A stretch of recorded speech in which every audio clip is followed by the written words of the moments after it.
can barely see it, but.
Good morning and welcome to round 3 of the UIM Class 1 World Championship. We're here in Sheboygan, Wisconsin, and it is an absolutely beautiful day out here on the lake. The air is calm, the water is calm, but that's all about to change when these boats hit the water. Let's see if I can catch a word with some of the drivers. We're down here at Cranes this morning, and all of the teams are ready to go. And let's chat with Monster Energy MCon team first. Excuse me, gentlemen. Let's see if I can find Myrick Coyle here. Hi, Myrick. Good morning. Hey, what's up? How are you feeling this morning? Oh, good. Ready to get out there and get rid of these nervous jitters. Yeah. You guys are leading the points championship by a bit right now, so you really have the target on your back coming into this race today. Yeah, it really feels after yesterday's race that the target should be on DeFalco's back because they were really fast, and that's who we're shooting for today. So we're gonna try our best to get her up there on the top. But yeah, I really enjoy having a points lead that we do, and going into the rest of the season, feel really good about it. You guys had that win. Congratulations in Lake of the Ozarks. Let's move on to our ex-insurance team. Britt Lilly, Randy Kent, you guys are a new addition here to Class 1. This is your first time joining us this season. How has it been so far? It's been great. It hasn't been without its hiccups with, a new boat, new team together. You know what? A win for us is coming back yesterday. We made some significant changes to the boat last night. The team came together. Everybody worked their butts off, and we're pretty happy. And it's not just all about the boats. It does come down to communication inside the boat and a little bit of talent. But Britt Lilly, I don't think you're any stranger to having talent. No. So this is first time throttling, and obviously first time on the team with everybody. Can't thank Rick Lindsay enough for the opportunity. And everybody's working hard, and we're going to get better every time we go out. So I'm really looking forward today and see if we can get this thing up on the podium. Excellent. Well, that's the ex-insurance team. Watch this rope here. There's a lot going on here at the Cranes. Excuse me, gentlemen. Next boat coming up is our DF Young Good Boy Vodka. Alex Pratt watching this boat. There's a little bit going on down here with Herb, your crew chief. What changes have you made to really give it something today? We're going to tell you the changes after we win today. They're all very secretive. What's the strategy, though, coming in? I know you and Rich work very well together in that boat. What does it really take to get on top? We have to make sure we get the right gear set up today because it's really flat out. So, we've got the longest boat of the fleet, and, we like a little bit of the chop, but we don't have it today. So we got to do everything we can to be up there. All right, well, best of luck out there to Team Good Boy and DF Young. And let's make our way down to the end of the pier to our final competitor in this Class 1 class. He's waiting here at the end, but he's no stranger to being alone. But you actually did have a lot of clean air. You were out there, out front in that DeFalco boat to take that win. Yeah, once we got out front, it's a lot easier when you're out front. You don't have to deal with the wakes and other stuff, and you run your own line at that point, and you just push, and hopefully you don't mess yourself up and do something stupid, which that's easy to do in these boats running the speeds that we do. But, the biggest thing is stay calm, collective, and just go for it. Myrick Coyle from Monster Energy said you guys have the target on your back. Are you a bit nervous at all or no? No, I've had a target on my back before from those guys, and they're good guys. I love racing against them. They run hard. I know they're trying to figure out what they can do to get around us for today, but, hey, having a target on the back, it means we're doing something right. I love it. Well, Team DeFalco is ready to go. All of the Class 1 boats and teams are ready to go for today's race. Let's head up and meet our commentators in the booth. Gentlemen.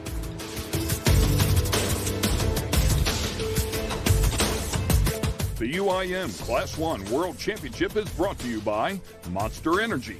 Unleash the beast.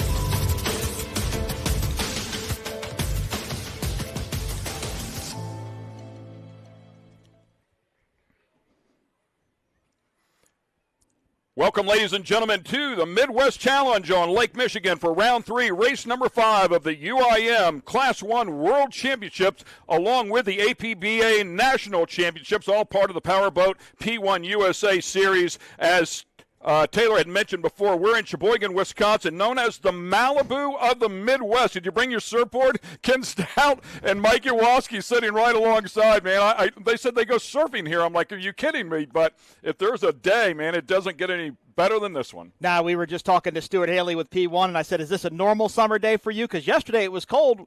Friday felt like fall weather. We've had completely different weather conditions today than what we had yesterday, but just couldn't ask for a more picture-perfect day out here in Sheboygan. As mentioned, this is our third event of the 2024 season. We kicked it off at Cocoa Beach, then Lake of the Ozarks. Now we're up here on Lake Michigan in Wisconsin. This is our fifth race, though, of the season. We had a double at Lake of the Ozarks. Unfortunately, we were not able to bring that to MAV TV Live, but we want to give MCON, the Monster Energy boat, some credits there as they came home with back-to-back wins in that double, and of course a double here this weekend as well. So let's show you some highlights of what we had in race number 4 just one day ago, because that DeFalco boat has qualified number 1 at every event this year. They've been out front at every event, but they've yet to win one until yesterday. Yesterday, that cloud, although it was cloudy above them, went away from them, and they were able to get it done. A huge day for Mike Falco and Billy Moore. Tyler and Myrick, they were really hunting for something in this Monster Energy MCON boat. They knew they had it, but that win wreaked havoc on these boats. Look at it, pushing sideways, crab walking. You're in the automotive world, you know what a crab walk is? Well, that's what these boats were doing, and they were actually going out way wide and then sailing the boat down to it. But Billy and Mike had the setup, and they just took a commanding lead and never looked back. Yeah, they really did make it look easy. I mean, they were driving away the entire race to the point that they finally got a chance to play it safe. As you take a look at our boats out here, obviously the pace boat out there in the front of them, one of the unique features here in the Class 1 category is the sight lap. Yep. Exactly. So what they're doing is they're going around the track now. They're making sure that all the buoys are where they are on their GPS. They have big, huge GPS monitors inside of the boat, and they actually will mark the pins, each one of them, and then it'll leave a breadcrumb, if you would, all the way around. So they're just making sure their lines are where they are, and when you race one of these boats, they look out such a small window, Ken, that they actually pick landmarks to be able to shoot towards, because you can't necessarily see the buoy as easily as you think. So they'll look forward, pick a rodeo tower or something like the power plant just south of us here. Hey, Mike, let's talk about these boats here. They are absolutely gorgeous and up to 51 feet here in this particular category today, but these things make 2,200 horsepower. They make 2,200 foot-pounds of torque. They are absolute monsters. Yeah, about 140 to 150 miles an hour. With these conditions today, Ken, on this long straightaway, this northbound straightaway in Sheboygan, I think we'll see almost top speed for these boats, which will be anywhere from about 150 to 160 miles an hour today. Incredible. By the way, our course distance here right at 5 miles, maybe just a tick more as we show you the track map here as well. You can see a number of buoys to negotiate, but notice on the far side of the track, buoys 6, 7, and 8. That is a pretty tight turn. And that was a turn that wreaked havoc in our Superstock race yesterday. Had two boats flip over right at buoy number 6, and the teams were telling me that it was really, the wind was really pushing the boat down around the corner, and you couldn't steer as tight as you wanted into it. Again, the conditions have completely changed. I hope these teams went back and did their homework. I know D.F. Young was doing some setup work this morning. As Randy Kent mentioned, the X-Insurance team was working hard last night to change some setup. Be interesting to see what DeFalco comes out with. As they said, they had the target on their back, and I know Billy is comfortable with that boat and with its setup. So let's see how it goes. Our X-Insurance helicopter came up there as well, and talk about some incredible shots that we get out of that team. And I believe, if I'm not mistaken, confirm this for me, Mike, but I believe the owner of X-Insurance is Rick Lindsay, is the pilot of that helicopter. He's the pilot and the owner of the helicopter, and he flies it to every single race we go to. I know he lets photographers like Jeff Girardi from Freeze Frame up in it. His son Parker Lindsay is the actual videographer up in there, and race control, race officials really use it sometimes to regulate what happens in the race. If there's a question about a start or something that happened in a race, they'll actually go back to the footage that comes from that helicopter. So it's imperative that we have it. It brings great views to the TV show, but also helpful in officiating the race. By the way, worth mentioning that 1 year ago, D.F. Young won round number 1 here on Lake Michigan and finished up in second. On day number 2, it was the Monster Energy MCON boat that finished in third on both days. So some success here on Lake Michigan. Great to be back at Sheboygan, by the way. Also worth mentioning that in 2023, the American Powerboat Association Best Race Site Award came right here to Sheboygan. So a beautiful facility, a gorgeous day. Our Class 1 boats are making the turn down to the far end of the track. They will start the negotiation of the Monster Mile and come up to what is a specific start buoy for this class. Exactly right. They know that they cannot start until they get to that buoy, and it was a big topic of discussion yesterday in the drivers' meeting, making sure that that pace boat let the green flag go at exactly the right time, because they cannot start until they get to that buoy, which is on the Monster Mile. DeFalco is going to be on the pole on the inside. It's going to be Monster Energy MCon in second. Then it's going to be Team DeFalco and X Insurance all the way on the outside. I apologize. DeFalco on the pole, Monster MCon, DF Young, Good Boy Vodka, and X Insurance.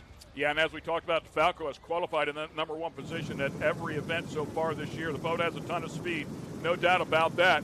You'll be able to see when they hit the throttles here, those rooster tails will change significantly. We have our headphones on here in the booth, so we can't hear them at full song. But, boy, these things sound beautiful. Even though they're twin turbocharged, you can see the speed picking up. Here we go. Race number 5. We are racing here in Sheboygan with the UIM Class 1 World Championship. Much better start for Brent and Randy on the outside, running right with this group. DeFalco's starting to get a little bit of separation, too. They need to maintain their lanes through turn 1, but that consists of all the buoys, which is 4, a total of 4 in this first turn. DeFalco's going to be on the inside. Monster Energy MCon looks like they're losing just a little bit of ground right now, a 3-way battle for second place. Like X Insurance on the outside, let's see if Britt and Randy can carry more speed. Yeah, a significant change, by the way, with the X Insurance boat. As they changed, it's kind of a unique combination, by the way, in comparison to the other 2 styles of boats out here. We have a stern drive on the MCon, which means the drive is actually turning, and then we also have a stern drive with a runner for the X Insurance boat. It's kind of a combo because the drive itself is fixed, and they changed those last night to get a little better gearing prop combination, but it has a full skag on the bottom. Well, they actually cut the skeg off, and I always wondered how these boats handled. This boat was from Team Abu Dhabi. It won a Class 1 World Championships with Team Abu Dhabi, and Johnny Tomlinson at the time throttled the boat, and he said these fixed number 6 boats with the rudders are some of the best handling boats he's ever run. So I want to touch on that. That is what they changed. They took the shaved one off, put a full skag one on for a different gearing combination out here today. Look at this battle, though, we've got on the water. It is a great one for sure here. Lap number 1. Oh, wow. Really flying the nose right there of the MCon Monster Energy boat. Myrick said they almost crashed twice yesterday. Yeah, they were really, really loose on the straightaway in qualifying and during the race. Again, that wind really just wreaking havoc on these tunnel boats. You know, they're designed like the wing of an airplane. They pack air in the tunnel and they lift. And if they lift too high, well, they can lose control and blow over backwards. This battle, though, is exactly what happened yesterday in Class 1. DF Young and Good Boy Vodka battled side by side on these opening laps. And as long as Monster Energy MCon can control that inside lane, they control the course right now. But look at DeFalco checking out early. Yeah, and Myrick said he knew exactly what was going on, but I got to tell you, that DF Young Good Boy Vodka boat certainly has some speed today. They made a gearing change as well for that straight line speed, and they are definitely applying some pressure. We're racing here in Sheboygan. Stay with us. We'll be back with more exciting action.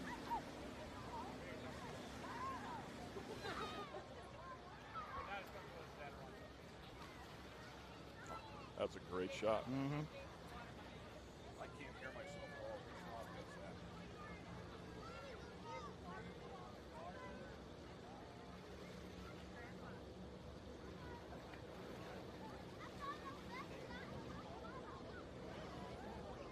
So once again here, as you can see, beautiful shot there of all 4 of our Class 1 boats as they are airing them out here. Great battle here, day number 2. Everybody had a good look at this lake from race number 1 a day ago, made some adjustments, and we'll find out what they've got here today. Once again, out front, that DeFalco boat is an absolute rocket ship driving away from the field. We've been showing you this battle here with the Monster Energy MCon boat, and of course, the DF Young Good Boy Vodka boat. Now it looks like the MCon boat has a slight advantage. Well, the DF Young Good Boy Vodka boat is the biggest boat here. It's 50 feet long. They want it to be a little bit rougher. When it lays down like this, they're just not nearly as quick as they could be. What they're trying to do is just look to the inside. They're looking for a door opening. They're looking for a mistake by Monster Energy MCon. They're going to continue to apply that pressure about a rooster tail length and a half behind that number 06 skater hull. A Mystic versus a skater. Let's see what Richie and Alex can do in third place. Another beautiful shot there of those 2 boats that we're talking about, and you can actually see the difference in the size. Yeah, I had a chance to talk with Myrick a little bit after the race was over yesterday, and he said that the freeboard on the side of that boat is so big and it's flat that they really struggled with the wind. And you can see the rooster tails out there blowing around. So while it feels calm here in the booth, it is anything but calm out there. And it looks like that breeze is picking up. But he said he had a ton of wheel in that thing to try to get it to go straight. Yeah, and what some teams were doing, Ken, is they were actually running towards the beach so they didn't turn the wheel, and that they would let the wind push them down to the turn, almost like a sail, if you would. Anytime you turn the wheel, just like in car racing, you're scrubbing off speed. So they want to keep the wheel straight, and they would let the wind push the boat around. Yeah, pretty cool. So as I was talking about with that Insurance boat, they did change the drives. They changed the drives, and they got away from the one that was shaved off, and they put one on with a full skag to get that proper gearing to see if they could hang with the boys here today. Unfortunately, Insurance just a little bit behind. And once again, we welcome you back to the Midwest Challenge on Lake Michigan for round number 3, race number 5 of the UIM Class 1 World Championship.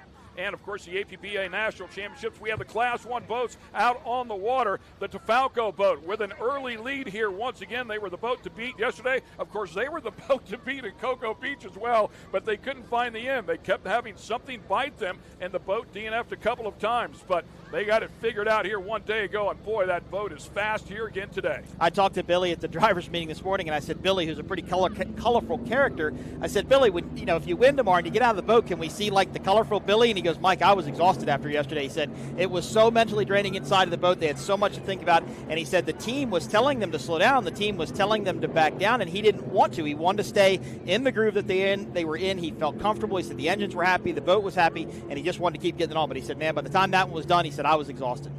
Of course, Billy, as you're talking about, Billy Moore out of Grantsboro, North Carolina, son of legendary boat rigger and throttleman Bobby Moore, a number of championships underneath his belt as well to earn his seat where he's sitting today, and very, very good at what he does. Well, this is the second boat for the Tefalco team. They had an Outer Limits here last year, which was built out of Rhode Island. This is actually a Victory Hull boat. Billy raced this boat back in 2018 in Key West, the last time, and he didn't really like the Outer Limits. Wasn't very comfortable in it, so he went to Mike Falco and he said, look, this Victory Hull is for sale. I think this is the one they need to buy. They bought it. Billy re-rigged it in North Carolina and brought it here racing, and it's just paid dividends for this team so far. Yeah, they said initially the boat was built 2004, but all updated in 2022. It is effectively a new boat, if you will. Exactly. When they re-rig it, they strip it down to bare it's just a hull at that point. Sometimes they'll even do fiberglass work to reinforce things. All new wires, sensors, controls, steering wheels, everything is new. Bilge pumps, and Billy is one of the best riggers, I believe, in the business, and he's really done a great job with this boat. And it shows with Mike Falco trusting Billy to do that in Class 1.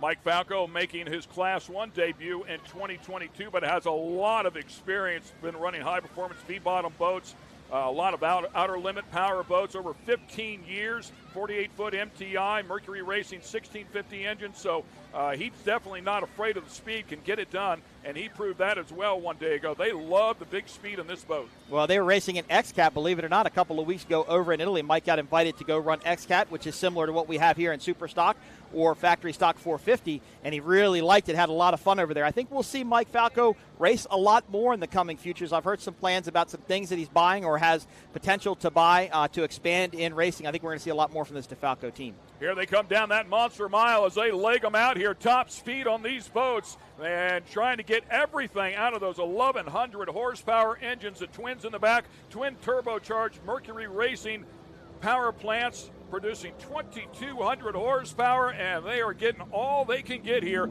the better part of 160 miles per hour. As you can see, a timed race here, 22 minutes to go inside of this one, plus one lap. What I'd like to make a note of, Ken, is that Monster Energy MCon is not getting away from DF Young. DF Young has stayed within a rooster tail length in third place behind that skater hull. They're waiting for something to happen, and when I looked at Monster Energy MCon running down that straightaway, they were really running that boat on the very back. They were carrying a lot of bow, which means they're probably running pretty loose. Don't know if that's their plan this early in the race, but usually if you see a boat loose, they're trying to get speed out of it. So maybe they're a little light on their setup. We'll have to see how that plays out towards the end of the race. Yeah, talking to Myrick Coyle, they have great equipment inside of that MCon boat. So he has great cameras to look out of the back and see exactly where that DF Young Good Boy vodka boat is located. And he said, I can adjust my line and really make life miserable for them. And Ken, if you look at the screen, you can see it's actually really not that calm out there. These boats aren't taking big flyers, but they're wheeling up pretty good and setting down on the transom. So I'm interested to see what these conditions are like out there. The rougher it gets, the faster that Mystic is going to run, Ken, and maybe that's what we're seeing. Maybe we're seeing a little bit rougher conditions than what we had anticipated. That 50-foot Mystic really likes it. Maybe they're trying to track down for second place. Yeah, and I got to tell you, that DF Young boat definitely got some air just a moment ago. His water even rougher yet as he is that close to the MCON boat. So tough battle here. We'll see if they can get out and around them. As we mentioned before, they did make a gear change, so they were hoping to make a better run out here today and get after that Monster Energy MCON boat. Well, it may look like, well, it was hard to tell by that shot, but I think DF Young actually jumped back to the outside going into buoy number 6, the south end of this course. They are looking for any possible area they can go where Monster Energy MCON will make a mistake. Meanwhile, this is what DeFalco wants to see out front. They want to see this second and third place boat battle because it will slow them down and give DeFalco an even bigger lead. By the way, these boats, I mean, they are heavy, better part of 12,000 pounds, so they trim these things up, get them up out of the water. That's another thing that the Monster Energy MCON boat is very, very good at, but they're all trying to get those things up out of the water when they're in that straight line shot right there. Good look at the DF Young Good Boy vodka machine. You're talking about that 51-footer, and man, it is a gorgeous boat trying to track down the shorter MCON, the Monster Energy MCON boat.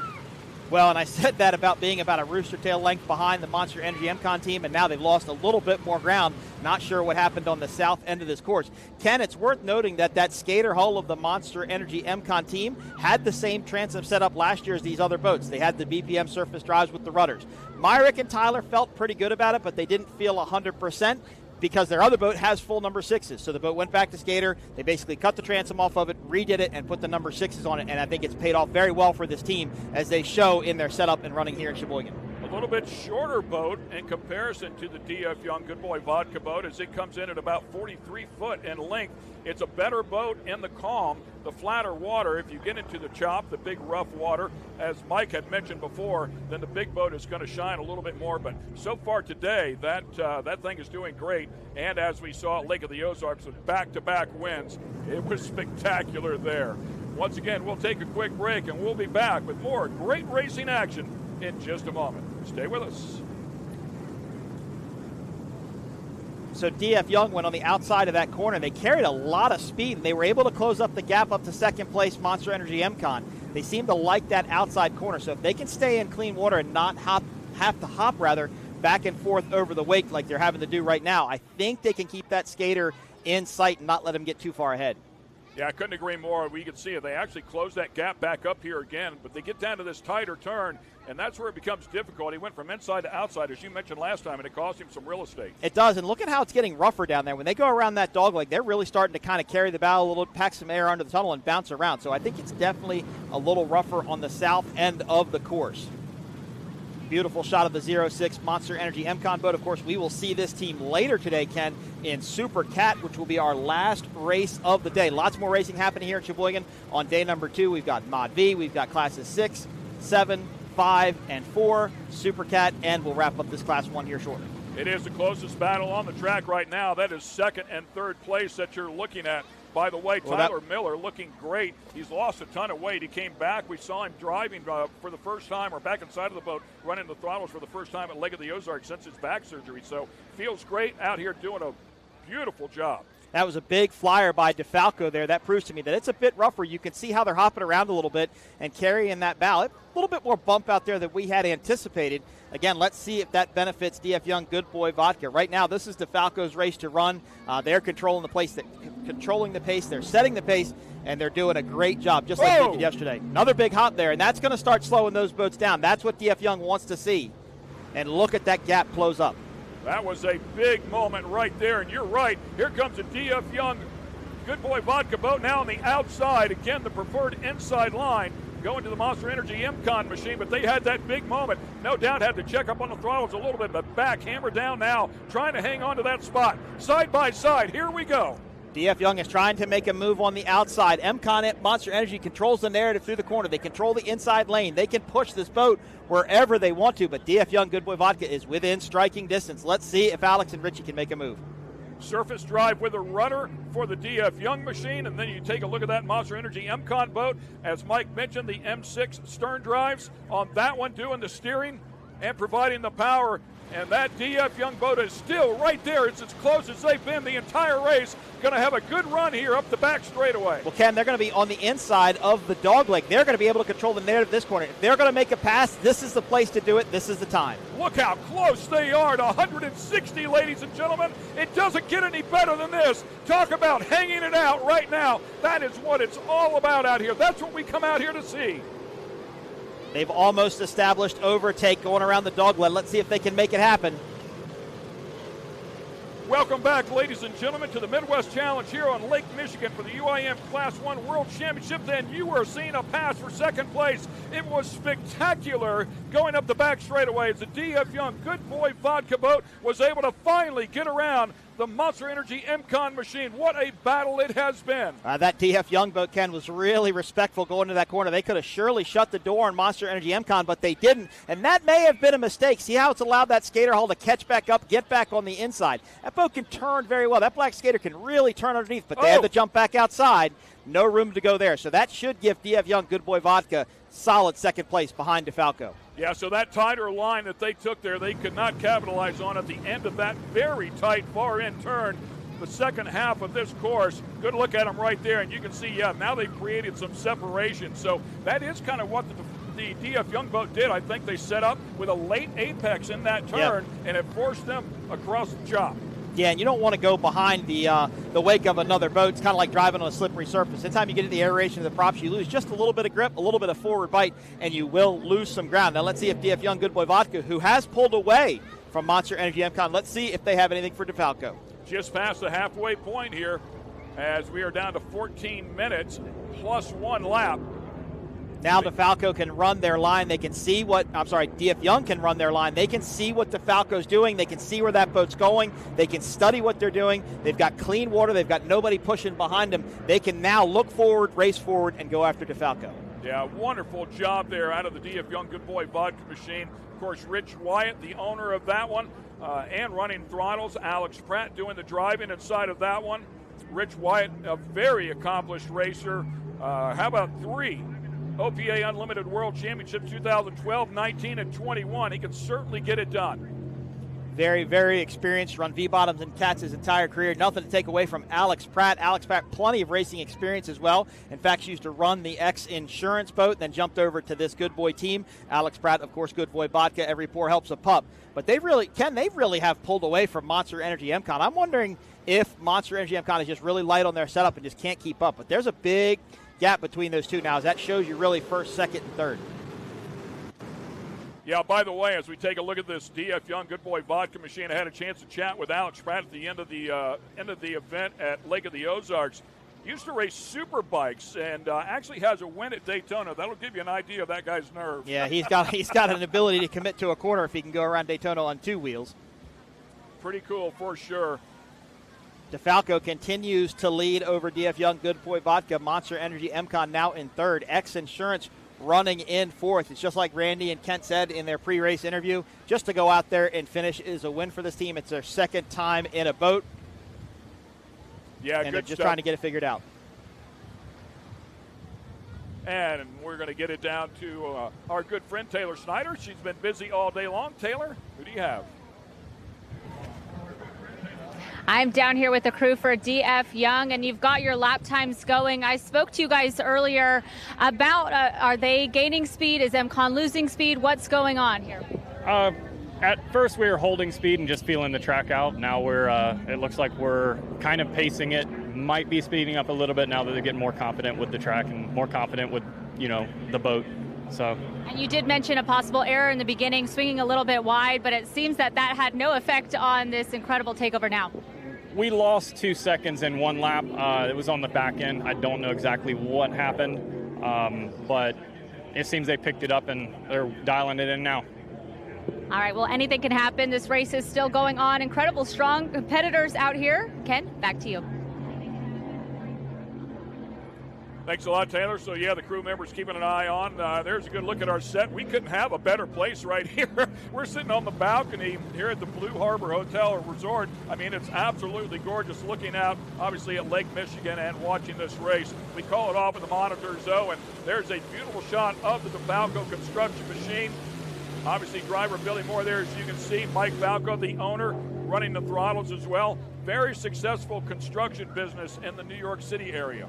Yep, very successful, beautiful livery on the side of that boat, new for the 2024 season with the new hull. And, you know, I can imagine probably how tense they are inside that boat right now. We're almost to the halfway point of this race, actually past the halfway point. Now they're starting to think longevity. And now they're starting to think, okay, let's plan it. Let's think about the win. Let's play this smart. I don't think they're going to back out of it. I don't think they're going to lift. I don't think they can at this point because I do think DF Young Good Boy Vodka is fast. Are they faster? Hard to say. Good look at him right there again, negotiating that turn. And it feels to me like the water's getting a little bit rougher as this race progresses on. The breeze picking up just a little bit out there. I think that's playing back to the DF Young Good Boy Vodka machine, probably going against the Monster Energy MCon boat. Talking with Myrick again yesterday, and you're exactly right. They really drive that boat up high out of the water, so it just might not be happy out here in this chop. But couldn't ask for a better day for DeFalco. They're running flat. They're not hopping nearly as much as the other boats are, so that means Billy and Mike have just a perfect setup for the day.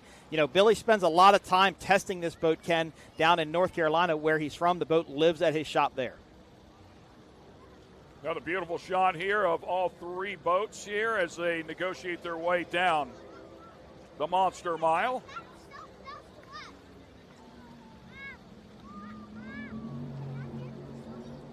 And we welcome you back to the Midwest Challenge on Lake Michigan.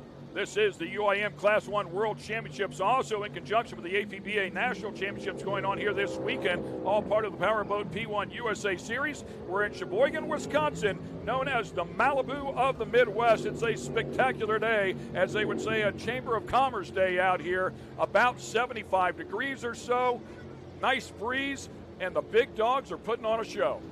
Monster Energy MCon just doesn't look happy, Ken. It just doesn't look like the boat is running the way that they want it to. Did they go too light on their setup? Is their prop selection not correct? Very, very hard to tell. There's a lot of technology in these boats, a lot of weight distribution to get your center of gravity where you want it, to get your trim where you want it, and prop selection. And if you're just a little bit off in a spec class race like this, it can mean first, second, or third. Yeah, speaking with Myrick, we really had a chance to walk around that boat one night ago, and he was showing me that the keel on the outside chine, it's a double-step keel. It starts off first as 10 degrees and then gets to a more radical 21 degrees, but the boat primarily rides on that flat 10-degree part. So it's a pretty unique boat, but because of that, it is up a little bit higher out of the water. Well, and they have to do that because of the drives. You talk to Jay Muller, who's a throttleman for WHM. We'll see him later today. He has run both surface drive boats and number 6 drive boats, and he said the surface drive boats take off more level. They fly more level because the drives are straight out and it pushes the boat further forward. The 6 is actually 90 down and then 90 back out of the boat, and it tends to rock the boat up a little bit more. So it's a completely different setup. That's what Monster Energy MCon was comfortable with. That's why they made the change. They knew a number 6 package. They knew a number 6 setup. They knew what they had to do, and it does work out better for that team. I just think DeFalco and DF Young maybe just a little bit better today. Great stuff, by the way. That boat, a relatively new design as well. That skater that you're talking about for the MCon boys, the 438 skater, most modern technology on the water. So a little bit of give and take, if you will, to try and develop that. The 38-footer is obviously very solid, but they wanted to go with something a little bit different and work on developing it. Yeah, and we just looked at the X Insurance boat. That's the other manufacturer out in his group. That's a marine technology built out of Wentzville, Missouri. Of course, that boat raced overseas for Team Abu Dhabi before it came here and became part of the X Insurance program. And they're still getting that boat figured out. As you mentioned earlier, that's a completely different setup. Really, varying setups in this class that has a rudder with the fixed number 6 drives. And I mentioned Johnny Tomlinson said that's one of the best handling setups he has ever run. So I think Randy and Britt are getting it figured out slowly but surely. But let's not take anything away from Billy or Mike. Another good look there at our leader. That is the DeFalco construction boat with a sizable lead here as well. And we certainly don't want to forget the X Insurance boat, as you talked about. Tested, that's a complete rebuild after that boat blew over in Key West. Did some testing at Michigan City. First event back inside of that boat. So really glad to see them have some success, be able to finish the race a day ago. Still running strong out here today. That's what we need them to do. Well, Ken, let's talk about what you're familiar with, and that would be motorsports, right? Motorsports, car racing, truck racing, as you and I were talking offline earlier.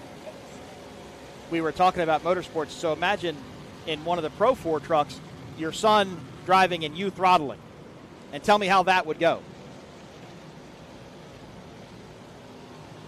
And once again, we welcome you back to the Midwest Challenge on Lake Michigan for round number 3. It's race number 5 of the season for the UIM Class 1 World Championships. That was a quick look at our leader. That's the DeFalco construction boat. There is second place right there, the DF Young Good Boy Vodka sponsored machine. Alex Pratt inside of that one. Rich White as well. And as you can see, the Monster Energy MCON boat in third place. And X Insurance, we were just talking about that machine as well. It blew over in Key West a year ago and caused a lot of damage. They had to go through everything. It's really a brand new boat since then and took a long time to get it back. But they went to Michigan City, did some testing, felt comfortable with it, got back out here one day ago. It was their first race of the 2024 season since that blowover.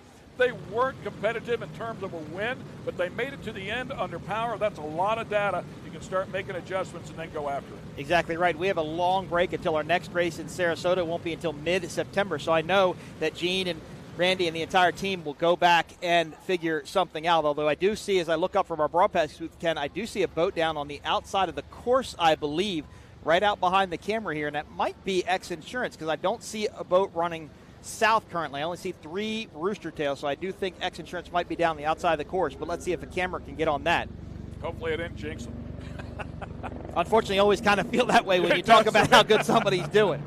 But let's talk about the relationship inside the boat. Unlike any other motorsport, you have a throttle man and you have a driver. So Alex, in the case of DF Young Good Boy Vodka, he's in charge of the steering wheel. He's in charge of getting that boat from point to point. Richie is giving it the gas. He's trimming the boat. He's changing the angle of the boat. He's making the boat go fast. Imagine doing that in a Pro 4 truck, as we were talking about earlier. Very hard to do. Yeah, it is, and obviously the communication is critical between the two. The feel needs to be the same between the two. So you're absolutely right. It's quite a tap dance. Of course, it might be something like you would see in the desert with a navigator, but not necessarily running any controls. So right. You're really relying on how 2 different people feel the boat is acting in any given moment. Well, and when you run these cat boats, you have to set the boat into a corner. So you have to set the boat down, let it suck down the water lid, or when you turn the wheel, it's just simply not going to turn. So Randy and Kent, or in this case Mike and Billy, need to feel that boat. They need to know, Mike needs to know when Billy's going to set that boat into the corner so he can start turning the wheel. Really good teams probably don't have to communicate it. They can just feel it. They pick their point, just like a braking point in car racing, right? You pick your braking point so you know where you're going to start stepping on the brake for the corner. Same thing here. Unfortunately, X Insurance is down. I don't see any engine hatches open or cockpit hatches, so we'll see what's going on with that team. 3 minutes left in this one, about 3.5 minutes plus 1 lap. What a shame the X Insurance boat not able to finish this one under power as the boats go sailing by. I think I just saw a hatch open up there as well. X Insurance helicopter, by the way, giving us some great views as well. That is just as good a show, almost as good a show as the boats, because they get down there close and personal. It is pretty cool to watch. And Rick and Lindsay providing the footage from that helicopter. Thank you to them. And Rick's really not afraid to fly that helicopter where he needs to. Ken, it's worth mentioning that these Mercury Racing 1100 engines have Guardian mode on them, okay? And that's a system where if they see an oil pressure problem, a water temperature problem, any sort of problem with that engine is going to go into a Guardian mode and basically make the engine run at a quarter power. Now, I understand it to reset it, they can pull the throttle back, hold it back, and then push it forward, and that will clear Guardian mode. I don't think it's a Guardian mode issue with X Insurance because they are simply just dead in the water. They're not moving, no movement there whatsoever. So we'll see what's happening with them. But DeFalco just continues to lead. DF Young Good Boy Vodka, though, Ken, looks good in second place behind him. I don't think they're making up a ton of ground, but they're really not losing any. Yeah, no, I think they have closed the gap a bit, but my guess is that the DeFalco boat is also being very smart about this with just a couple of minutes yet to go. Rick Lindsay, by the way, the owner of X Insurance, flying that helicopter that we were talking about, giving us that great shot just a moment ago.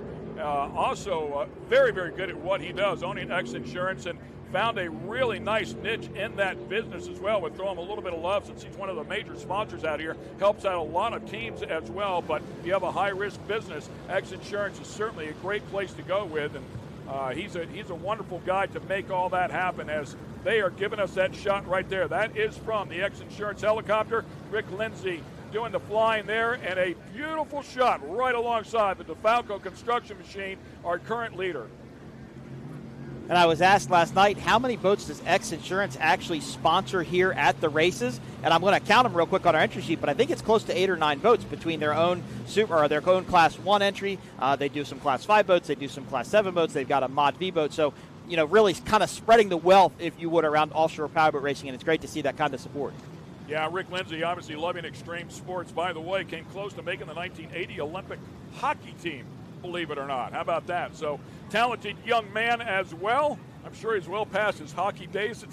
At this point, it's a pretty tough sport as you get older, but great to have him out here with us and supporting so many teams. My guess was 7. I didn't really know on that, by the way, but great to have people like that inside of our sport.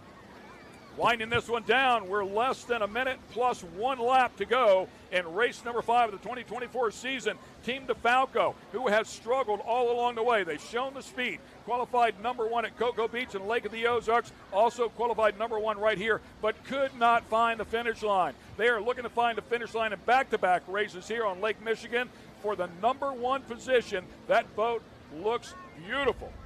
This is our first race of the day. Up next, we're going to have classes 5 and 6 in our second race. Our third race will be class 7.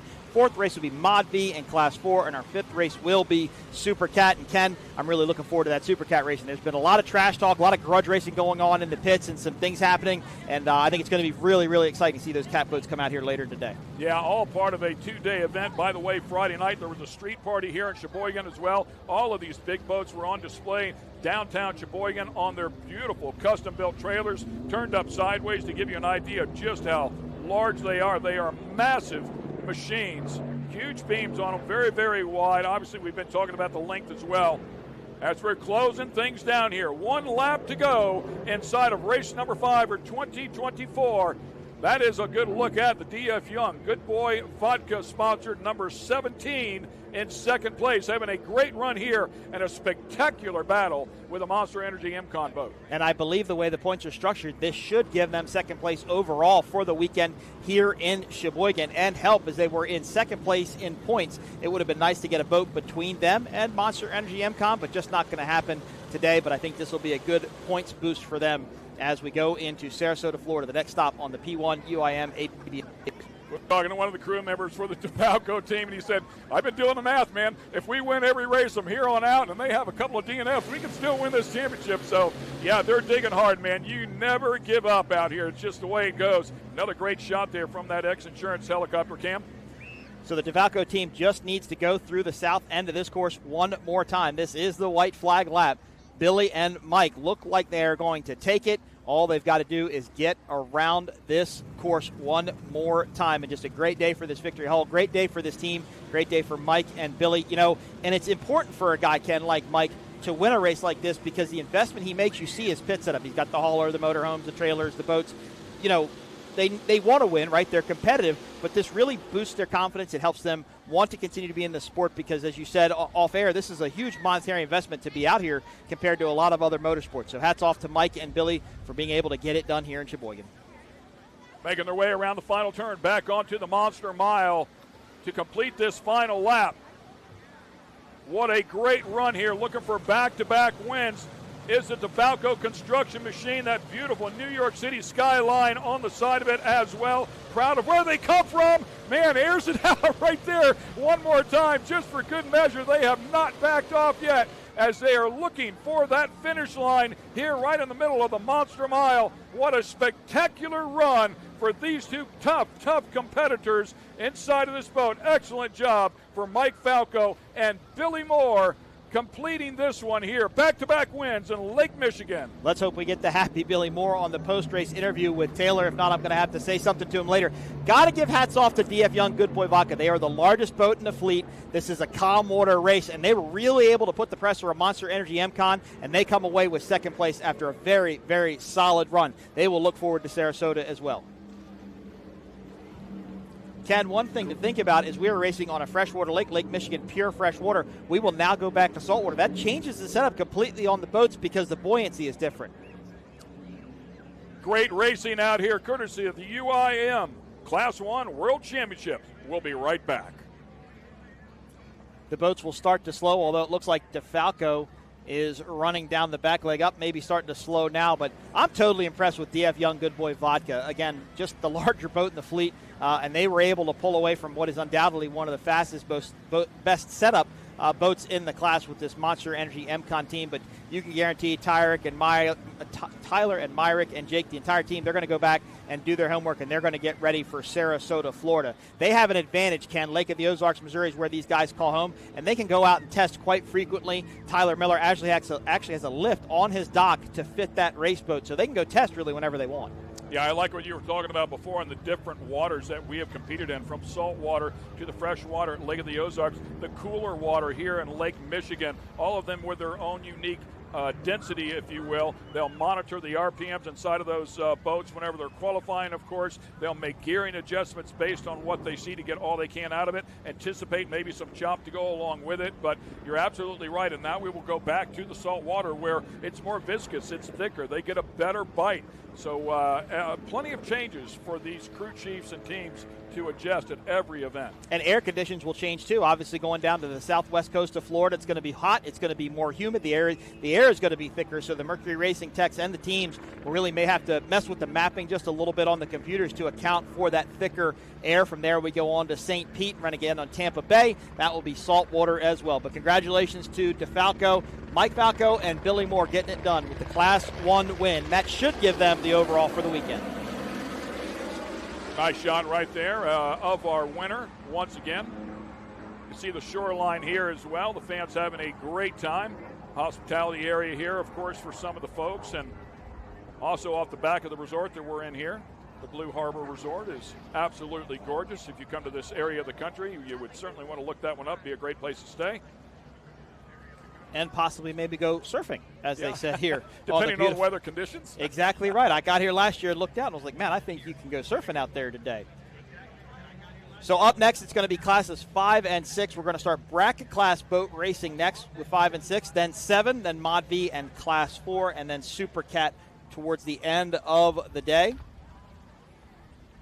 Yeah, looking forward to all of that racing action on a spectacular day here in Lake Michigan. Certainly the Supercats, and boy, they sound awesome, the normal naturally aspirated power plants, in comparison to the twin turbos out here, which also sound beautiful. But boy, those NA motors at full song are a thing of beauty. The next race should have at about 12:30. I know we have to go back and refuel the helicopter. A tough day for the X Insurance team, as now they are under tow.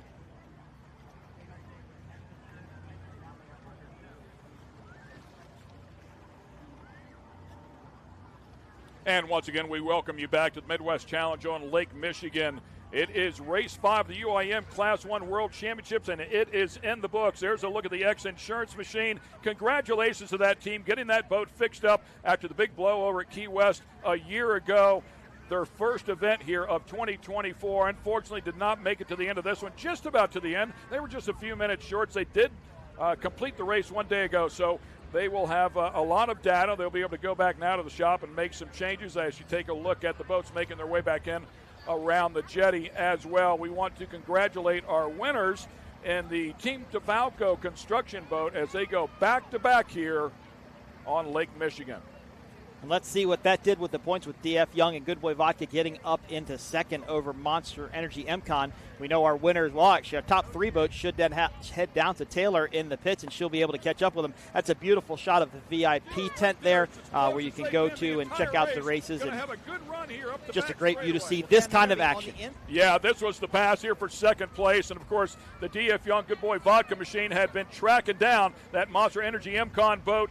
It was absolutely spectacular. Look how close they were, side by side, 160 miles per hour. And finally, the DF Young boat was able to surpass the 06 MCon boat and take over that second position. It was spectacular. And that was a good comparison there of the size of the boats. When they were side by side, you could just see the different design, the different deck, the length, if you would, the freeboard, as you mentioned earlier. That was the Mercury Racing wide open moment of the race when DF Young, Good Boy Vodka, took second from Monster Energy MCon. Great racing here in the UIM Class 1 World Championship. Good look at the beach right there. Here's a look at how they settled down after the full race was complete. Team DeFalco, Billy Moore and Mike Falco, of course, inside of the boat. Mike Falco, the owner of that machine, back-to-back wins here at Sheboygan. D.F. Young Good Boy Vodka with Alex Pratt and Rich Wyatt. Rich Wyatt, the owner of that one, with a great run. Finished third one day ago, up to second here today. Plenty of speed, nice changes inside of that boat. One night ago as the crew was working on that one. Of course, the Monster Energy MCON boat there in third place with Myra Coyle doing the driving and owner Tyler Miller at the throttles, and X Insurance with Britt Lilly and Randy Kent finishing up the four-boat field. Good effort. Great racing here in Lake Michigan. Looking forward to what's coming up next.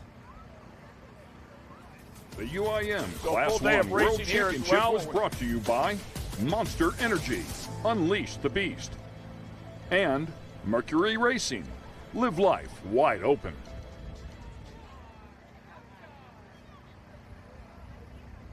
And once again, a beautiful shot here of the shoreline. Good looking stuff there. People having a great time. Those kids down there making some mud castles. That's what it's all about on a beautiful day in Lake Michigan. Good look at the boats coming into the pier where Taylor is. Boat number 06, Monster Energy MCON. There is DeFalco. There is DF Young Good Boy Vodka. X Insurance, unfortunately, under tow back into the Crane area. You know, Taylor will catch up with our teams as they get welcomed by those Monster Energy girls. Cam, that team still should be excited. Still had a good race. Unfortunately, you're just not going to win every one of them. You're going to miss the setup just a little bit, and I maybe think that's what happened to the boat, the 06 boat today. Look at the sheer size of these boats, and that's one of the smaller ones in the fleet, but it is still a huge machine. By the way, Jamie on the back of the boat there is his sister that he lost, and and flies those colors on the rig and the boat, said it will always be there in memory of his sister. So tough loss there for Tyler and the gang, but a great way to show that she's always part of the team. There's a look at our winners back-to-back. That is Team DeFalco.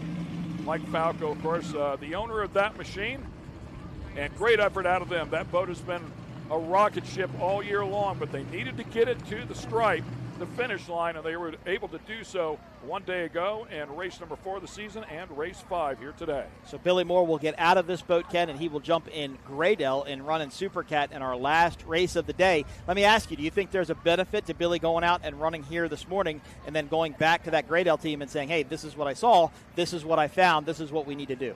Well, I mean, typically you would think the answer would be a straight-up yes, but on the water with the ever-changing conditions, it might not play anything like he saw here earlier, but you still think that being out on the course, I think seat time is always a plus. Well, and these boats are completely different. He's about to jump into a naturally aspirated carbureted motor that runs about 750 horsepower. He just got out of a twin turbo 1100 horsepower powered machine, and it's going to be a completely different setup. It's a completely different style boat. It's much smaller. It's got the number 6 drives on it, but Billy's been doing this for a very long time. Bobby Moore actually started the throttle man position some years ago, and Billy was trained under his tutelage and just one of the best in the business. I think the vision of the buoys would probably certainly pay benefits, knowing that you've been out there, you've had a good look at the track, you know what you're aiming for, you know what to expect. So, yeah, I think it will certainly benefit them.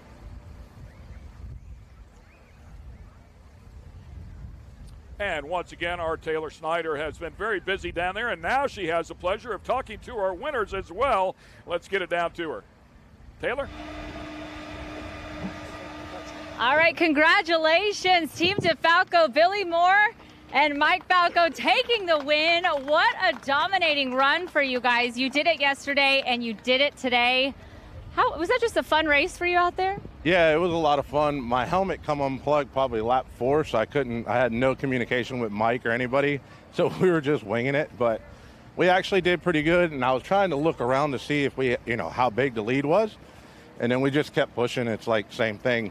If we're comfortable, just go. And Mike, this has got to feel like sweet redemption. You guys had those qualifying times throughout the season so far, and you finally got it done here in Sheboygan. Yeah, got the gremlins out of the boat, and it just made good time, and everything went perfect. Looking forward to next race. Seems like you don't have to make that many adjustments, but it is a different environment, different water. What are expectations moving forward? Everything's different. You got to see when you get there. Today and tomorrow, 5 minutes later, it could be just different. So when we get there, we'll make the corrections.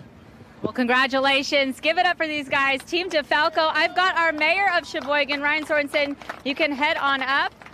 here on the boat. Hey, how's everyone doing? Well, congratulations, guys. First one of the day. We're really excited to continue celebrating race weekend right here in Sheboygan, the Malibu of the Midwest. So we're excited. The weather is going great. How's the water out there, guys? Beautiful? Good day. Awesome. Cool.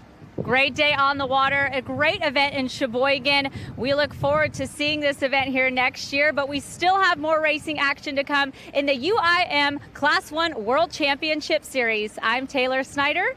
Let's say goodbye to our guests up in the booth. So once again, just a spectacular day. A good look at 3 of our Class 1 boats down there. The absolute best when it comes to powerboat racing. Those things are beautiful. Such great machines, did such a great job. Ken, that kind of proves to you the comfort or the gel inside of that DeFalco boat. For Billy to say his helmet came unplugged, they couldn't talk to each other. I've raced a boat where you couldn't talk to your co-pilot inside the boat. It can be kind of unnerving at times, but as you build that trust up, Billy knows what Mike's going to do, and Mike knows what Billy's going to do. It just shows their confidence moving forward for the rest of the series. That seat time is absolutely incredible, and you really learn your partners along the way and develop that chemistry, if you will, as well. The gorgeous machines put on a great race out here today. The fans certainly enjoyed it, no doubt about that. Those things coming in approximately about $2.5 million if you want to jump in the game. The water is warm. We'd love to have you with us, of course, as well. The spec engine certainly calms some of that down. So we love it, though. It's been great racing out here. Great crowd down there greeting our boats as they come in from the race. Of course, race number 2 coming up just about 12:30, so about 30 minutes for these helicopters to refuel, and then we'll get going with race number 2 today. I know Taylor's going to try and walk over to that DF Young team and get a word with Richie and Alex. It's been a wonderful run out here. Hope you enjoyed all the great racing action from the Midwest Challenge on Lake Michigan. We'll see you next time at Class 1 World Championship.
And once again, a good look here at the beautiful facility that we are competing at here today. Waters look nice and calm right now, but as you get out there, clearly things chop up pretty quickly. And that shows just how great of a race site this is. The fans can be right down here on this beautiful beach, right in front of the Blue Harbor Resort, and they can see almost the whole course. They can watch these boats go around. Just a great race site. Now, we know the mayor and everybody has done such a great job at bringing this race here. The second year we've been here, last year we were here, we had some F1 boats, some smaller boats, running in that harbor there, and it was really quite exciting, but that was when it was the Mercury Racing Midwest Challenge. Of course, Mercury Racing is an official sponsor of P1 Offshore, but just a great day here. Much different than yesterday. You were out here yesterday. You felt how cool it was, how windy it was. There weren't nearly this many people on the beach, but today it's a little bit more crowded. Yeah, it's been a beautiful weekend. I mean, there's no doubt about that. It's just gorgeous day here today. As you talked about, it's calmed down a little bit.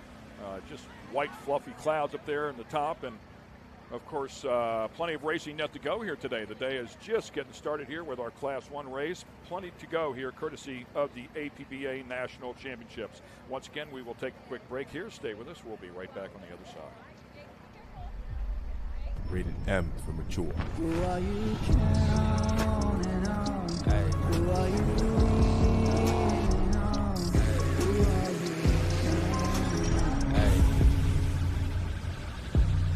so let's get it. Hey, they tryna block all my blessings. They thought I lost is snapping. I bet on me and my team. ISO is what I'm rapping.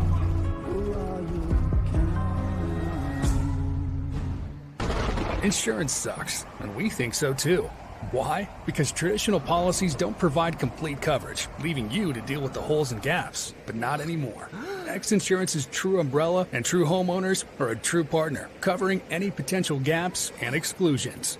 With X Insurance's True Umbrella and True Homeowners policy, you will experience true insurance when compared to traditional policies. Contact us today or ask your agent about X Insurance.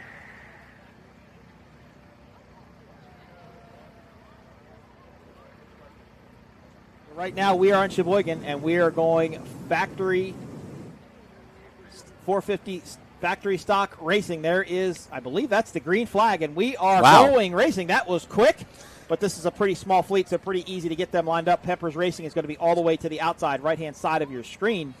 And let's see who had the pole on the inside. Great shot down the beach here in Sheboygan. That really shows the difference in watercolor, Matt, that we were talking about as I flew into Milwaukee just the other day. There is 151 Express. They are on the outside. And that looks like GC Racing there in the middle, and then maybe Meade, Mottlick, and Hank's Saloon. So I think Hank's Saloon had the pole. Mottlick was going to be in second, and then Meade in the third lane. And these boats are crab walking as well, as they have to steer into the wind. Now it looks like a couple of boats are kind of stick with each other. They want to pinch down into this group. Could that be Nick Impressia and E. and Morgan in 151 Express, boat number 66? Whoa, they're pinching down tight. It didn't look like anybody. Well, there goes Mottlick. They had to jump back to the outside, so not sure what happened with Meade Family Racing. Had to maintain their lane through the corner. Yeah. 151 Express is going to be on the outside of this group. GC Racing just to the inside of them. It looked like Meade was in the early lead, so maybe picking up right where they left off. There go the Stancombs in Peppers Racing, Yard Arm Marine Products. So there is Meade. There is Hank's Saloon, GC, and 151 Express. Meade in the lead, GC in second. Hank's Saloon's battling with 151 Express for third. Now, I'm not sure what happened in that turn, but the Mottlick team may have something to say about what Meade Family Racing did there, if they possibly did cut them off. May go to a replay of that shortly. But Caleb and Sean, Matt, picking up right where they left off from the 2024 Midwest Challenge. Yeah, and in the distance, that is the Mottlick team, isn't it?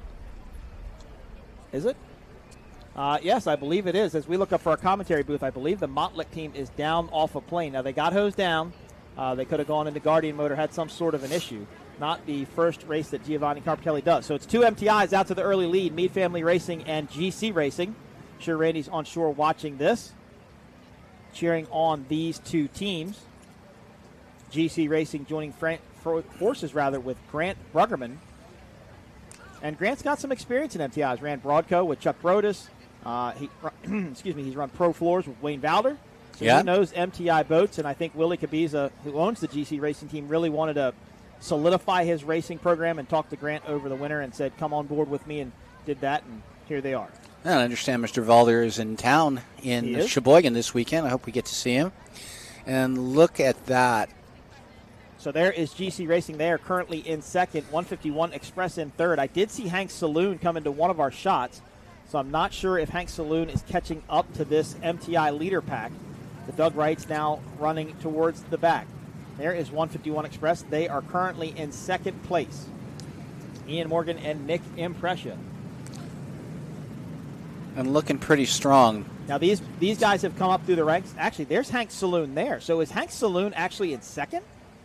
We're going to have to watch, Matt, as they come by, because that was a very odd view as these boats enter the Monster Mile. They will complete lap number 1 of 8 here in factory stock. Yeah, you lose depth perception, but we will get clear on this very shortly. Well, and the MTIs and the Doug Wrights have a very distinct deck design between the canopies. The Doug Wrights have more of a rounded cockpit design, as to where the MTIs have that more squared off design. Wow, look at that. Look at what GC, what is, this is just kind of not chaos, but a little bit of chaos going on here. That is Hank's Saloon. So they're going to be in second. Meade continues to lead. Now GC Racing is pushing 151 Express around. Willie Kaviza and Grant Bruggerman not giving the Youngbloods any room whatsoever as they steered pretty much right to them, and I would think maybe slowed each other down just a little bit, but maybe some strategy. But Hank Saloon in second, GC Racing in third, battling with 151 Express. Meade Family Racing continues to lead. And, though not officially in the class, look at Peppers Racing. They're starting to catch up to Kind of caught up from the back, yeah. Well, GC and 151, they started battling pretty heavily with each other, so that may have slowed them down. Not saying that Peppers isn't going faster, because they could. No, I understand. Hank's Saloon now chasing down Meade Family Racing, so it's Doug Wright versus MTI, 1 and 2. Mottlick now just coming past our view, Matt. They've made up a pretty significant amount of ground considering they were stopped by the time these boats got down to the south end of the course. Sean Torrente just ran our Superstock race a short while ago in S2 powerboats with Sean Connor. As you look at 151 Express. Again, these guys, Ian and Nick, got their start in Stock V in a Phantom-built hull. And they went to Mod V. Mod V. And then they moved up. And they actually had the Mod V. I believe the Mod V was in Cocoa Beach, but they did not end up running it. And they both work for Sean Torrente Racing. They do. They moved down here and work for Sean. Well, moved down here. We're in Michigan. They moved down to Florida and work for Sean Torrente, who would be, I imagine, a pretty good mentor to work underneath of with all the experience he has. And when I spoke to Sean yesterday, I asked him what he thought about the conditions here, and all he could just say is shake his head and say, windy. Windy. Now, it doesn't seem to be bothering this MTI at all. No, not a bit. Caleb Meade taking his first win here last year.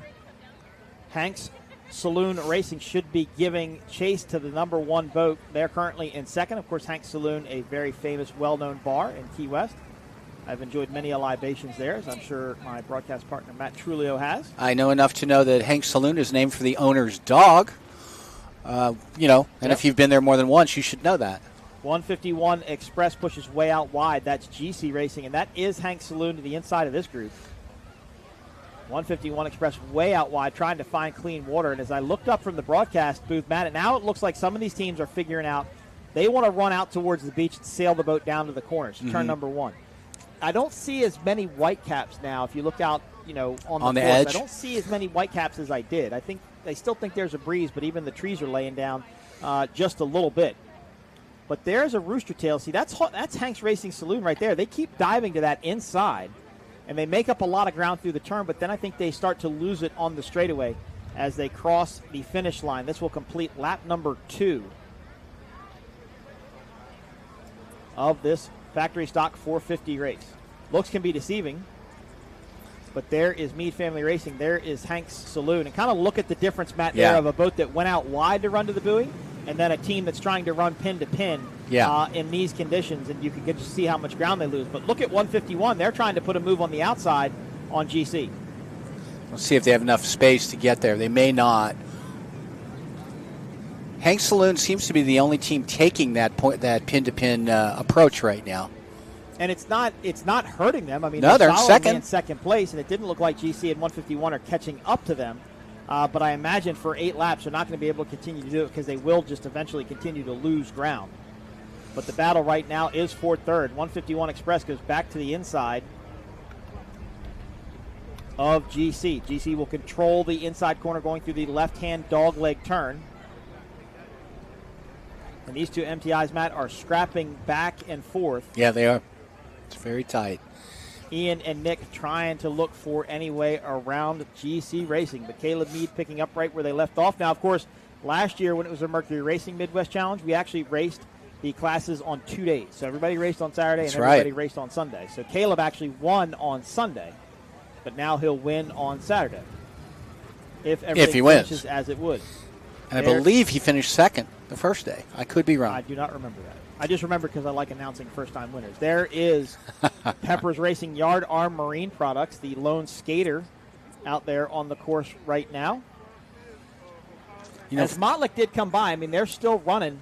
It's hard to tell from our vantage point if they're able to make up any ground, but these boats are so equally matched as far as speed and setup concerned, I'd be surprised if they're able to run this group down. It's a lot of ground to make up. They came off plane completely. Maybe they were hosed down, and maybe they went into Guardian. And if that's the case, they could still be experiencing some issues with Guardian, with the wetness still. You never know. Even from our camera shot here, it does look significantly calmer out It there does. than it was during our Superstock race, and I can't see whitecaps like I was seeing before. So good to see the father and son team of George and Michael Stancombe out running again. And I believe he said Dad wanted to go racing, so when Dad says that, you listen and you do that's what he you said. to go racing. So here they are. And Michael told me that the boat really didn't require a whole bunch of different setup work. I said, well, what about the center of gravity? You know, what did you have to move around and really change? He said, really nothing. He said it came out of the gate really good. That was always a very strong competitor. Very strong competitive boat. Amsoil and Peppers were like the arch nemesis in the Supercat light days. If BT's listening, he's probably fumigating that I'm mentioning him in a word with Stancombe in the same sentence. You know what's odd is when you watch that boat, and now we've got, once again, we've got Hank Saloon and I think Hank Mead Saloon Family might Racing be in the faster pit. than Mead Family Racing, and maybe Sean and Caleb are running a bit wider of a course. 150 Run Express should still be running in fourth place. They're coming back into our view. This is completing lap number 3 of 8. And we got to watch this battle between Hank Saloon. Hank Saloon might dive back to the inside. They're just outside of your view here on the cameras. We'll see if we can get one of our cameras on them. There goes 151 Express. They are giving chase to GC Racing. And that group, those two rooster tails right up there, that's Hank Saloon and Mead Family Racing. And just look at this battle. I do feel that Doug Wright might be faster than the MTI. And the MTI has them through the turn, but Hank Saloon made up ground. That's a precarious move there. Hank Saloon went right down in front of GC Racing, dove back to the inside. Was a smart move, though. Caleb really left that door open. Maybe shouldn't have done that. This is going to be a drag race down to the dog leg. Mead Family Racing is going to be on the inside. Hank Saloon is going to be on the outside. That means Mead can control the line. But if Hank Saloon can stay right with them, again, as I mentioned before, when they go back to turn right around buoy number 6, Hank Saloon will have the inside lane. Good shot. Look at the differences between the MTI and the Doug Wright. All the MTIs in this fleet, by the way, Matt, are actually 4-person boats. There's actually a back seat as they are built, not as a pleasure boat, for pleasure boat purposes if you wanted to do so. Well, I know a couple of people who have they call it the 390XR, used as pleasure boats, and they're great. So Hank's Saloon losing a little bit of ground, maybe about a half a rooster tail length behind Mead Family Racing. As they go into the dogleg, they'll turn left. Hank Saloon is making up time somewhere on this course. It'll be interesting to see where he's doing it, because Mead Family Racing, they just can't get away from him. Sean and Caleb just cannot get away from that Doug Wright. Yeah, and for a while there, they had a pretty good lead. Multiple both lane lead. Now they cut down on Hank Saloon and slowed them there. Hank Saloon had to back out of it so they wouldn't get up in their rooster tail. Again, freshwater's not going to do as much damage. Maybe running, and maybe that's what it is. Maybe Caleb and Sean are running a little bit more of a defensive race, but we critique this pin-to-pin move that Hank Saloon was doing, but to me, it looks like it's working, and I don't think you can count out GC and 151. This whole top 4 group is right there together in this class. This should be passing the halfway point now in 450 factory stock 450, as that is Hank Saloon way on the inside. Look at the separation there. Now, depending on how this goes, this will be a good proof of what's going to work out better. Do you go to the inside and steer into it, or do you go to the outside and let the boat push down to it? Great shot of the Doug Wright. It's definitely considerably calmer out there than what it was. I mean, these boats are running flat and wide open. Perfect running attitude. I mean, that is fast, that flat, fast level. Of course, I recognize the logo on front of that boat is Smoking Tuna Saloon down in Key West, one of my favorite watering holes down there. Another place I may have visited. Yep, possibly. We actually hosted a Speed on the Water party there once. Speed on the party there once. And look at this. Here we go again. So it did not work out for Hank Saloon. So the faster line is still going to the outside. But now look at this. 151 Express might make a move for second. Yeah. They were on the outside. I think that the Hank Saloon guys have to get away from running that pin-to-pin line, because it's not. It may help them occasionally, but it's not helping them consistently enough to stay with it. 151 Express, boat number 66, Ian Morgan, Nick Imprescia. Did they take second? No, they did not. Hank Saloon still in second place as they control the inside pin of the corner. I'm really impressed with Nick and Ian. They're driving the boat hard into the corners and able to make up some ground, but they're just not close enough to make the pass stick. this is allowing Meade Family Racing to pull out to even more of a lead, Matt. Yeah, this seems to be their strongest 450R factory stock race yet. Yep. Look at this battle here, though. About a half a rooster tail length separates second and third. Ooh. They've got to cut back inside, though. They'll lose sight of that pin if they don't do that. If they don't get back in there and find clean water, they'll lose sight of that dog leg. And I don't think Hank Saloon would make the mistake of leaving the door open for them going into that turn. Should have 2 laps left after this time by in factory stock 450. Montluck continues to run. They are just at the back of the group, and I don't think they may be making up a bit here, but it will be interesting to hear from race control and the P1 officials as to what's going to happen based upon that start. Of course, all the results we tell you are completely unofficial. Until all the information is reviewed, the boats are inspected, and then trophies will be handed out. Awards will be tomorrow night over at the stage in the park to our right, where the VIP tent is. And there is Meade Family Racing. They continue to lead in factory 450 stock. Now, where is Hank Saloon in all of this? That's 151 Express. Tried to carry more speed to the outside. Yeah, they went back to the inside. They sure did. I think they're anticipating either MTI or 151 to go out wider in that turn. And they're just thinking that if they can get to the inside, they'll just gain that slight advantage. But, look, 151 Express is way out to the right. It sure is. And they're going to start coming back. But it's still pretty windy. You can still see that it's blowing that rooster tail behind the boats to the other side pretty good. So the wind is not letting, and maybe laying down, but not getting much easier. Good looking livery here on the 151 Express team boat. Of course, another MTI in the fleet. Now you see Hank Saloon, that's Meade Family Racing, just in front of this group. This shot brought to you by X Insurance. It's the X Insurance helicopter camera, bringing all the aerial footage for the race today here in Sheboygan. More racing tomorrow, bracket classes, Supercat, everybody coming back out and doing it one more time.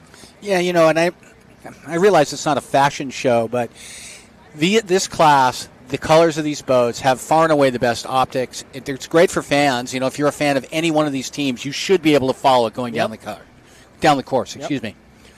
Lap number 6 of 8, so 2 to go now in factory 450 stock. Let's see if Caleb and Sean can get it done. Let's see if Hank Saloon can do exactly what Coco's Monkey did to Celsius. Can they continue to pressure them? But see, now Hank Saloon's got to start worrying about 151 Express. They're all over the transom of that boat. And let's see if that can pay off. Right now, it would be 151 Express in third, Hank Saloon in second, and Meade Family Racing unofficially your top 3. And GC Racing currently running in fourth. Haven't gotten the chance to talk to Grant yet this weekend. He was busy talking to people last night, but always good to see him and Kelly. And of course, Bays and Matt, a huge power boater as well, or a huge pleasure boater as well.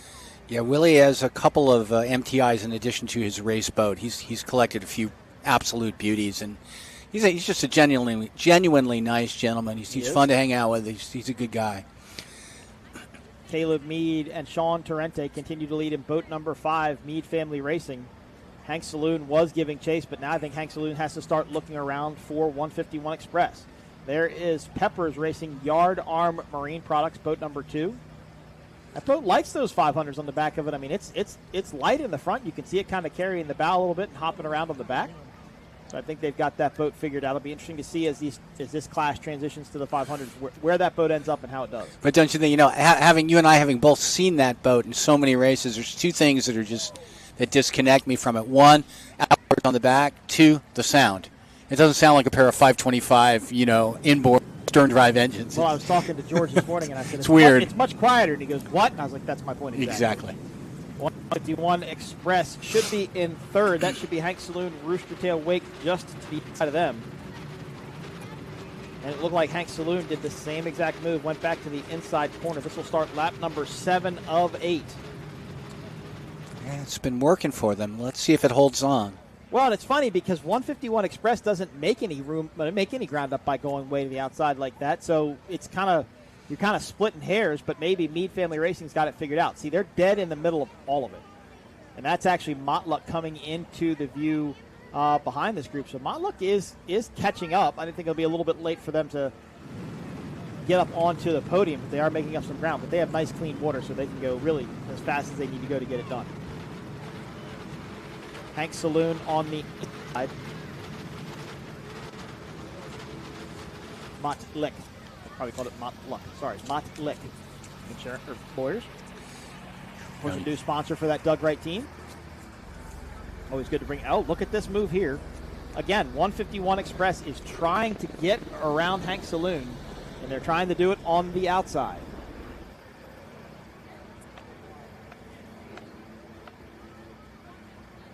And there's a good view there. Hank Saloon is on the outside of the Meade Family Racing wake. Now here goes 151 Express. If that door is open at all, I would expect Ian and Nick to jump back to the inside, but it wasn't. In fact, the door was so tight. Oh, there they go. There they go. That was a bold move because that was scrubbing a lot of speed there. I didn't think that door would be quite wide enough, but they went there and they figured it out. Haven't regained it yet, but they're working on it. They're trying. But that turn is deceiving from our vantage point. Oh! 151 Express has hit a buoy, and it looks like it's hanging off the back of the motor. It is. I can see it flapping there in a breeze. Now, that will be a penalty infraction for 151 Express. And an expense as well. An expense, yep. And if it doesn't get off of that motor, it could interrupt the airflow going to that 450R Racing outboard. And these do have Guardian mode on it. If it starts to overheat, it does take air in from the back top of the cowling. But they did hit a buoy and took it out. And Matt, I don't know. Maybe they just didn't see it. But it didn't look like, from our vantage point, their view was blocked. Well, I'm trying to figure out, Mike, which buoy it is, or what that actually is. Is that buoy? It's a buoy. It had a monster banner on it. That's just the monster banner. The buoy deflated, and it had a monster banner that wrapped around it. Huh. But it should be, if I count correctly, it should be one. It should be buoy number 4 that they took out. Yeah, see, this is 1, 2, 3, and then 4. So apparently they clipped it so hard that they took the banner with them. Yep, I think so. They saved the banner, but took the buoy. Is the buoy gone? The buoy's gone. It's not out there. You should be able to see it. You're right. So Meade Family Racing continues to lead. Hank Saloon in second. 151 Express does have a buoy still hanging off of that engine. But that will be an infraction to the 151 Express team. They're very explicit about the rules in the meeting. They are. Hitting and taking out buoys. And by this time they know it. They have a rear mirror. GC's gotten around them. GC's now gone to the inside. So they are slowing, but that motor that's got the banner ripped around, that's a great shot showing. It's a Monster Energy banner. Great plug for Monster Energy, the official energy drink of P1 Offshore Racing. They could get some sponsorship dollars from this. Look at this. Hank Saloon. Oh, no. This should be the white flag lap. This should be the last lap for factory 450 stock. Hank Saloon on the inside, Meade Family Racing on the outside. Keep in mind, this is a tricky perspective. It is a very tricky perspective, but they're close. They're closer than you think they are. Now, Meade Family Racing may cut them off going into that corner, but wow, look at that battle. Look at that battle. Hank Saloon on the inside, Meade Family Racing on the outside. What does Caleb do? He went a little bit wider. He didn't go in as tight as he wanted. There goes Hank Saloon. If they can get just a little bit of acceleration, they can carry a little bit more speed. And will they be able to take the lead? Ooh. Oh, it's going to be close. I think they did it. I think they've gotten the lead away from Caleb. It looks close, Mike. Caleb and Sean now may be relegated back to second. Meade Family Racing. There is no buoy when you exit this corner. They're going to have to maintain where that buoy kind of was. And it looks like they actually did a really good job of that. Now they have probably, the track on their GPS showing them where they went around. And It looks like we may have a patrol boat that went into that group as well, or that kind of marked where that buoy was. But Matt, what a move by Hank Saloon. They stayed on it. They put the pressure on them, and they were able to get the lead and pull away. And what a lead they got, Yep. And this could be a win for Doug Wright in the 2 outboard classes here. Doug Wright won in Superstock, and you could have a Doug Wright win in Factory 450 stock. That was an outstanding pass. That was amazing. As Motluk continues to run as well, 151 Express is slowing dramatically. And I don't know if they're thinking because they have the infraction or because of the banner. Or the Guardian, perhaps. Yep, It's hard to speculate. Any number of things here. But what a great run for Nick and Ian. They did a great job. They were battling up there towards the front. Just don't know if they lost sight of the buoy. They could have hit a rogue wave, and it kind of could have just steered them into it. Maybe nothing they could have done. But definitely took out the buoy. And they have slowed, and they are now off a plane. So Motlek is now catching back up to the fleet with 151 Express is down. So it looks like they're trying to get that banner off. Oh, it's quite a banner, too. Oh, it's big. Bigger than it looks. It's definitely not small. Once it's not moving along at 100 miles an hour, it And now look at tends our to view show there. itself. Now you start to see Whitecaps a little bit further out. Yeah. So maybe it is still a little bumpy. Oh, what a bummer. That's a total bummer for those guys as they get the banner off, and they'll probably get it stuffed down into the cockpit. And there's our leader. Yep, here's your leader, Hank Saloon. This is the last lap. They put the pressure on Meade Family Racing, and they had him. They got him to crack under pressure. So Hank Saloon in first, Meade Family Racing in second, GC Racing now on the podium in third. Wow. What a race here for Factory 450. Matt, been drama and everything today. Let's hope Class 1 doesn't go the same way. Well, good drama. We Drama, would love of some course. good. Yeah, We would love fun. some good Yep, drama. we No do. bad drama. Well, we had some bad drama. A couple boats went over, but Yep. we did get confirmation from Chase Muller, Jay Muller's son, that they were okay. As Hank Saloon is going to take the win in Factory Stock 450 here in Sheboygan. That is just fantastic for Kobe Harrison, Edwin Shear, and the entire Doug Wright group. That's an amazing win. Wow. Caleb Meade and Sean Torrente will take second place after leading for most of the race. But not sure what happened to them, whether they maybe just lost their setup, the boat got away from them just a little bit. GC Racing will come across the line in third.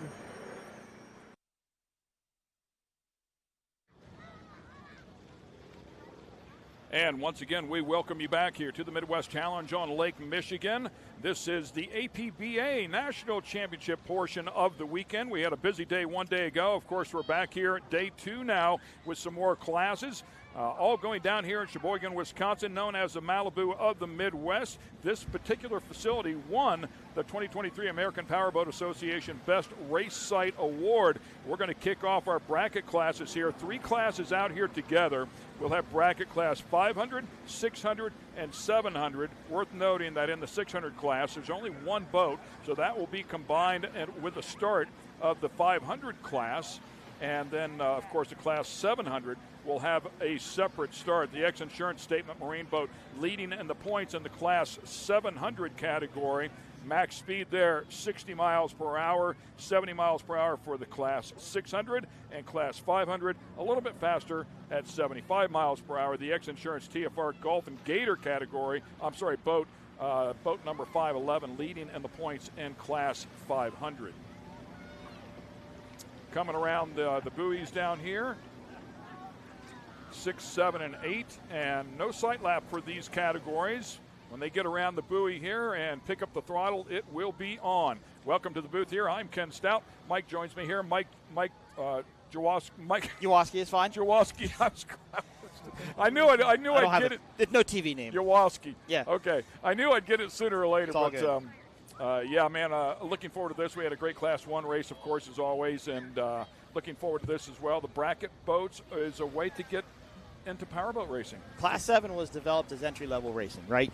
It was a way for you to just go out. You can really run anything. As long as it runs the speed and meets the safety categories, or the safety criteria, you can go out and do whatever you want. Class 6 runs 70 miles an hour. It's just like bracket drag racing. As fast as you can get to 70, you can do it, but you can't go over it. It's monitored by a GPS inside the boat as we get green flag racing for class, I believe this is class 5, which was going to be the first start here. And the class 5 lineup, 511, X-Insurance, TFR, Golf and Gator, JJ Turk, Nick Boos, 579, Tunnel Vision, Mike McLaughlin and Robert Bryant, 522, Rum Runner, Thomas Crowley and Fran Villatato. And making their return here in Sheboygan, boat 540 Pump It, Joey Dacey and Mike Dacey in that Warlock hull. Yeah, and these guys are bracketed to 75 miles an hour. First time we've seen them this year in the boat number 540, the Pump It boat. And Talked about it before. Boat number 511 leading in the points in this particular category. Rum Runners come in here third in the points. Second in the points by boat 517 Bulletproof, Team Farnsworth, and the GoodCars.com boat not here this weekend, and they came in here second in the points. Yeah, they're definitely probably going to lose that to one of these other teams here. I'm interested to see what this Tunnel Vision boat and Rum Runner boats can do. These guys were actually teammates last year, and then Tunnel Vision came out in the Pantera to race in Class 5. Wow, look how close they are already.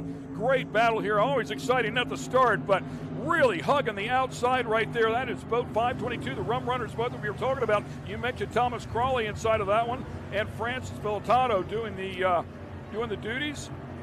Now remember, you have to run your speed bracket in this group of racing. No matter whether you think your boat can go faster or not, you've got to stay at that 75-mile-an-hour mark. And Ken, flat water just like this, they can run wide open speed as you get a look at Class 7. But X Insurance, TFR, Golf and Gator, Nick Boos and JJ Turk picking up right where they left off. Tunnel Vision jumps back to the inside. That's Rum Runner on the outside. And so how will they monitor that speed? Obviously, it's critical. You want to get as close to as possible without going over. You have to have some instruments that will help you do that. Yeah, exactly. So Rum Runner, I think, has an iPad up on their dash in front of them, and it's saying 70 miles an hour. Some people just run a big speedometer. But the race officials have a GPS inside the boat that the teams cannot have any access to. They don't know what it reads. They don't know what it says. So it can be a slight variation away from what they see on their data in the boat. There is Class 7 on the inside. They can run 60 miles an hour. That is Class 6. The Rendell 1 design boat. And then 3C, that X Insurance gray catamaran on the outside. That's a brand new boat, a brand new class here to P1 Offshore Racing, single-engine outboard-powered catamaran built by Todd DePhillips, making its debut here in Sheboygan, Wisconsin. Class 7, we've got X Insurance Bad Decision with Rick Harmeyer and Owen Boos. Hartman Statement Marine, X Insurance 759, Mark Fitzgerald and Jerry Hartman. 744, Jackhammer, Connor Langheim and Mike Hack. And then boat number 11, X Insurance TFR Offshore Racing, Cameron Turk. And Robert Bryan is actually not in the Class 7 boat today because he's running Class 5. Look at that side-to-side battle there, though. Oh. Ken, these boys are right on top of each other. And completely out of the air there for a moment, flying these things yet to check up at all. You've got to love it. Well, and they're in a really precarious spot because, see, there's a boat in front of them that's causing wake. And these little 22-foot boats, they will shine walk. One of them's a velocity. That is Jackhammer rolling up on its side. A little bit harder to tell the X Insurance boats apart as they both have the green livery. But I think the run with the red is Hartman Statement Marine X Insurance. They are currently in third. It looks like an X Insurance Statement Marine in first. Rum Runners in second, but they're getting ready to chase down that Rendell 1 design. But again, Ken, you get in this heat of moment, you get really, really excited. It's happened to me plenty of times, and you just push just a little bit too hard, and you break out, and you can go back to last place points for the day. Yeah, it doesn't take much. Clearly, had a chance to talk to a couple of people that with Nick and Ian that run in the 151 Express boat who come out of the V's and went into the Cats, and of course we got to talking about how much rougher the V's are in comparison to the Cats, and you could see it there. I mean, they really move around. One cat in the back here, as you talked about before, a different category, but beautiful looking boat, by the way. I apologize. It's Lanier Custom Marine that laid up the Wicked boat. I apologize. I know Todd DePhillips had a hand in it, but it's basically a scaled down Superstock boat with a single engine. I look forward to that boat getting its wings and coming out and doing a little bit better, so apologize about the misinformation there. Back to Class 5, that is X Insurance TFR Golf and Gator on the left-hand side of your screen, Tunnel Vision in the middle. So these boats kind of mimicking where they were before. Yeah, and obviously the open cockpit boats in comparison to what we saw before with Class 1 or a number of the other classes out here with the completely enclosed canopies. Yep, they're getting the air in the face, the breeze down their shirts, if you would. Tunnel Vision, a boat from Maryland, where I'm from. See this boat, hear this boat test out on the South River behind me. I know that Mike and Robert are trying to get it figured out and get it to go faster and run consistently. But the X Insurance Golf and Gator team, they've just been very, very consistent over the years. One of the best Class 5 boats out there. Of course, Michael Stancomb used to run this boat with J.J. Turk in previous years. Now Nick Boos running with them. Class 5 is running 6 laps. Class 7 is running 4 laps. And Class 6 is also running 6 laps. So 6 laps and 4 laps for these boats out here running right now. As X Insurance Golf and Gator continues to lead. And Ken, we've seen this boat do this a lot. I would question whether this boat has broken out just because of the lead. But look at this replay. Look at this Class 7 battle. This is first and second place. And they may be even touching. They may be rubbing paint there. And this jackhammer boat all of a sudden catches his wake right here. Watch. And he rolls up onto the side. He probably looked down into that other Class 7 boat. And that was a deciding factor right there. It gave that X Insurance boat just a little bit forward momentum as the jackhammer team may have had to lift out of it. But a great Class 7 battle How exciting here was that, in man? Sheboygan. Again, this is an entry-level class. These are velocity hulls. Not statement hulls, but velocity hulls or super boats. There's a couple different manufacturers in this class. And you can come out, you can put this engine on the back of the boat, and you can run Class 7 as long as you don't go over 60 miles an hour. Just so violent as you watch these drivers out here negotiate these rough waters, and it's definitely got a lot more chop out here. And of course the boats stir up their own chop as well. If you look off to the distance, it doesn't seem as bad, but once they get out here with all of these boats, man, they really stir it up. And while Ken, it looks rough for these Class 7 boats, this is a Cadillac ride for these boys. I mean, they'll run these boats out in the Atlantic Ocean and in 3 to 4 foot seas and not even think about it and really enjoy it. This is a true working horse, working class group, if you would. These guys work on Monday, race on Sunday type of attitude, and they get out here and lay it on the line for offshore powerboat racing. But Jackhammer is going to be on the inside. X Insurance is going to be on the outside. The other X Insurance Hartman Statement Marine boat is currently back in 3rd place in Class 7.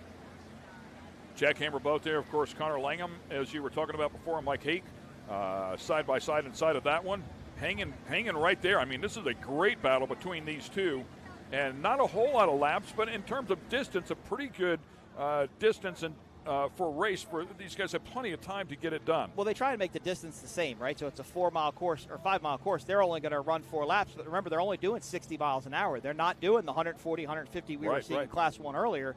So they're just not going to run the same number of laps. They don't really need to. Jackhammer, of course, Connor Langheim, his dad is Reese Langheim, ran the Superstock Jackhammer entry yesterday with Julian Maldonado. As Jackhammer continues to lead. Ken, bracket class racing is won and lost in the turns. That's where they can make up the time. That's where they can lose the time. Because believe it or not, when you turn these boats on their side, in most conditions, you can hold it wide open because you know as you're turning, you're never going to break out of your speed bracket. Maybe not here because they're a little bit longer turns and it's kind of flat, but that's a great insurer, that X Insurance TFR Dolphin Gator boat. Yeah, it comes in here leading in the points, 494 points coming in here for the weekend before a race a day ago, and 432 points right there behind them for Bulletproof. Not here. The Rum Runners at 322, so 110 points back behind second, but we'll be able to close that gap here a lot this weekend. The X Insurance boat, of course, is a Phantom hull, an open Phantom cockpit boat. We will see more Phantoms come out later in Mod V. You'll see the canopy version of the same exact boat. Tunnel vision just behind them. That is a Pantera hull. Used to have a number 5 Mercruiser drive on it. Of course, Mike took that off and put a Bravo drive on it. Really changed the setup of the boat. You can see really the difference, how much higher, it's much taller. And you sit in that Pantera of tunnel vision there, and you kind of sit up off of the floor a little bit as to where Nick and JJ here are sitting down more. They're kind of sitting on their butts, their feet a little bit more straight out. But just a perfect example of how Class 5 boat runs. And JJ Turk has really put his time into Class 5. He's really one of the better teams. 75 miles per hour is the max here for Class 5. And, man, it looks like they're going 140. It looks really sleek. But I love the point that you just made. And I would have to think that a lower center of gravity makes a difference here in the boats as well, just like it does in race cars. And we can see that other boat had a much higher center of gravity. Maybe there is an advantage out there, in some of the chop, but that looks low and sleek, not blocking near as much wind. Well, what these V-bottoms have, Ken, is they have trim tabs. And basically, just like trim, flaps on an airplane, they can run the trim tabs down, and that helps with the chine walk. It helps, keeps the bow down, but it will scrub off speed. It will make the boats go a little bit slower. The X Insurance TFR Dolphin Gator boat can probably run upwards of 85, 86 miles per hour, but he runs in a 75-mile-an-hour class. Your boat can always go faster than what it needs to because you want to be able to have that acceleration advantage. So when they put the tabs down, they know they have the power to get more speed if they need it, but you can see it just makes that boat run much more level. It's not chine walking side to side. It has a really, really good attitude. Well, I think to your point, it's won and lost in the turns. It's whatever boat can be the most efficient in that turn, carry as much speed as possible, whether using the trim tabs or not. Yep, exactly. And it's all about feel. It's all about what you want the boat to do. Good shot there of the throttleman, Nick Boos. Room in the back seat, by the way. Yep. You can take that boat out on a poker run and go have some fun with it, right? JJ Turk instrumental in putting on our Cocoa Beach, Florida race as his family owns the La Quinta Inn down there. always very helpful, but getting it done here in Sheboygan in Class 5. So it should be X Insurance, TFR, Golf and Gator in first, Tunnel Vision in second, and I believe Rum Runners was in third. Back to Class 5. Have been told that the Jackhammer and 747 are both activator hulls. Some are Statement activator hulls, meaning they were modified by the Statement team. Of course, Statement builds center consoles and catamarans down in Tampa, Florida. Started racing with us a couple of years ago and just made a great impact. Nick really wanting to race with his son Owen and really have developed programs around doing just that. There's a good shot of that Pantera. Robert Bryan, Mike McLaughlin, Tunnel Vision. They've had their mechanical issues, Ken. They fought some issues in Ocean City. They fought some issues in Cocoa Beach. Let's see if they can get them worked out here. And remember, just because that boat is that far in front of you, just because X Insurance Golf and Gator has checked out so much, you still have to run your race. You don't know if that boat has broken out in front of you. You don't want to lift. You don't want to slow down. You don't want to let that third place boat catch up to you. Yeah, the Tunnel Vision boat, by the way, did bring home a podium at Ocean City, our last event. So congratulations to them for that.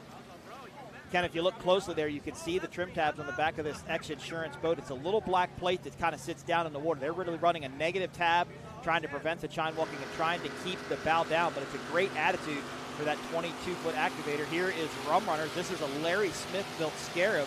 Thomas Crowley and Fran Velatato. They are making a run on Tunnel Vision. And Ken, before we went away from our last shot, it looked like Tunnel Vision got a little squirrely through the corners, and Mike may have had to lift, allowing Rum Runners to catch up. Rum Runners boat with a couple of podiums on the season, by the way, finished up third at Cocoa Beach. Lake of the Ozarks stood at the second position on the podium, so a nice run there as they come in here third in the points. And you can see the speed right there, as you talked about it before. Both of them right there as close as they can get, so the battle will come down once they get to the buoys. Yep, it's all going to be about the GPSs and getting that GPS read when they return back to tech inspection. Jackhammer really has pulled away. Now, Ken, I would look at Jackhammer and I would think they may have broken out. They've got a big lead now over these two X Insurance Statement Marine entries. Looking back now to Class 5, the X Insurance helicopter in tow, providing our aerial footage today here in Sheboygan, Wisconsin. And see, Ken, they're even trying to run the same line. Fran knows that he doesn't want to get too far away from Tunnel Vision because he doesn't want to run a longer course. He wants to run the exact same course, stay out of his whitewater. He's going to cut back to the inside. Now they thought about it. He wanted to go back to that inside. I'm not sure if that was some defensive driving there, but they're getting caught up in some wake now, and that's going to have an effect. It's going to cause the boats to chine walk. They're going to have to lift just a little bit. But this is a great battle for second place in Class 5. Incredible racing here. This is what the fans come here for. This is what they want to see. And both boats, the pilots, the drivers, the throttlemen, doing an incredible good job there. I mean, as brave as they come. And they're getting up into some lap traffic. That's what was actually causing that wake with some of the Class 7 boats. They had to get around. Slower boats to the inside, faster boats to the outside, but that still means you have to contest with a wake. Anytime you go over a wake sideways, the boat's going to want to roll to the left or to the right, really scrub off speed. Sometimes you have to lift out of the throttle, set the boat back down, and then accelerate. And because Tunnel Vision is a bit taller of a boat, Ken, it may a little more susceptible to that chine walking. I think we're going to bring you a replay here as well. And obviously, if you're in the outside lane, you're going to travel more distance. Maybe you can maintain a little more speed. Here's another look at him. I mean, just sticks the nose inside of that white water for a moment, and that boat was not happy. And look at him bring it right back over there again to try and stay in that smooth water. Yeah, and I don't know if Rum Runners was trying to look to the inside. If they were really close to hop across the back of it, I don't know really what they were thinking, if they thought there was going to be an opening there or not, or the boat just kind of got a little sideways over a wake and steered itself kind of in that direction, and they had to overcorrect to get it back away from it. As you look at the X Insurance 3C boat, as they are getting passed now in the dogleg by X Insurance TFR, Golf and Gator, JJ Turk and Nick Boos in that open Phantom Class 5 boat. Had a chance to meet JJ Turk at Lake of the Ozarks. Talk about a guy with some personality. They were having some fun for sure. He's a character, and he's been around for quite some time, and he's made a pretty good investment in teams. He races with his son. His son races in Class 7 as well, so a big family event, or big family effort there by the Turks. That's a good shot of Tunnel Vision as they are giving chase now. That's the 3C entry of X Insurance. Yeah, really good-looking boat right there. Very, very cool. I had not gotten to see it in person yet. I went over to the pits earlier and checked it out just before the race. I know Sean Torrente set this boat up. I believe Sean Torrente is in it right now as they start to get it dialed in. Good shot there of Rum Runners. They'll catch a little bit of air through that corner. So, Ken, that does prove to us what we thought during the Class 1 race. It is a little bit rougher on the south end of this course. Yeah, no, obviously the turn is tighter as well. So, and then all the boats out here creating some chop. He was coming back across the wake as well. Didn't seem to be worried about it, though. It's the shortest distance, man, and it goes right back across the wake again. And cat boats just don't turn as well as a V-bottom boat does. They have to be able to set down into the corner. A V-bottom boat is more like a knife. It will slice through the water. It will dig into the water.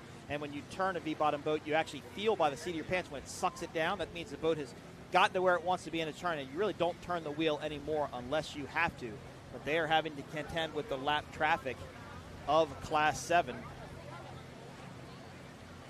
Yeah, we have some great battles going on out here. Every spot, obviously, very, very critical as they run these laps. So, excellent stuff here. Great racing out here on Lake Michigan. And Eric Colby, who will cover the offshore races here in Sheboygan for Speed on the Water, is telling me that Cameron Turk is in the 3CX insurance boat. So that boat making its debut here on Lake Michigan. Look at that Larry Smith-Guerra, boat number 522, Rum Runners.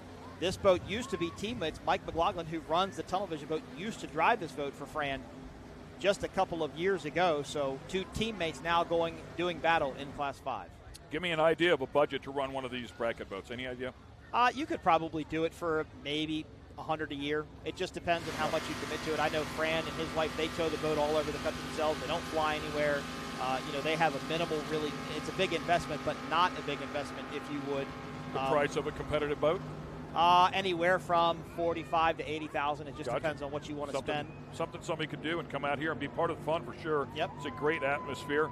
Great hard-working people, a great place to raise your family, bring your family and kids out to. Let them watch some blue-collar, hard-working people around very successful people as well, but everybody works hard. There is some smoke coming out of the Rum Runners entry, and that signifies maybe some sort of an engine issue. That's water dumping out of the exhaust on either side. But when you see white smoke like that, usually it means oil burning, so they could have something going wrong in the engines. I know that Fran will watch those gauges, the oil pressure, the water temperature, and oil temperature to make sure they're not going to hurt that motor. Ken, if they blow the motor up, that becomes a very expensive day. Yeah, no question about it. Any form of motorsport. Class 5 has always been dominated by a boat called Superboat. They're actually built out in Long Island, New York by the father and son Cohens.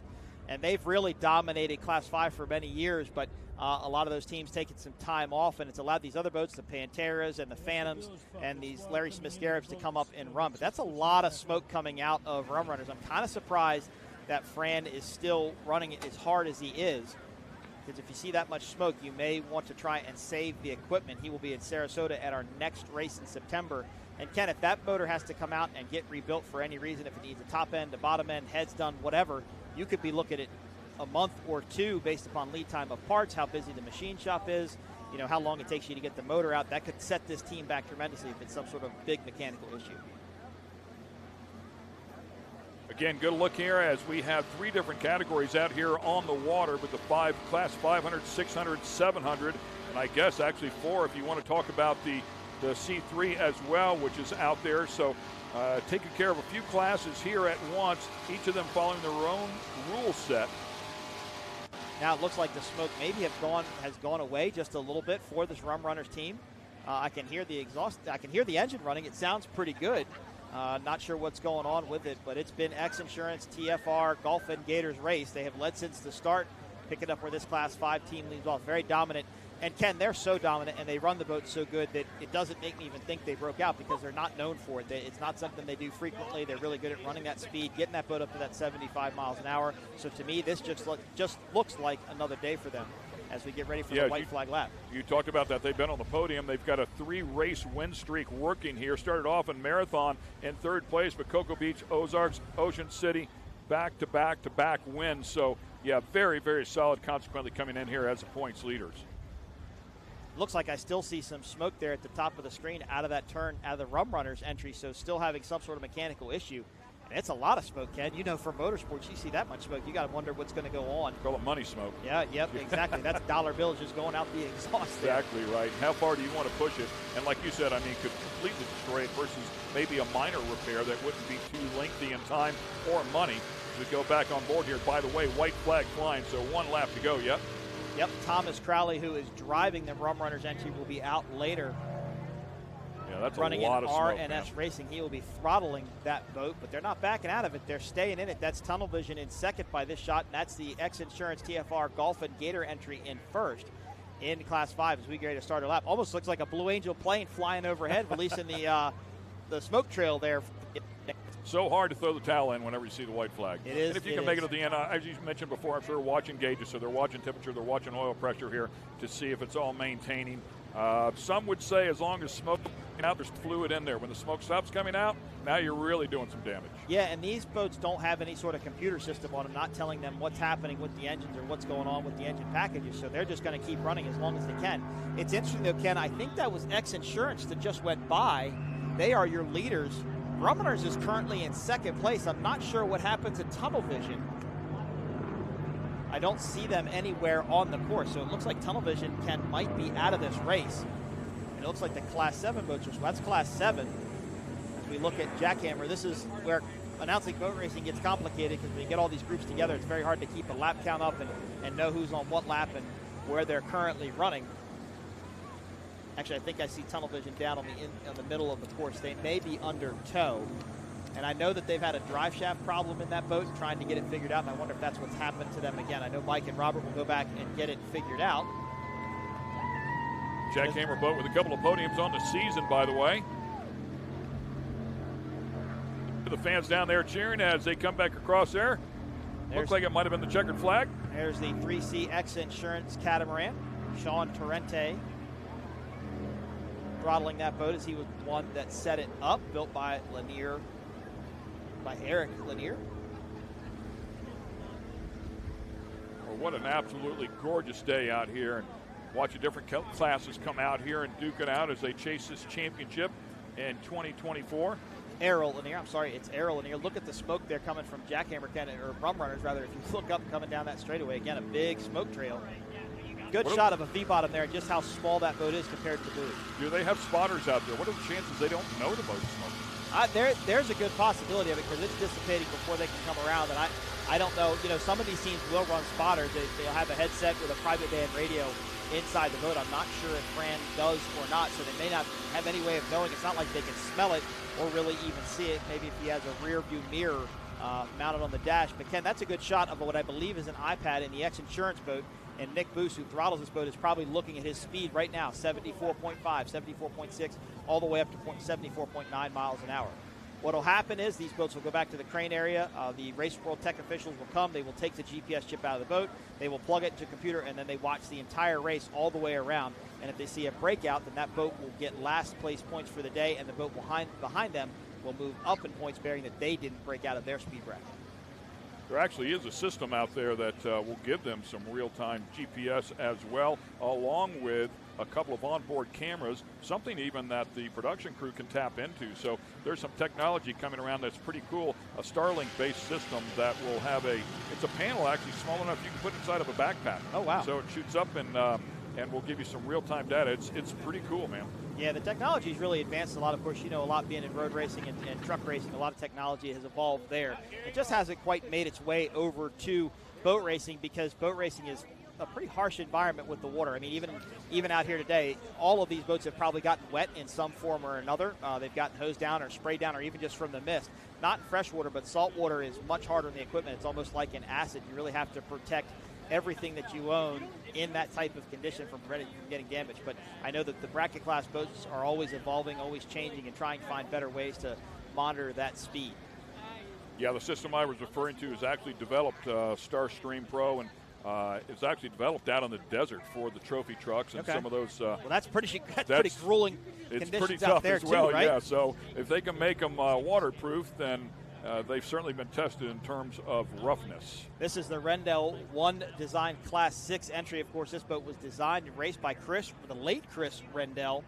Now it's run by Mike Sadlin and Robert Goodwin, Ultimate Boat Racing Experience. And believe it or not, Ken, you can lease these boats. There are about 4 or 5 of these boats built. You can call them up and lease them and do team building events inside of it. I've actually done some with Chris Rendell before he passed away, and it's allowed to, they can come out and they'll set up a course like on a small lake or something. They give the fans an experience of what it's like to go out and run a boat. And if you want to learn how to race a boat, you can also lease one for a race. And get to enjoy the experience. But I can tell you, that's a very, very small boat inside.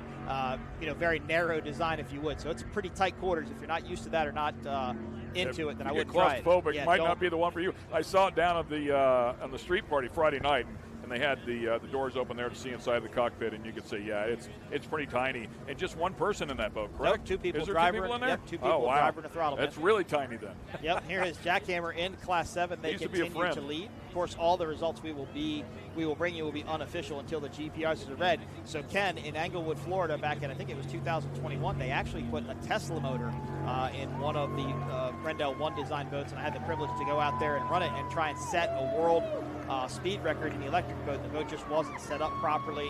We could never really give it up to top speed, but it was fun to run. You would think the torque of an electric motor would be a great combo for something like this. It is, but it's the batteries. It's the weight of the batteries, because you take the fuel tank out where you would normally have that ballast from the fuel tank. You had to kind of counteract with the weight of the batteries, and it kind of wreaked havoc vertically and sideways on the boat. So it's really hard to get set up, but it was a cool experience to get to do. And, of course, we hope that team continues to work just as hard as Chris Rendell did. Connor Landheim and Jackhammer, Class 7. They are your leaders unofficially. Got Mike Hack on the throttles. Connor is driving. Beautiful activator hull. Mercury 300 outboard. And these boats all used to start out with the two-stroke outboards as well, and over the past couple of years, these four-strokes have evolved to the point where everybody is starting to run them, and they're really starting to evolve two-strokes, almost pretty much going away in offshore powerboat racing. Looks like Jackhammer is going to pull off to the inside of the course. They've got the checkered flag. Yeah, I saw some vintage video, if you will, with a pair of two strokes on the back, and boy, they sounded sweet. Two smokes, man. They're screamers there, running really high RPMs and really fast. Good to see this 3C boat out here, X Insurance, with Cameron Turk and Sean Torrente.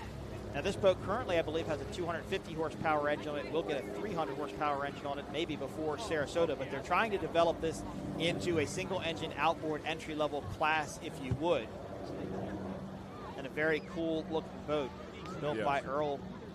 Great looking boat here for sure. A bit more affordable too, I would think. Yep. So I'm sure that class will develop nicely. So I did hear on race control, it sounded like all race boats have turned to the inside of the course, so they will hand the checkered flags out. And up next, we will bring you Mod V and Class 4. So Ken, Mod V is our next spec class. Single engine V-bottom hulls, 29 to 32 feet. Running just about 750 horsepower. Really great. That's the closest thing to NASCAR that I can simulate on the water is what you'll see coming up next in Mod V. By the way, take a look at the white caps out there. You're wondering about how choppy it is. So certainly far from flat. As you talked about before, these boats designed to really deal with some heavy chop and some swells, but it is far from flat and glossy out there today. There is something for them to deal with, and whenever they get around some other boats, by the way, there's a good look at that Class 600 boat. Pretty cool with Robert Goodwin and Mike Sadlin inside of that one. The ultimate boat racing experience in Muscle Marine. Just such a unique design. It looks completely different than everything else that's out there, so it was good to see that one Friday night at the street party. Yeah, such a cool boat, just such a unique design. Did get a text from the Tunnel Vision team. They broke yet another input shaft, so broke basically another drive shaft. They just keep twisting them off. There's nothing they can do. Maybe a little bit too much horsepower in that boat going into that Bravo 1 outdrive. But Mike will take it back to Maryland and get it figured out. And one of those deals, would it typically break whenever if they were to fly it out of the water and land back in and load it up if they don't get out of the throttle quick enough? Yeah, but it wasn't that rough today, and he's broken it on the Chesapeake Bay testing, and it hasn't been that rough. So it makes me think that there's some sort of other issue there. There's a coupler that it goes into on the back of the engine. They changed that, thinking maybe that had some sort of flaw in it, and they just can't quite get it figured out. Something not happy as they finish this one up here. Checker flag out for everybody. So Class 5 X Insurance TFR Gulf and Gator, your unofficial winner. Rum Runners should come across the line in second. And I believe boat number 540, Pump It, with the Daisies on board, should come across the line in third. Of course, that's a brand new, and that is boat number 540, Pump It, right there on our screen. Put a Mercury Racing 565 horsepower engine in that boat at the beginning of the year. Very little test time. This was the first race here in Sheboygan, Wisconsin. Of course, Mike Dacey works for Mercury Marine, located in Fond du Lac, as the Jackhammer team gets ready to head back into the pits. So up next, it should be Mod B in Class 4, and then after that, it will be Supercat, the last race of the day here in Sheboygan. Looks like the X Insurance 3C boat is going to go over and get a checkered flag. Class 4 is a little bit faster yet at 85 miles per hour. Exactly, a little bit bigger too, mostly twin engine boats. Only 2 Class 4 boats here, Simmons Marine and of course framed offshore. 1 extreme hull versus 1 phantom hull. And when the boats come out, Ken, you'll be impressed by the size difference that you're going to see. And that's Cameron Turk on the bow of the 3C X Insurance boat. Beautiful shot of the crane area. That's the Sheboygan Yacht Club and the Sheboygan Youth Sailing Center, the maroon roofed building there. Thanks to those 2 facilities for letting us take over their parking lots and pull our park our race boats. Quite a contrasting difference between sailboats and offshore race boats. Pleasantly surprised, very fairly priced, as I did visit that establishment last night for a little bit, so we appreciate that as well. That's a shot of the X Insurance helicopter. Rick Lindsay, Parker Lindsay providing all the aerial footage for today's race here in Sheboygan. Let's thank the P1 sponsors, Mercury Racing, Sunoco Race Fuels, Myco Trailers, X Insurance, Visit St. Pete Clearwater, ICOM, RCR Construction, Sartori Cheese, JF Ahern, National Exchange Bank, Abyss Batteries, and Experience Kissimmee, our P1 sponsors. And yes, we do have 2 helicopters, so the helicopter shot of the helicopter. Yeah, we got divers in 1. Our medical staff will be in 1. Overhead shot there of the beach. People enjoying a beautiful day out here. Lake Michigan, Wisconsin. They say up here in Wisconsin, any day above 0 is a good day. Yep, that's very true. So I think our safety helicopter is going to have to go back and refuel. So we'll have about a half hour, 40-minute delay between these 2 races. Congratulations to our winners. Jackhammer in Class 7, X Insurance, Gulf and Gator, TFR Racing in Class 5, your unofficial winner. 3C winner was the X Insurance boat, and Class 6 Ultimate Boat Racing Experience. All righty, as Mike talked about, we still have plenty more racing yet to go here today. We're going to take a quick break here and reservice everything, and we'll be back in just a little bit. Stay with us for more exciting racing here in Sheboygan. M for mature. Who are you counting on? Hey. Who are you leaning on? Who are you? Hey. Hey, so. Whoa. Hey, they tryna block all my blessings. They thought I lost the snapping. I bet on me and my team. ISO is what I'm rapping. Who are you counting on?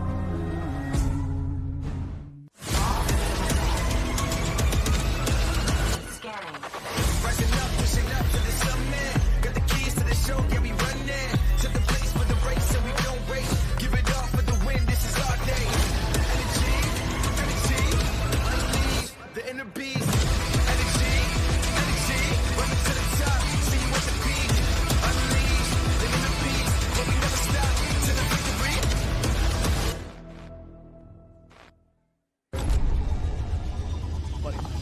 I used to toss a coin in the waterfalls, in the wishing well. Now I get plenty coin, but I'm self-made. You ain't gotta wish me well. You ain't like me then, but I guess it's past tense, cause you tapped in. You was never who you said. I see the facade when looking, it really be like you could tell. My guard up, I ain't taking nails. If it's not in my favor, won't sign a deal. I got the royalty in the mail. I got authority in the field. Take a look in my iris. I be precise with the timing. I never know where my mind went.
Mercury Racing was forged in the heat of competition.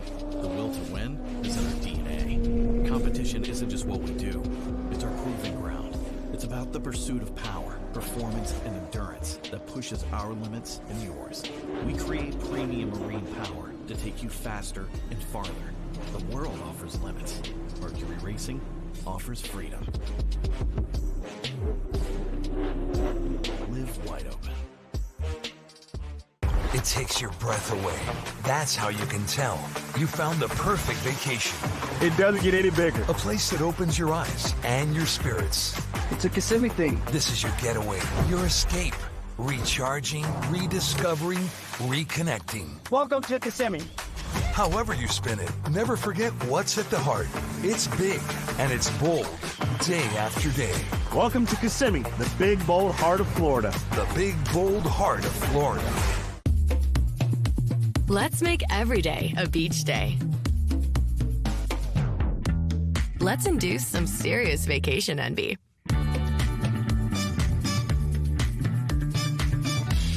Let's make it look like we've done this before. Let's reconnect. Let's get it fresh from the Gulf.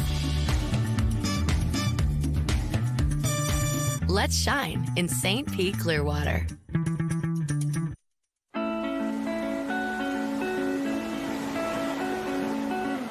She won't remember her first word. She won't remember her first steps. But she'll never ever forget her first wave.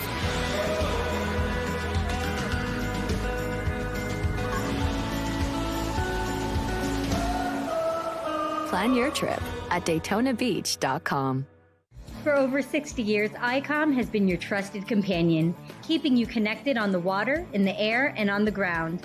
Whether you need a two-way radio for your cruiser, center console, personal watercraft, or anything in between, ICOM has you covered with the most innovative marine, amateur, aviation, land mobile, LTE, and satellite network products.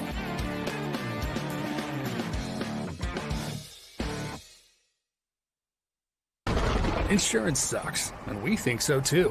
Why? Because traditional policies don't provide complete coverage, leaving you to deal with the holes and gaps. But not anymore. X Insurance's true umbrella and true homeowners are a true partner, covering any potential gaps and exclusions. With X Insurance's true umbrella and true homeowners policy, you will experience true insurance when compared to traditional policies. Contact us today or ask your agent about X Insurance.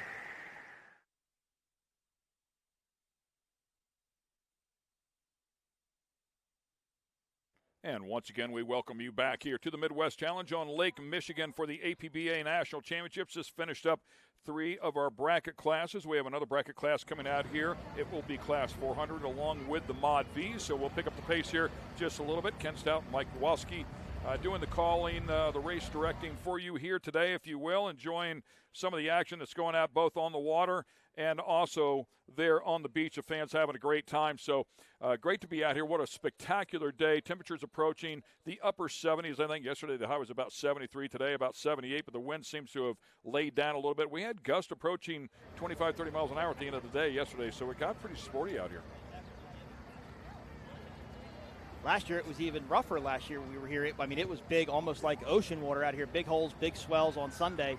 The weather changed quite a bit, and of course, much different than what we had yesterday. Talked to a lot of the Superstock teams, and everybody has told me that south turn was just really, really hard to negotiate yesterday.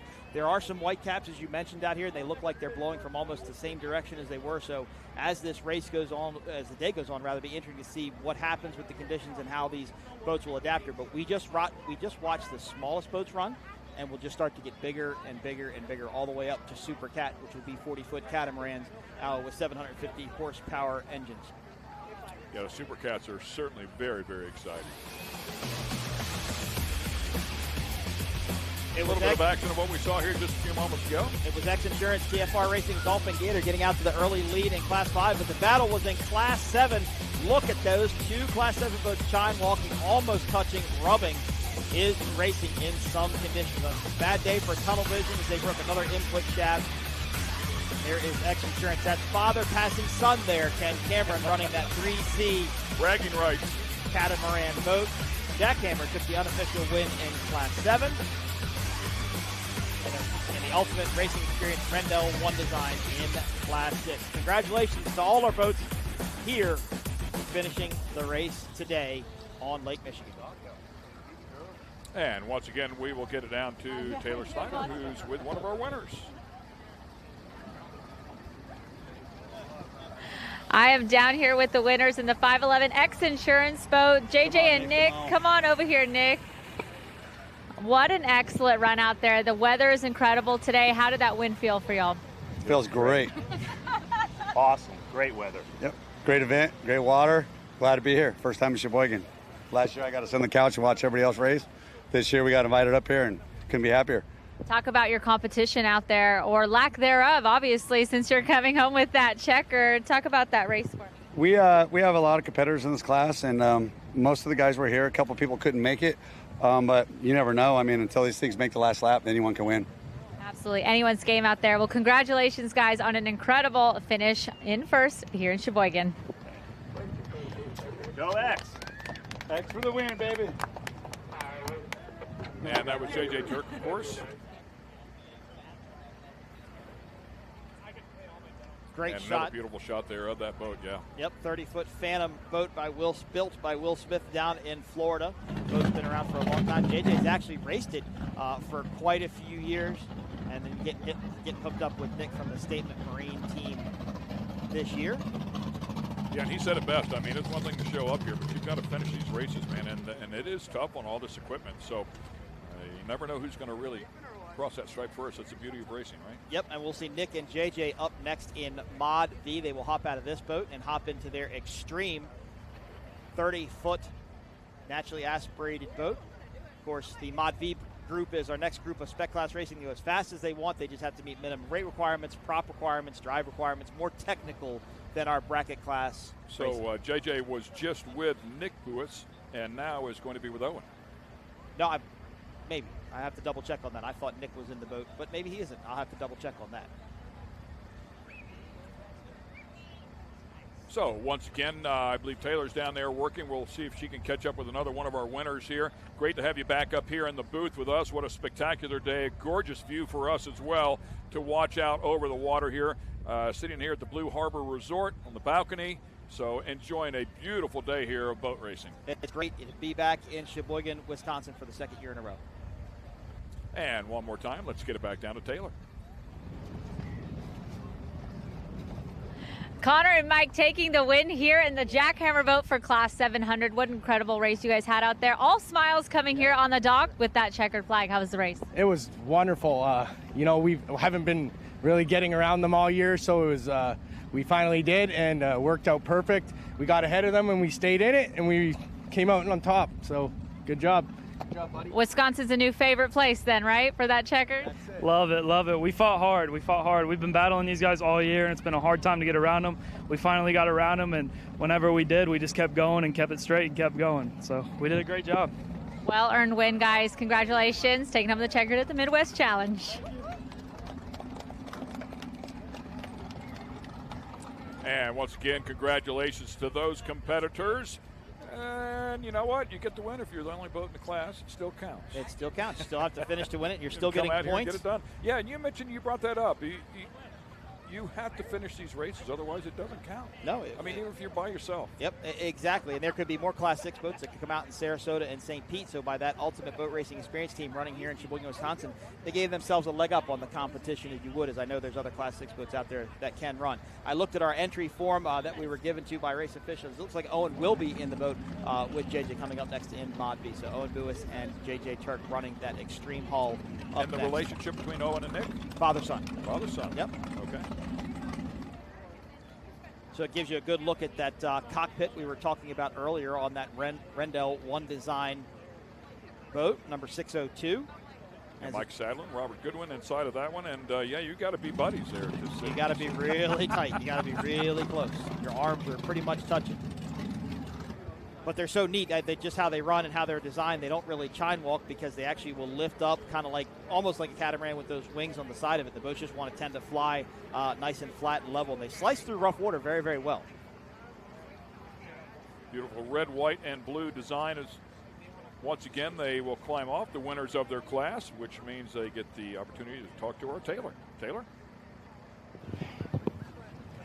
Mike and Robert taking the win in the 600 class and what has to be one of the coolest looking boats, I would say, out here. What a race you guys had out there on the water. It was an absolutely fun day. I'll tell you what, if you ever think you want to do this, and call this guy, Ultimate Boat Racing Experience. He'll put you in that driver's seat. He'll teach you to drive, and you can go out and do what I did today. What's a good tip for somebody looking to get into boat racing? What would entice somebody to join this? Well, everybody wants to race. There's a lot of people out there excited about racing. I mean, Sheboygan's put on a great race for us here, and I know people are excited. So they're going to go home, and they're going to start researching it, and they're going to find out that it's super expensive. Come race with us, get your feet wet, literally, and then come out and see what it would take to do this. And if you really want to do it, then we'll take the next steps, right? And we'll keep going forward. Sell your boat. It's all worth it for that checkered flag at the end of the day, right, gentlemen? Absolutely, yeah. All right, well, congratulations. Great race, great win. Thank you very much.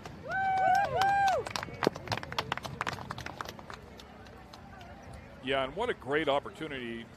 The Arrive and Drive programs in sports car racing is big. I mean, it's part of the business model over there in that form of racing.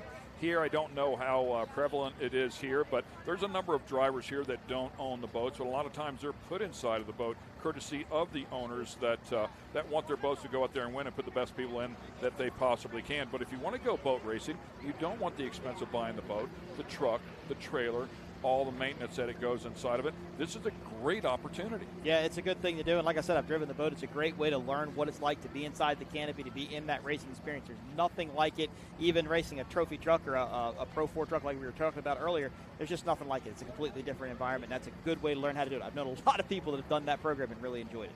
Yeah, and as I said before, teach you how to do it.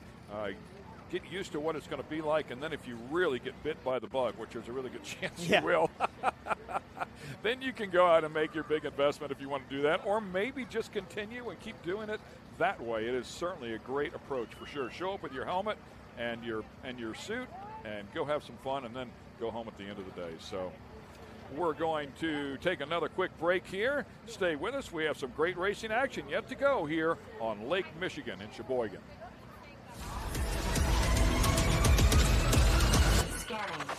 Rising up, pushing up to the summit. Got the keys to the show, can we run it? To the place for the race, and we don't wait. Give it all for the win, this is our day. Energy, unleash the inner beast. Energy, welcome to the top. See you at the peak. Unleash the inner beast, but we never stop till the victory.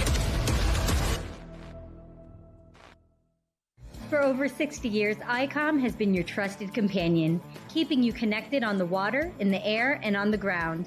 Whether you need a two-way radio for your cruiser, center console, personal watercraft, or anything in between, ICOM has you covered with the most innovative marine, amateur, aviation, land mobile, LTE, and satellite network products.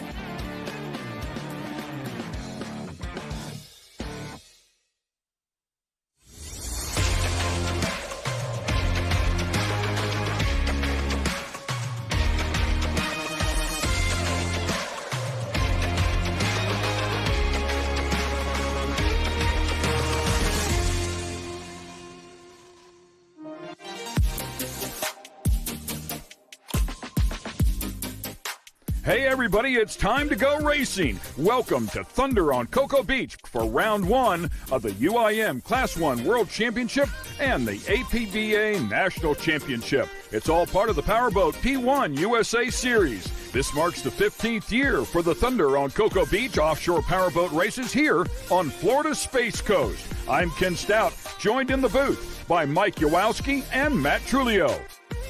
The UIM Class 1 World Championship is brought to you by Monster Energy.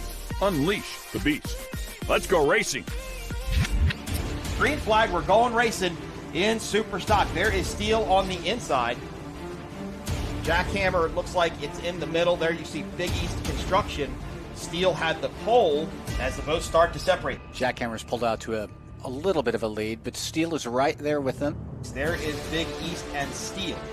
The whitewash you see in front of these two boats should be jackhammers. So Yes. this should be the battle for second and third. Steel was able to make up ground on the inside, but look at Big East construction. Now here comes Northwing, boat number S77. They move up to third, and it looks like maybe Northwing might be catching Big East. Oh, Matt, something's wrong. Big East is slowing. They've got a rooster tail up. Oh, no. Lap number 4 of 7, so we've passed the halfway point as Jackhammer continues to lead. Two Doug Wrights going side by side. Team Bermuda starts to pull alongside Atlas. But another great run by this Victory Hull. S42 Jackhammer should get the checkered flag, this time by your unofficial winners in Superstock Thunder on Cocoa Beach.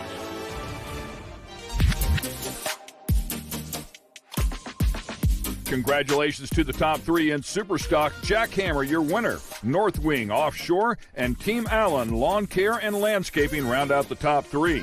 Now it's time for the bracket classes.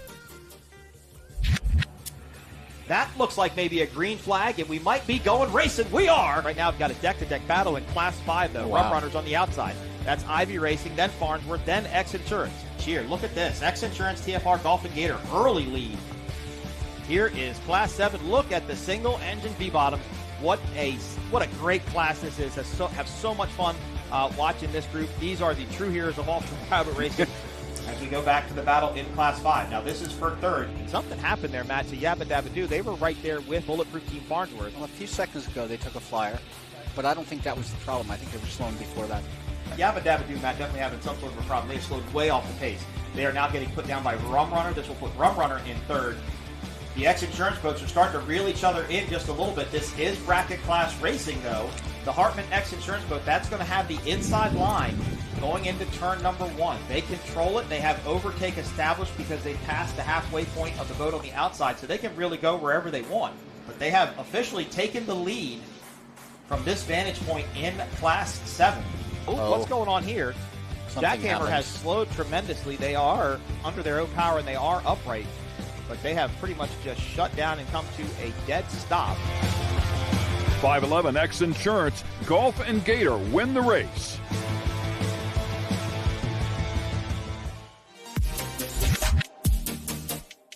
Congrats to X Insurance, Golf and Gator, along with Bulletproof, Team Farnsworth, and Rum Runners, your top 3 in the category. Let's go back to Mike and Matt for the Mod V race.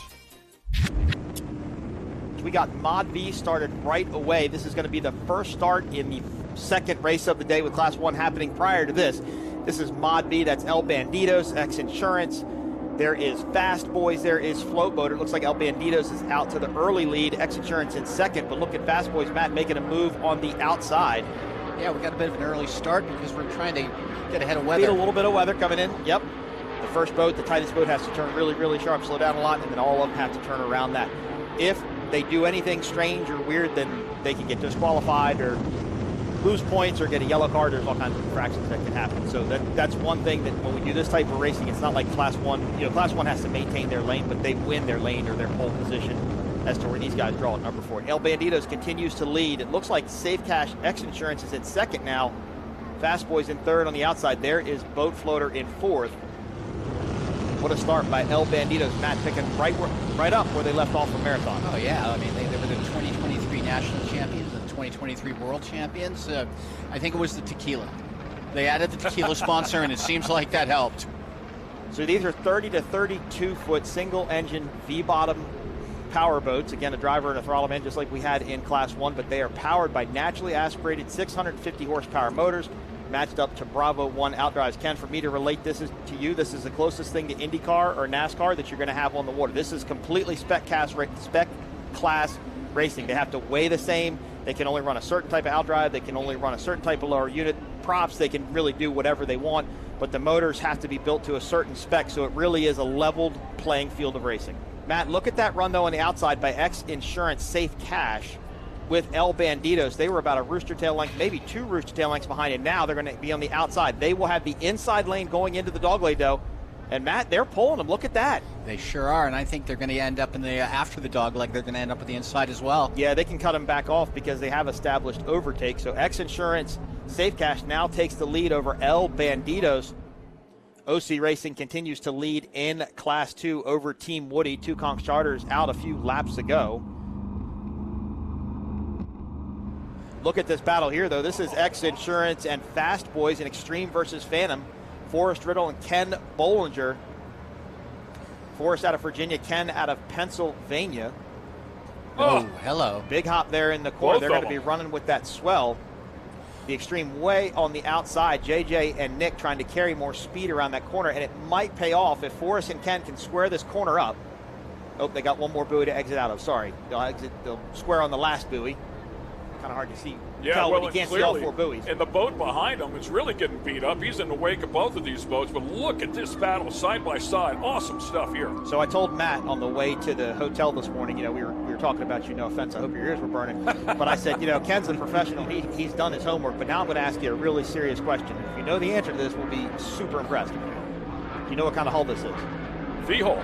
Okay, all right. I'm super impressed. My, Ken doesn't need softballs. He's fine. Okay, all right. We're going right to the majors. Softballs are the only ones I have a chance at. He's been reading speedonthewater.com. Tough day for El Banditos as they are down. Steve Furman, Steve Miklos in the Extreme Hull. This is Gen 2 of this. They had a great start, but they are undertowed. And these are single-engine boats, so when they're undertowed, that usually means they're not running. The engine hatch, or the cockpit hatch isn't up, so I guess they're just in there waiting to get towed back in. Guessing these guys have, these racers, I say guys, gals, have spotters out here to let them know if there's a safety boat on the course pulling somebody off like that? It's more on race control. So race control is in actually the next room over. Dale and Lisa Owens will monitor the course from all the patrol fleets and everything. If a Just boat, race control and communication with the boat? Yes, exactly. Okay. So for El Banditos, for example, they broke. If they're not under power, they'll call race control, say, race control, our engine won't start, we need a tow. Race control will actually dispatch fast response. And fast response is listening. I mean, they're paying attention to what's going on and seeing what's happening. White flag lap for Mod V, Class 2 and Class 4. Safe Cash X Insurance didn't lead from the start, but they took the lead very early on. Boat number 42. Nice looking boat, good looking livery. Ken, those are the tractor pipes. See the stacks on the back of the engine hatch? Yes. Those are tractor pipes, so that's the water dumping out from the exhaust on the transom of the boat. Of course, this is a Phantom hull built by Will Smith. Here is Safe Cash X Insurance, the Mod V entry. They are going to take the win today, unofficially in Mod V. They will have to be teched, weighed, and inspected post-race by the RW Tech officials. So everything we tell you is completely unofficial. Yes, sir. But they will take the checkered flag here in Cocoa Beach, Florida. What a run for this team. They made the pass on the outside by El Banditos, and they really never looked back as they entered that monster mile one more time before crossing the finish line. So they should win. Safecast X Insurance in first, X Insurance Statement in second, and there is the checkered flag. There they go. Congratulations, Safecast X Insurance. You're winners in Mod V. Congratulations to Safe Cash for the win in the Mod V class, followed up by FastBoysRacing.com, then BoatFloater.com in the top three. To round out the field, it's X Insurance, Statement Marine, Sunprint, and Relentless. Stay with us. We'll be back with more great boat racing in just a moment.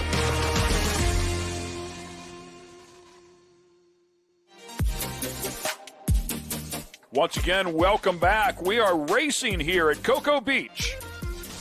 The UIM Class 1 World Championship was brought to you by Monster Energy, Unleash the Beast, and Mercury Racing. Live life wide open. Flag. We're going racing in 450R factory stock. Awesome stuff here. They light these things up, and you mentioned before, really just stock engines, these 450Rs, something you can go buy off the shelf, and they are very, very quiet, but very efficient, very fast, and I love the MTI customer program that you were speaking of before.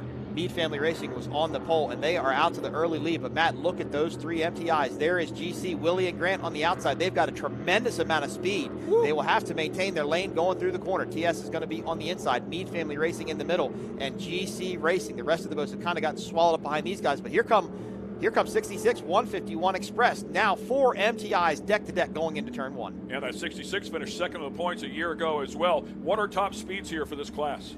Probably right around 115, 120. There is Meade Family Racing. Gladiator Canadas is going to be on the inside. TS Motorsports now takes the lead. 151 Express tries to make a move. Nope, I'm sorry, that's GC trying to make a move on the outside. Look how much time Gladiator Canadas made up on the inside. The Doug right now starting to get up with the MTIs. TS, Taylor and Johnny start to pull away just a little bit, and that beautiful blue number 7 boat. Ken, you said you got to see that boat last night. That boat just radiates the color off of it. Oh, GC Racing kind of pinched down on Gladiator Canadas there just a little bit. Gladiator Canadas had to slow, get out of the rooster tail. That allowed 151 Express to come up on the outside. They make a move on the outside. Will that put them into third?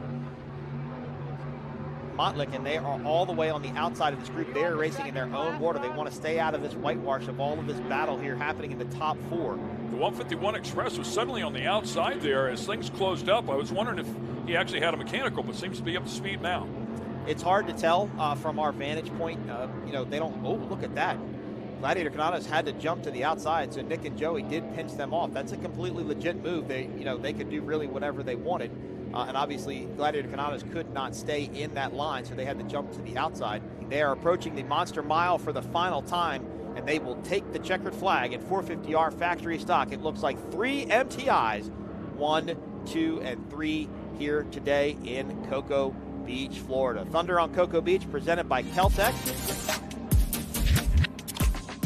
Congrats to the top 3 in 450R factory stock. TS Motorsports with the win, GC Racing, and 151 Express.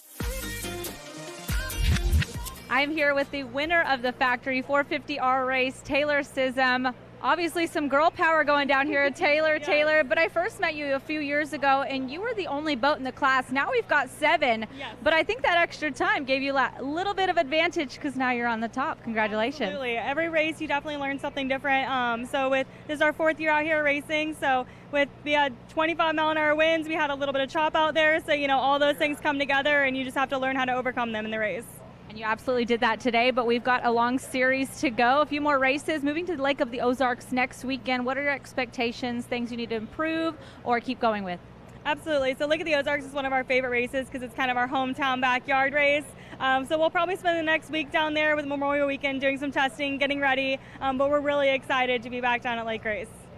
And from a personal note, any words of encouragement for other females who are looking to get into boat racing? Oh, just do it. Absolutely. I think it's amazing. We definitely need more women in the sport, and all you can do is get out there, and there's nothing there can replace seat time. So that's definitely my biggest advice.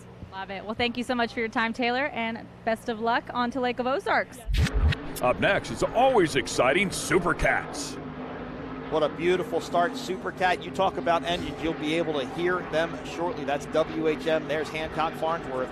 There's Dirty Money. There's MCon Monster Energy. Somebody already getting swallowed up in the rooster tails, and it looks like it's Great L. CJ Grant, who had a mechanical issue yesterday, actually overheated a motor. Nope, I'm sorry, I was mistaken. There's CJ Grant. They are on the outside. That's Wicked there, getting swallowed up just a little bit. WHM, though, what a start. Look at MCon Monster Energy. They're pouring it on the outside.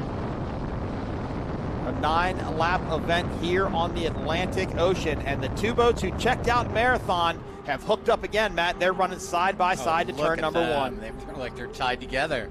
And you can hear them sailing by our booth as well, as you were talking about it before. Naturally aspirated power plants at full song. This is awesome stuff here. Look at the speed they are carrying. These things, I mean, honestly, the MCon boat, it's the same size as their Class 1 boat. Yeah, pretty much. I talked to Robin Casey from CR Racing X Insurance earlier, and they said, we're going to be on the outside, and we feel really confident about being able to go into that turn and just hold the power on and maybe be able to motor around the outside. Dirty Money on the inside, MCon Monster in the middle, CR Racing on the outside. Ken, you called it with the weather exactly right. This is a great shot now, looking almost due east off of the beach, and those white caps are out there, so it did bump up a little bit. And it's going to be probably, looks like a 1/4 seat maybe to their port side. But what a race between Dirty Money and MCon. That is Great L, who is leading this group down into the dogleg. Britt Billy washed out. Yeah, Britt and Billy had to cut around back to the outside. Now, they do have air ducted directly to the motor on these boats, and they do want to avoid doing that at all costs because they are going to be hosing down the engines when that happens. Great shot there. What a sight. Yeah, that's a great shot of the dogleg there. That's WHM. Look at the charge by MCon Monster Energy. John Tomlinson and Myrick Coyle picking up where they left off in 2017. Oh, wow. committing to that outside It's real. line It's all the way real around. nasty. It's real nasty in that corner. And Ken, this is where they're going to probably start having issues because, I mean, they'll pack more air with the breeze up under the boat, so they're going to have to really get the boat to suck down and set into the corner so it doesn't get real flighty. When they run these boats and when they turn them, you know, they say in the straightaway that the boat is the throttle man's boat, right? The driver doesn't want to turn the wheel, and there's some videos out there if you look on YouTube. Bob Teague and Paul Whittier would take his hands off the wheel, not like completely off, but he wouldn't touch the steering wheel because anytime the drive's move, it's going to scrub speed. They set the boat into the corner, so what they'll do is they slow down and the boat adheres down to the water, and then they turn it. I will, no disrespect to Chris Grant and Billy Moore, but I did not expect to see Graydell up front. They were not really kind of on the radar. I think they're running somewhat older power from Key West. They have new engines being built, but they definitely did come in here with like a Supreme engine package, a brand new engine package, but they got out to the early lead and they're getting to run their race and control this race course. Right now, they can get really dirty money in MCON to do whatever they want them to do. They can keep making them run wide, and if their spotters are behind them, they're telling them what CR is doing, and if CR is going to make up any ground, if they need to tighten it up a little bit. But this could start to be a battle here. I'm starting to see something come together with these two. Dirty Money is definitely gaining. I think so. I definitely think so. Let's close that gap, no doubt. MCON hanging right in there. But oh, yeah. I do agree with you, though. I mean, the leaders having that option to do whatever it is that they need to do can kind of control the boats behind them. Dirty Money just had got to do that again. washed out again, man. There is boat number 6, Wicked. That is a Motion. I believe that's probably the oldest boat in the class. That boat has been around a long time. It has 40 Motion. Yeah, it has a very interesting history, to say the least. We won't get quite into that, but we can tell some stories about that boat right there. Of course, Chase Muller and Jax Muller, their dad is Jay Muller. They're from Lake Hopatcong, New Jersey. They got their feet wet in Supercat a couple of years ago.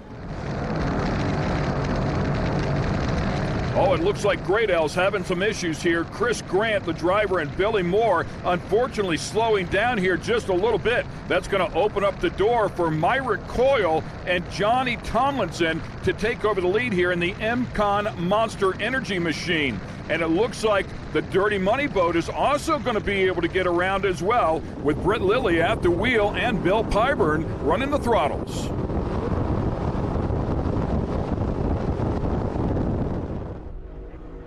Here is Graydell currently running in third. They don't really look any different. There is the team. Look at them. They're happy. Well, maybe a little less happy now than they were a couple of minutes ago, but they do look pretty happy. Successful outing, I mean, no doubt about it. I mean, yeah, to get on the podium, you're not going to win. You don't lose the championship. You don't win the championship in the first race. You can certainly not help yourself win it, but to be on the podium for the first race is a great way to go. And you know, they've proven they have the speed to run up front. Look, they beat two fastest boats in the fleet. I just think it was kind of a series of issues there. Through that final turn, headed now for the final stripe. Monster Energy Mile for one last time for MCON Monster Energy. They are going to be your unofficial winners in Supercat. After not the best start, and they were battling with Dirty Money, and they were trying to chase down Graydell, but they were able to do so. So JT and Myrick kind of picking up where they left off last time they raced together in Supercat. Congratulations to MCON Monster Energy. Unofficial winners in Supercat.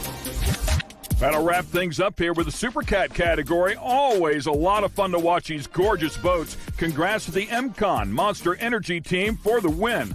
Followed up by Dirty Money Racing, and CR Racing steps up to claim the final podium position. Okay, let's get it down to Taylor. She's with our winners. What a race that was. These boats are coming back into dock, and I'm in the right place at the right time. Myrick Coyle, Johnny Tomlinson. I haven't been able to speak with you all weekend, but Myrick, how was that? Because he's constantly in a boat racing something. He's hiding behind there, but let's see if we can get him over here. But I'll talk to you for now. How was that race out there today? It was exciting to start in 6th position and work our way up to 2nd for a while, and then get under Graydell and then hold off Dirty Money. I mean, it was exciting. Felt like we were out there forever, and it was exciting to be back in the boat with my teacher, mentor, Johnny Tomlinson. Well, the man himself. I finally get to catch up with you today. Been playing double duty, but let's talk about this victory. How was it out there on the water? It was a lot of fun. Just giving a lot of thanks to these guys here and Tyler for giving me the opportunity, and love racing with Myrick, and and the guys I used to all work with in the past. But it was a tough race. Everybody's running good.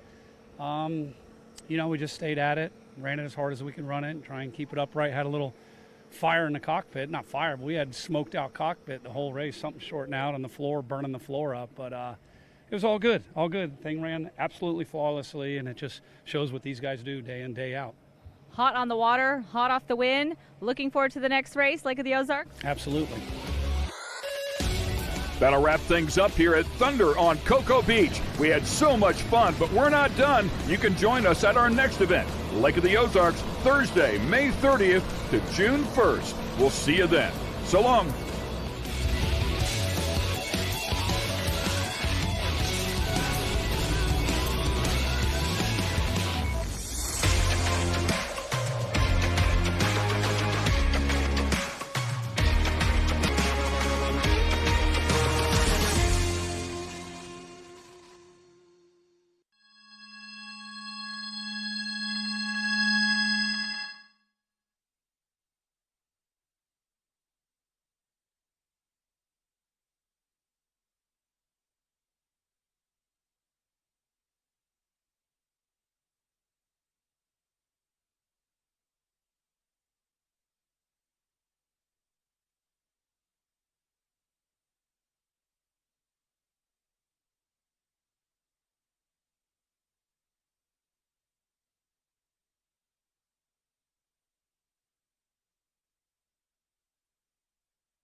Mayor Ryan, you are having quite the weekend out here. Now you're about to get the ultimate experience, jumping on the pace boat. We're so excited. It's a beautiful day right here in Sheboygan, Wisconsin. The water looks great. We're ready for some more racing. All right, well, have fun out there on the water. I'm getting the word that it's time for you to head out and the next race to get started. So enjoy your ride. Let's race, rock and roll. Thanks, guys. Have a good one. All right, let's head back up to the booth and get to some more racing. Mayor Ryan Sorensen out here has done a great job. By the way, I believe the youngest mayor here ever for the city of Sheboygan. So congratulations to him. Went to college for poli-sci and obviously doing a great job. Ken Stout, Mike Kowalski here to call the action for you. We have a couple of different classes coming up here one more time. We welcome you back here into the booth on a beautiful day for the Midwest Challenge here on Lake Michigan. Of course, we had our UIM Class 1 boats to kick things off here a little bit earlier today. That was also live on our television partners at MAV TV. Had a great race there, and of course the rest of the day will be the APBA National Championship Series. So we've had a few different events here so far in 2024. We continue on here at a gorgeous place on Lake Sheboygan. Mod V and Lake Michigan. Lake Michigan. In Sheboygan. In Sheboygan. I didn't even it's catch a big it. Lake Sheboygan. So used to saying it.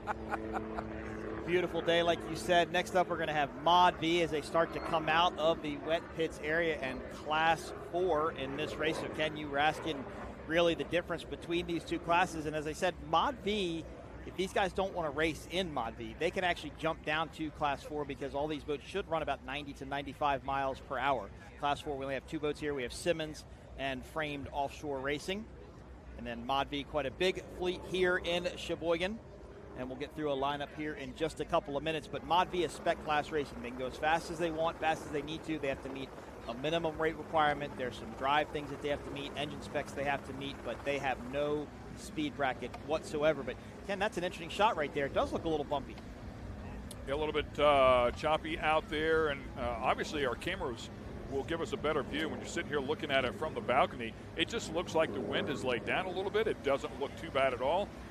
We did see some white caps out there earlier, and it seems like most of those have dissipated. I mean, you really got to struggle to see some, but as you look at them right there, you can see there are some small white caps out there, and then once they get going and churn the water up, it does get pretty choppy. Yep, and these Phantoms and extreme hulls that will race in Mod V, they will chine walk, Ken. These boats ride really high up out of the water, and they bounce side to side, chine walk. They'll really use their tabs to keep those boats under control, but this is one of my favorite classes to watch racing. These guys are super duper competitive, and you're talking, degrees off in propellers could mean first to fifth place. A lot of different things happening out here. That's a Bad Boys powered boat, or Bad Boys built boat, number 19 R&S Racing, Howard Richardson and Tom Crowley. We saw Tom Crowley earlier run in Class 5 in Rum Runners. Before we get things going here, we're going to take a quick break. We're going to pay some bills. Stay with us. When we come back, we'll go racing once again here at the Midwest Challenge on Lake Michigan. I used to toss a coin in the waterfalls in the wishing well. Now I get plenty coin, some self-made. You ain't gotta wish me well. You ain't like me then, but I guess it's past tense, cause you tapped in. You was never who you said. I see the facade when looking at really need. I can tell my guard up. I ain't taking nails. If it's not in my favor, won't sign a deal. I got the royalty in the mail. I got authority in the field. Take a look in my iris. I be precise with the timing. I never know where my mind went. Let's make every day a beach day. Let's induce some serious vacation envy.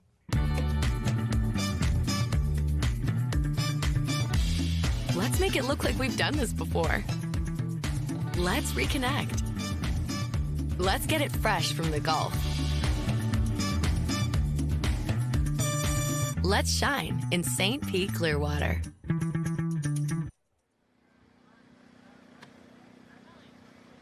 And once again, welcome back to Sheboygan here in Wisconsin, known as the Malibu of the Midwest. We're about to go racing here one more time at the Midwest Challenge on Lake Michigan, all part of the APBA National Championships and the Powerboat P1 USA Series.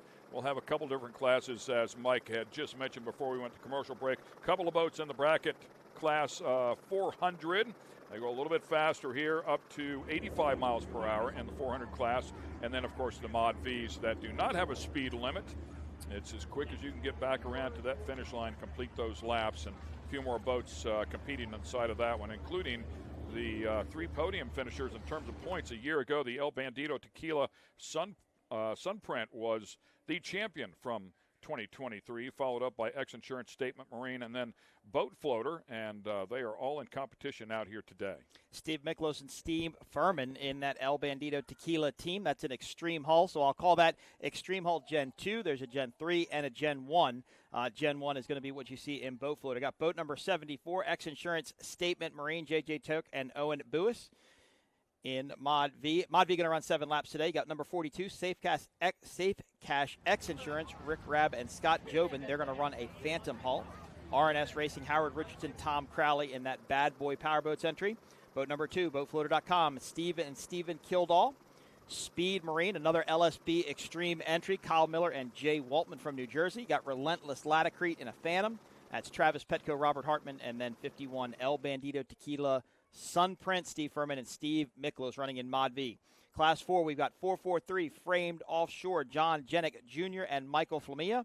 And 404 Simmons Marine, Jim Simmons and Kevin Campbell running in Class 4. So all of our Mod V boats can have made it out. They are just off of our balcony here at the Blue Harbor, and then Class 4 comes out. So again, no parade lap. They're going to get them up on a plane, take them down the south end of the course. They'll come around the turn, and they will start Mod V first and Class 400 second. Well, look at that shot right there. I'll give you an idea just how beautiful this day is as we wait, and the boats obviously wait to get the green light here. It's just amazing how clear the water is up here. You know, I'm from the Chesapeake Bay area. We don't have this water this clear, but you get down to Florida, like Clearwater, when you're from, and the water looks actually very similar to this. It's just salt water, not fresh water, but just so clean and pure and clear up here. Actually, more glacier water, I think, than anything else. Yeah, and by the way, they had to move the course a little bit farther offshore here. As they got here, they always checked the depth, and it was a little bit too shallow where they initially wanted to lay the course out, as the pace boat now has picked up the pace to bring our competitors around here and get things going. But unfortunately, because it was a little bit shallow, and there is a minimum that they look for, obviously, they had to move the race course a little further offshore. One of the biggest concerns there, Ken, is if one of these canopy boats flip over, like the Mod V's entries, they don't have an escape hatch on the bottom like the cat boats do. So they have to come out through that top canopy, and if it's too shallow, that canopy can get stuck on the bottom. A lot of smaller boat racing, like the smaller hydroplane races, they worry about that because they tend to run in shallow water too. So when they look at the depth, they want to make sure their divers can get up underneath the boat. Will they, like drag boat racers in a canopy, do they have breathing apparatus and air? Yes, they do have breathing apparatus and air, so they'll have a regulator strapped to their chest, and they'll have either scuba tanks built inside of the boat. Some of them run spare air on their legs too, just in case something fails with that system. But the biggest difference here compared to drag boat racing or hydroplane racing is these canopies, these capsules don't break away. So drag boat racing, when they run those top fuel hydros and they wreck, you see that canopy as one cell that then gets lifted out of the water. Same with unlimited hydros. These are designed to stay intact, and Todd DePhillips and Randy Sism and the entire P1 safety staff are really diving in how to make the canopies safer. They're coming up with a lot of different designs to make changes to them to deflect the water around them. And I do want to apologize to Todd DePhillips. We gave some misinformation about that 3C boat. It was a wicked performance boat built entry, built by Todd himself, making their debut and rigged by Sean Torrente. We look forward to that class starting to grow even more. Very cool looking boat. 2 different classes there that you were looking at, a total of 7 boats, 2 of them in the Class 400 category, as Mike explained, and the rest in the Mod V category lined up on the inside.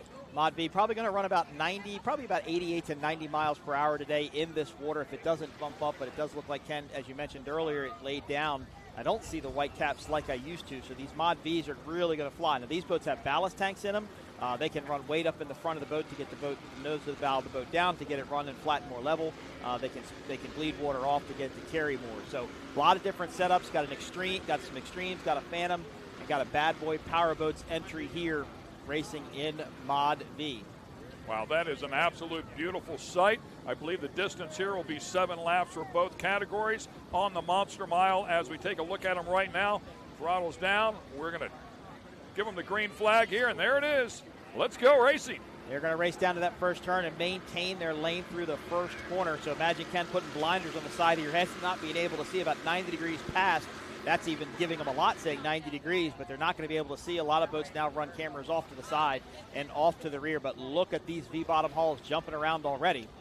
And see, Ken, see how much they're riding up out of the water and chine walking side to side. Now they're probably kicking those tabs now just a little bit, trying to keep those boats as level, as flat as they can. Split start there. You can see the two different categories, the two boats on their own over there. Those are the Class 400s. And you talked about the Mod Vs running about 90 miles an hour. The speed limit for the Class 400s, 85. So that'll give you a good comparison right there. They're going to get all they can get out of it. And right now, the Mod V's trying to hang. X Insurance, Statement Marine out to the early lead, but there comes El Bandito on the outside, get the X Insurance helicopter in tow. That's a pretty tight group there, Ken, between those boats. It looks like that's El Bandito all the way on the right. That should be X Insurance, Statement Marine on the inside. They lead going into turn number 1. And El Bandito trying to squeeze down in there to run that little shorter line, and does have position, so allowed to do that. Do they have to keep that position through the first turn? Yeah, all the way around through the first turn, around all 4 buoys. Speed Marine now in third place over BoatFloater.com. Kyle Miller, Jay Waltman. That is a LSB Extreme built hull. That's the newest one of that generation out in the field, in the fleet rather. Boat showed up at Ocean City, earned a few points there, so great to have them back here at Sheboygan.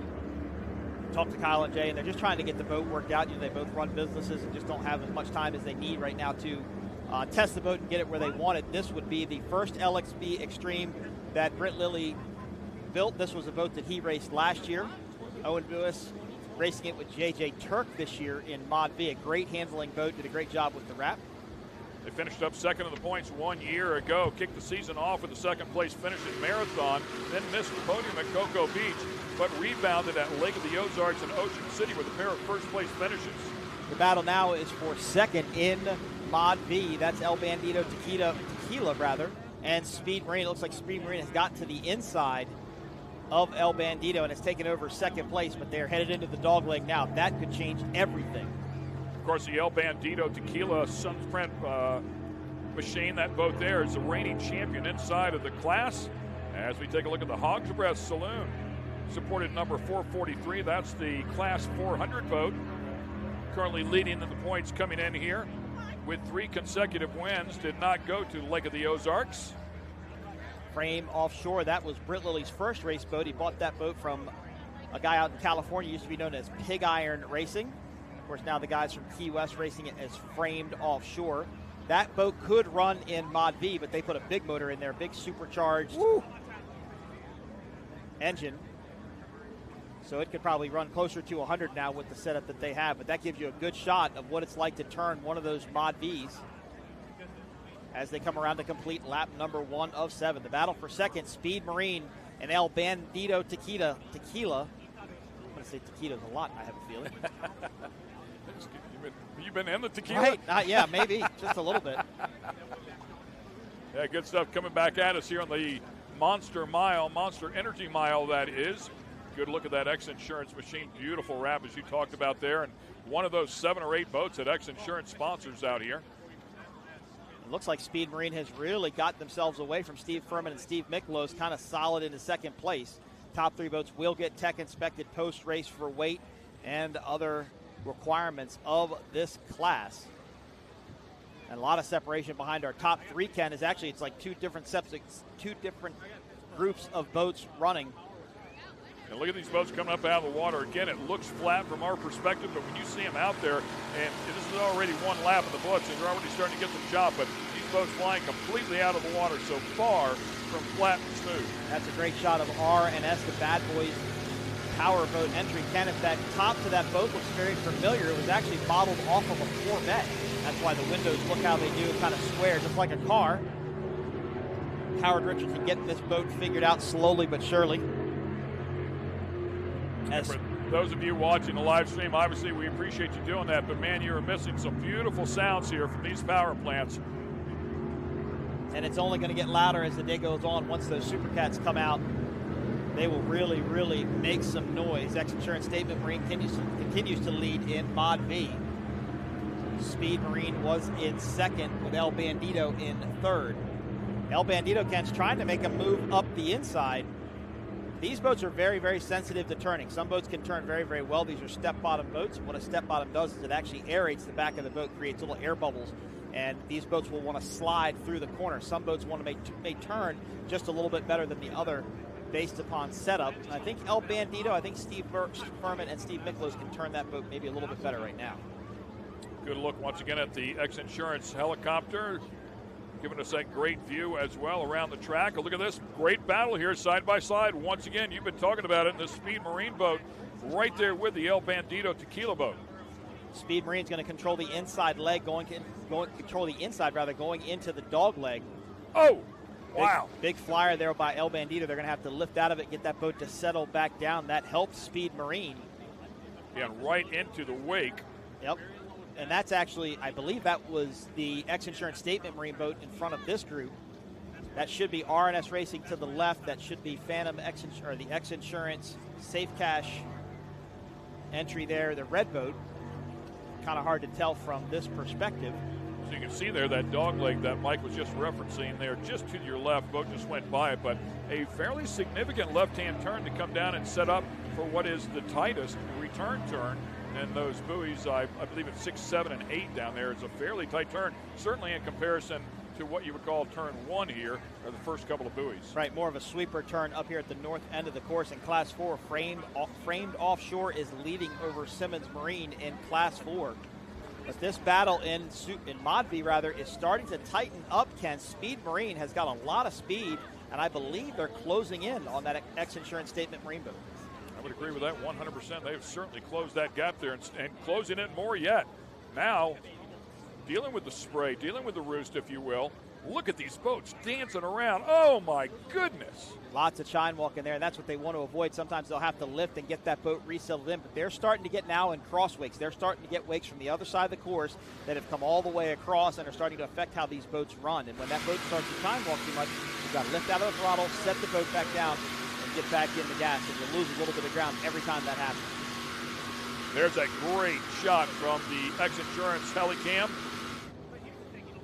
One of our team owners, of course, flying that helicopter, knows exactly what everybody wants to see at home. Great to have him out there as well, doing an incredibly good job. So exciting to watch them do what they do. Interesting to see what Speed Marine can do here. They definitely closed the gap, but now look at this, El Bandito Tequila. Wow, that speed kind of came out of nowhere, Ken. That was like a missile up the inside. Speed Marine was pulling away from them, Ken. I think that chine walk may have slowed Speed Marine down enough to let Steve Furman and Steve Miklos by. Yeah, sometimes an optical illusion here from where we sit, but it looks like he's closing the gap right back on him again. A big run here around the outside, trying to maintain that speed, going a little further distance, but now we'll have to chop back behind the El Bandito and through that wake there again. So, yeah, big move there by the El Bandito. Really a nice comeback there in the speedboat, which looked like was going to take the lead there in the previous lap. Had to check up, reset, see if they can make another run at it. Yeah, trying to look at the back of the boat. I thought I saw something dancing around there, but I couldn't quite make it out. Speed Marine really liked this turn. They liked the speed. I think they liked the wider turn. Really such a variation between the two. This northern turn, you really carry speed around the outside. A nice wide sweeping turn is where you go south. You really got to scrub it, slow it down, and I think it's just a little bit rougher down there as well. Beautiful look there at that boat, the Speed Marine boat. Listen in a little bit. Go back and take a look here. Yeah, this is that battle for the lead. Yeah, this is the replay of the chine walk with Speed Marine. You can see them right there. They start to hop just a little bit, and all of a sudden it just breaks loose, and they get a violent chine walk going side to side, laying that boat over. And how many more of those do they get before it's too late? Actually, believe it or not, it's very hard to get a boat to roll over like that. It won't just straight roll over, but it'll roll almost completely up to its side, and you just got to slow down every time it does it. Drag boat racing, you get 3 hops. Right, That's and then it. you're done. Yeah. Sometimes in catboat racing, in the like the Superstock class, you'll get 3 hops, but usually in these Mod Vs, they just keep running them as hard as they can, as long as they can hang on. So but it's a sizable lead now for the X Insurance boat. By the way, though, all of those boats were part of the Mod V category that we showed you that replay of. This is Class 4. That's Framed Offshore in the lead. In that extreme hull, boat number 443.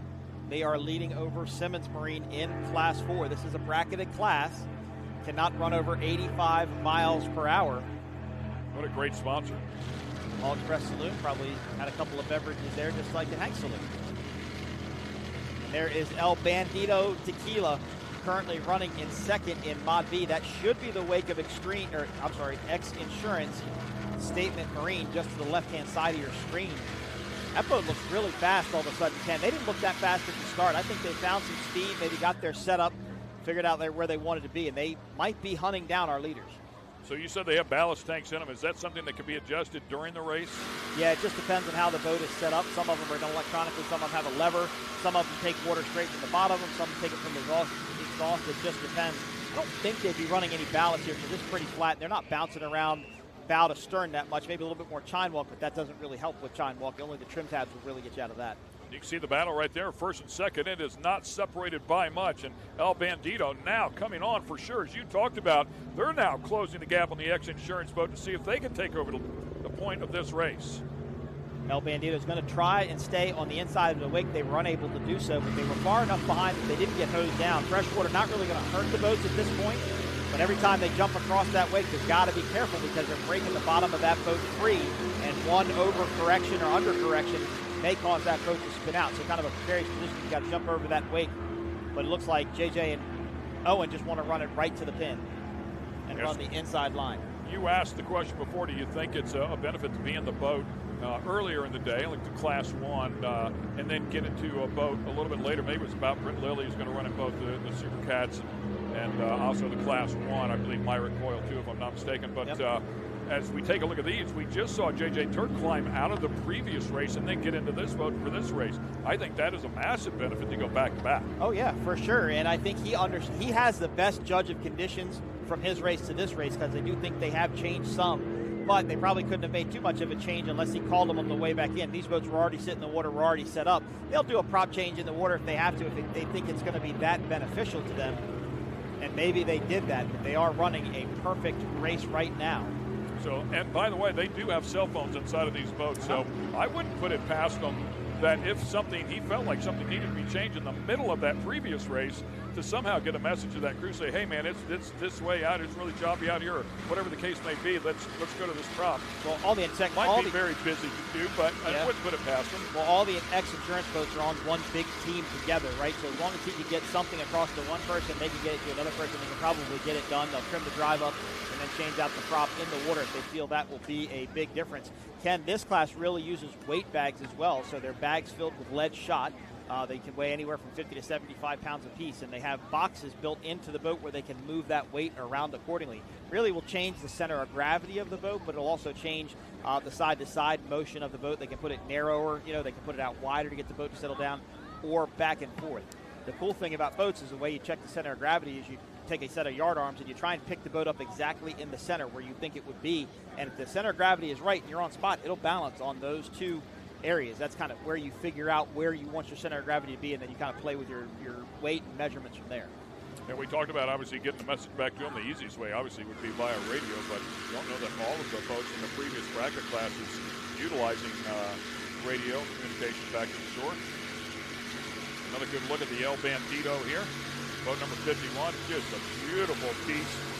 Steve Berman and Steve Miklos inside of it. Gorgeous boat.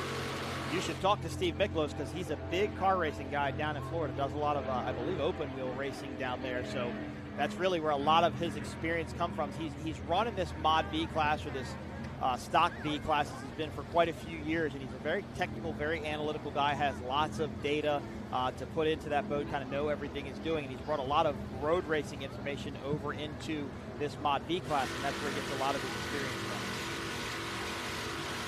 Of course, El Bandito just joined on with this team full-time this year. They sponsored them last year at a couple of different races, but they were able to get on board full-time for the 2024 season. I always like to see sponsors come in and become part of the series. So we thought the El Bandito was catching up with our leader in the X Insurance Statement Marine boat, but that gap seems to have stabilized now. If anything, the X Insurance boat has stretched it back out. I wonder if that was communication where X Insurance had backed off a little bit. They said, hey man, El Bandito's coming, and they picked the pace back up. Quite possibly, but they're going to get up into lap traffic with the two Class 4 boats, and I can tell you Simmons Marine boat number 400, a 34-foot Phantom. That boat actually puts out a pretty decent-sized wake, and you saw how sensitive these boats are to a side-to-side chine walk based upon weight. So as these two lead boats catch our Class 4 boats, I think lap traffic could be a factor in this race. We'll see how it shakes out. It's funny that what you part say of the course that. they catch it. As a spotter for Scott Dixon at the Indianapolis 500, I will tell you that I've absolutely seen him manage a race from the front in terms of catching lap traffic. They don't want to do that if they can keep from doing that.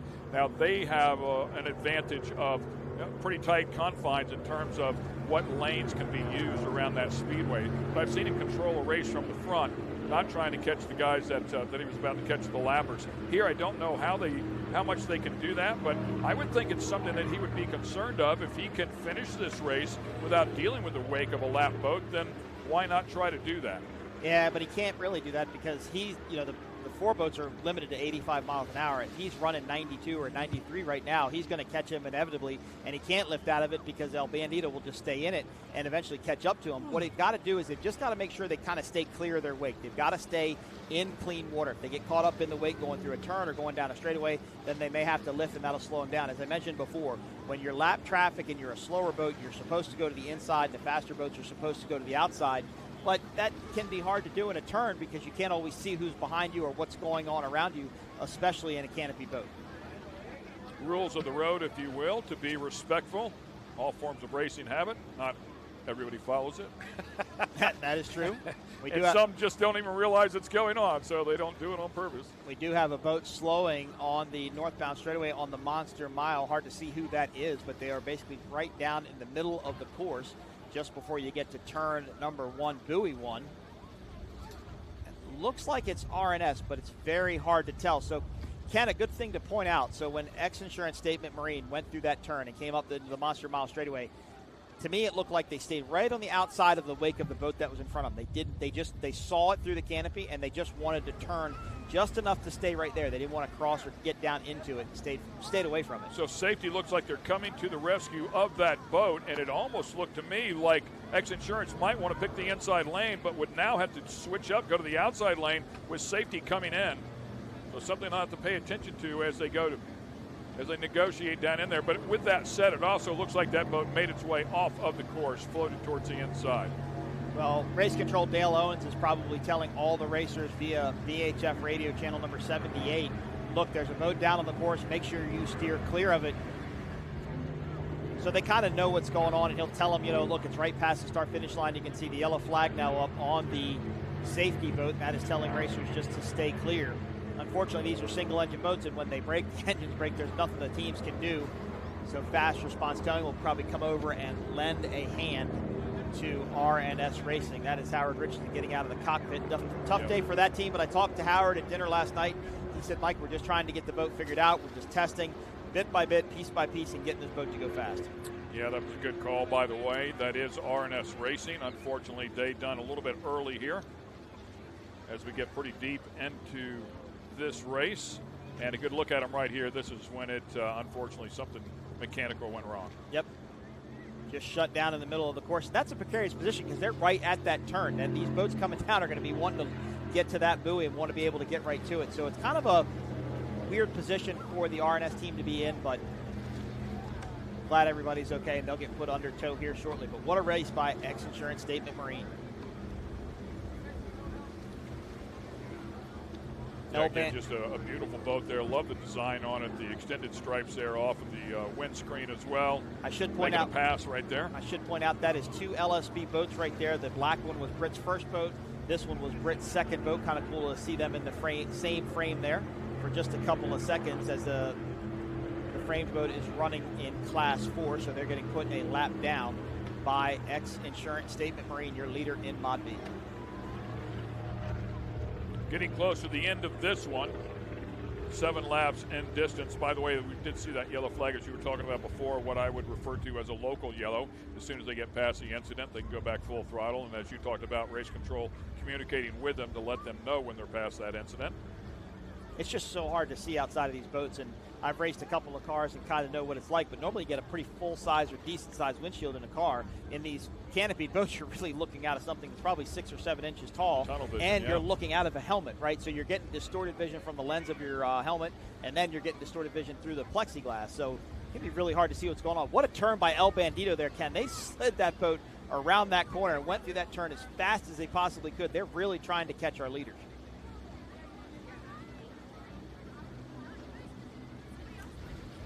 Owen Buis doing the throttle duties inside of that one with J.J. Turk steering that boat. And they have had a flawless run here so far. J.J. Turk looking to go back-to-back here in the last 2 races, 2 different classes, of course, and getting both of, we believe, what was Nick Buis in the first race and now Owen inside of this one. So be some happy campers on the way home at the end of today if they can close this one out. And I believe they bought this boat from Britt to race as a father-son team eventually. So it'll be good to get those guys in the boat together. But, Ken, I think that's El Bandito to the inside of closing the gap. X-Insurance Tate Marine. They are really starting to catch him here. And like I said in that previous turn, when they exited the south end of this course, they've really drove it hard out of that corner. But look how tight the X-Insurance boat is running. They ran right to that buoy. They're really defending that inside line. As you get a look at your 2 Class 4 boats, that is 443 Framed Offshore and 400 Simmons Marine. As Latacrete Relentless comes into our view there. That is X-Insurance Safe Cash. There is Speed Marine. They are currently running in 3rd. That's a great shot of the 34th Phantom of Simmons Marine.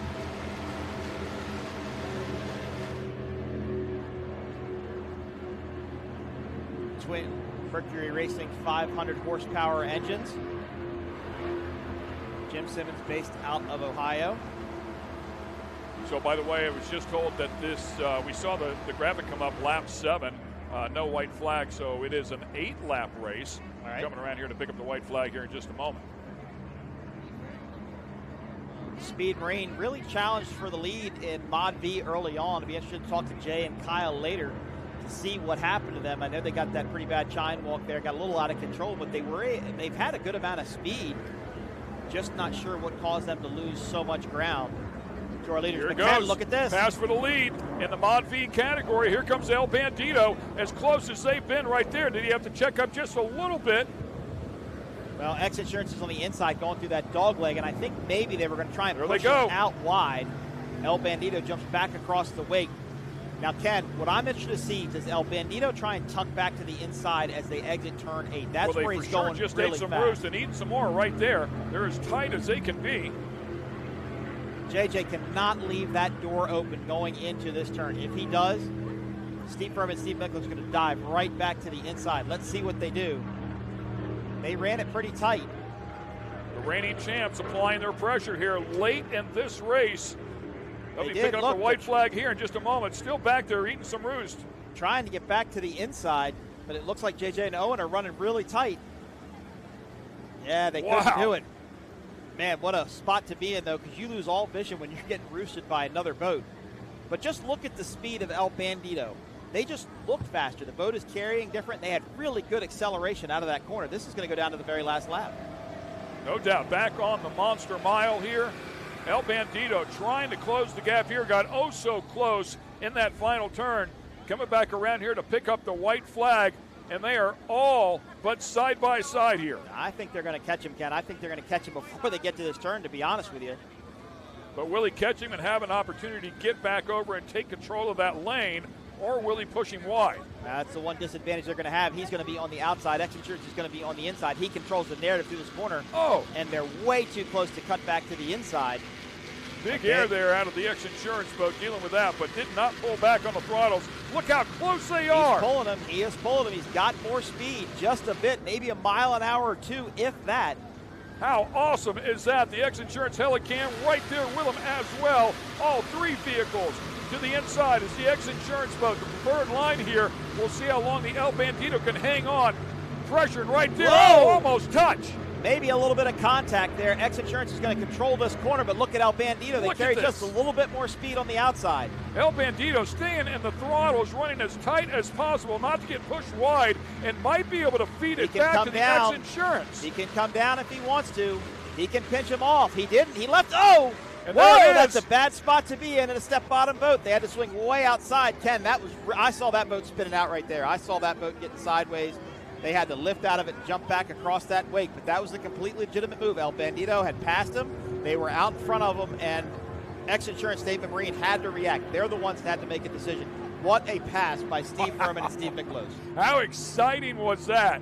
That's incredible, man. And I love the racecraft to get as close as absolutely possible. Was not going to be pushed wide. Knew the only way he could make that work was to stay as tight as possible, and then finally got that advantage and was able to take his lane, close it off, end of story. And I don't know, it was hard to tell if he left him enough room there or not. It looked like he did, but again, from our vantage point, as we realized yesterday in the Superstock race, it's really hard to tell what the distance between the boat and the buoy is. But when you get in a step bottom boat and a canopy boat, you have to dive back to the outside like that. That's a really tough spot to be in because you really have to slow down to get that boat to handle and go where you want it to go.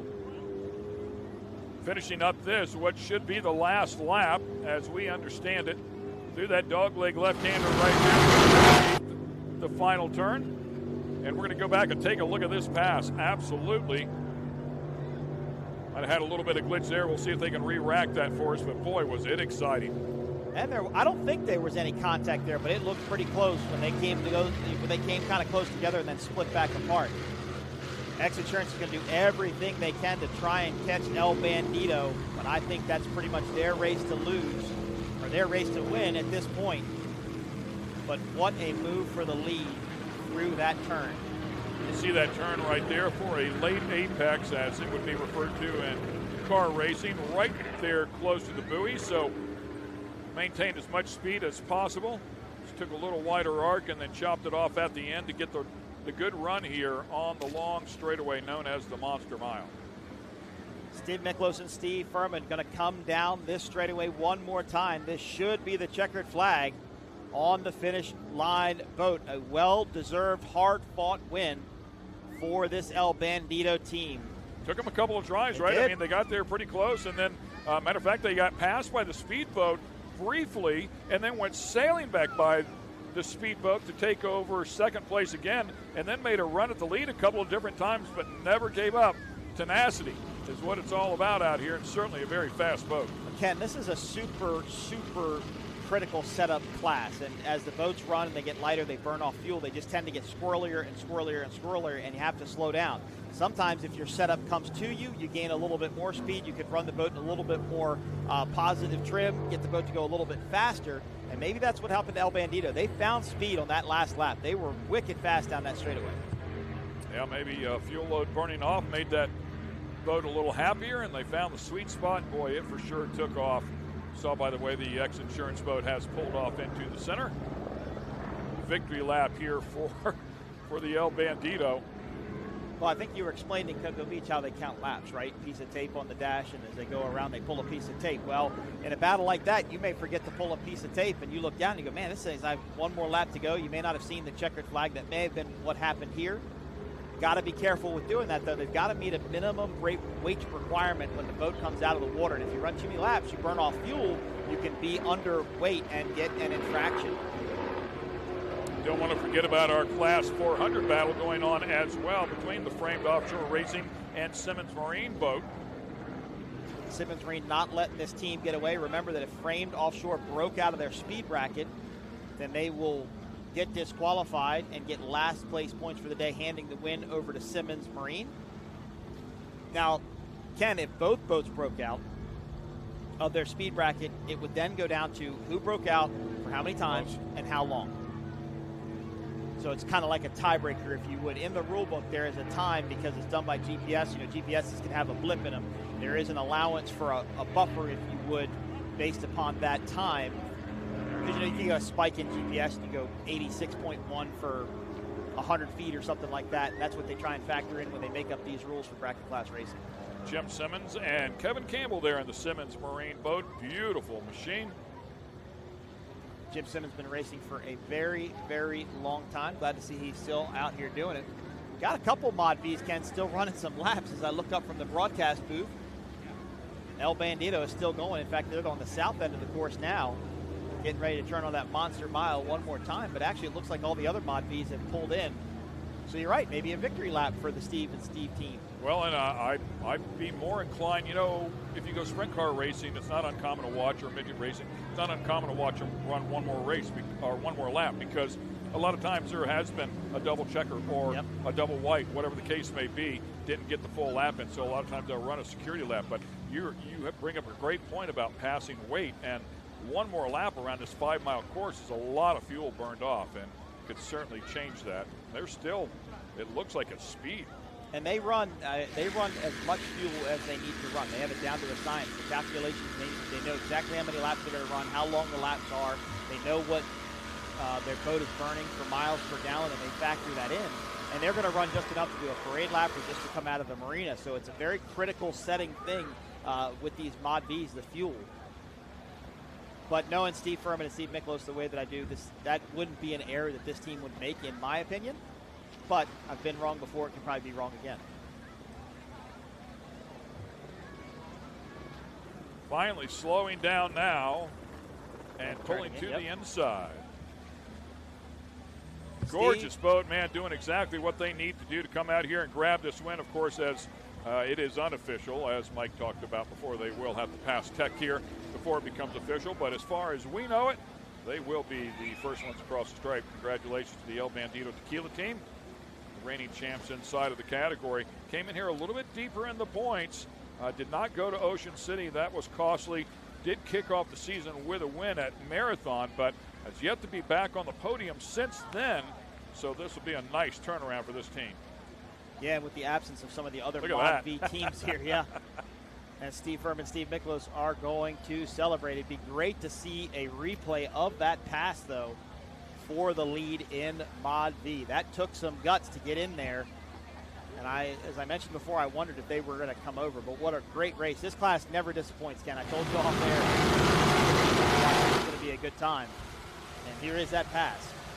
Yeah, good look at it right here. El Bandito, as we talked about it, tried it a couple times. This is going around the outside of turn number 1 as they close off the end of the Monster Mile right there. We weren't sure if they touched or not, about as close as you could get if they did not, as they started the entry here into turn number 1.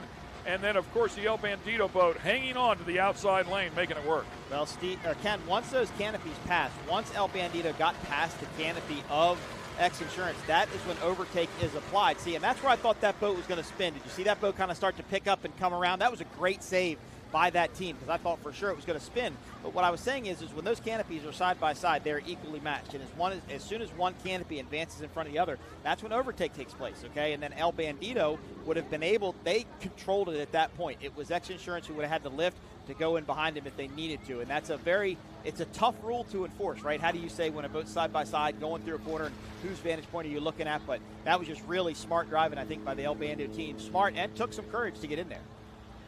Exciting stuff. That's what we love to see about this style of racing. As close as you can get. 2 warriors going at it. 4 warriors, I should say. Yep. So El Bandito, your unofficial winner in Mod V. X Insurance Statement Marine in second. Speed Marine should be in third. In Class 4, Framed Offshore Racing takes the win, and Simmons in second. They are going to go over and collect their checkered flag, and I bet their pass by the beach, Ken, will be a loud and somewhat wild one, knowing this team. We'll get our Taylor Snyder over there, too, as well. They'll get the checkered flag here. Maybe some El Bandito tequila to celebrate later this evening. Yeah, might be a little bit of that flowing around. Yep. Huh? Might make its way on the podium. But what a great race. These two are very veteran racers, seasoned. They've been racing for a long time together. They really know each other very, very well. Really paid off today as they were just on the go. It just really surprised me. I mean, they caught him on the straightaway, Ken. I mean, they got him. I mean, that means they were just overall faster, maybe only by a mile an hour or two, and they just kept pecking away at it. It wasn't really a mistake, I don't think, that X Insurance made. I think it was just a fair and honest race. A little better setup there today, and it took them a little bit for that to show as well. I mean, they had to work at it all race long. Fell back as far as third at one point. And I don't think any ballast run in any of these boats again today because it was pretty flat out here, and that would have just slowed them down even more. But as El Bandito burned off some fuel, maybe their weight wasn't just quite where they wanted it, but as the fuel burned off, that weight changed, and the center of gravity could have changed possibly. The boat picked up speed, and they were able to make the pass. Yeah, I agree 100%. I think it really came to them. It seemed like they got faster and faster all race long. So excellent stuff here. Hope you enjoyed all the great racing action. It's been a lot of fun for sure as we continue on here. We're not done. The Supercats are still lined up here to come a little bit later on today as we go back and show you some highlights here from this previous race. Shows you just how squirrely these boats can get, even though it is calm. But this was a boat that had it right today. El Bandito Tequila, Steve Furman, Steve Miklos, they were able to get it done. Unfortunate day for RNS Racing as they were out about halfway through. This was the boat that led from start to finish, and this was the moment where the winner was decided. And right there, what a great save by X Insurance. I know it was a pass, and I know they got relegated to second, but they could have lost it bad there, and they made a great save to keep that boat going in the right direction. Yeah, J.J. Turk and Owen Lewis, of course, inside of that one, doing a great job showing that they are seasoned veterans able to deal with some tough conditions there and hang on to second place, collect those valuable points. Keep in mind, they did come in here as the points leaders, so want to hang on to that if they possibly can. Supercat is going to come up next, Ken, and I will tell you, I am super excited for this race. There are two teams that are vying for this title. There are two teams that are vying for bragging rights, and that is Dirty Money Racing and MCon Monster Energy. If you watched the race in Ocean City, you saw how hard those teams battled. And unfortunately for the Dirty Money team, Ken, it's just been little tiny things that have happened along the way that have prevented them from getting that win. In Ocean City, for example, their bottom hatch, their escape hatch, the bottom boat started coming open during the middle of the race, and that caused them to slow. They had to get it reset, and that handed the win to MCon Monster Energy. And the one that hurts is really Lake of the Ozarks. A small mistake right there. They got penalized down to fourth place when it looked like, I believe, they had won the first one across the stripe. Ended up handing it over to WHM Motorsports, but that was a tough moment for them that cost them some very precious points. And from what I understand, without getting into a whole bunch of details, I believe that whole thing is still under review. They're still trying to get figured out what happened at Lotto, and I think that is going to add a little bit of tension to this race. I think Dirty Money really feels that they have something to prove, and I can tell you, Britt, who ran the X Insurance boat earlier today, he's definitely going to have something to prove because he loves racing his boat with Billy Pyburn, and he's going to want to come out here and do the absolute best he can. I think this is going to be a great show. Yeah, a couple of Class 1 competitors going at it here in the Supercat category. It'll be a lot of fun to watch, no doubt about it. The boats are absolutely incredible. They are large, they are loud, carbureted, naturally aspirated power plants that make approximately 750 horsepower or so. And man, oh man, do they sound wicked. That's Steve Miklos. Bob Teague just texted me and said Miklos did an awesome job out there. That was amazing. They drove a heck of a race against X Insurance Statement Marine. Ken, I know we had a good race in Class 1, but that may have been the race of the day right there. Certainly that pass towards the end, very, very exciting. You just got to love veterans going at it like that. Neither one are going to give it up easily. If you want it, you're going to have to earn it. And the other one's thinking if you want it, you're going to have to take it away. So, and that's exactly what they did.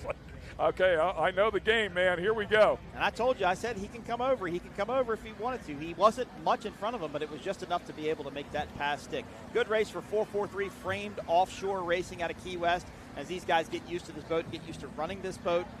Just a great team. I know they rely a lot on the LSP crew to get them here and get them racing, but congratulations on the unofficial win in Class 4 for this team. Fort Simmons Marine coming in second place. Unfortunate day for Laticrete Relentless. It looks like they are under tow as they head back into the pits. Great job by our camera crew as well. That is way out on the water right there. So they are zoomed you can look up and kind of see how far away it is. That is no easy task to hold steady when you're zoomed in that far. So we appreciate everything they do to allow us to see the boats as best we can, and for the folks at home watching the stream as well. So, Ken, I did it with Matt yesterday for Class 1. I'll do it with you today for Supercat. Who are you picking in Supercat?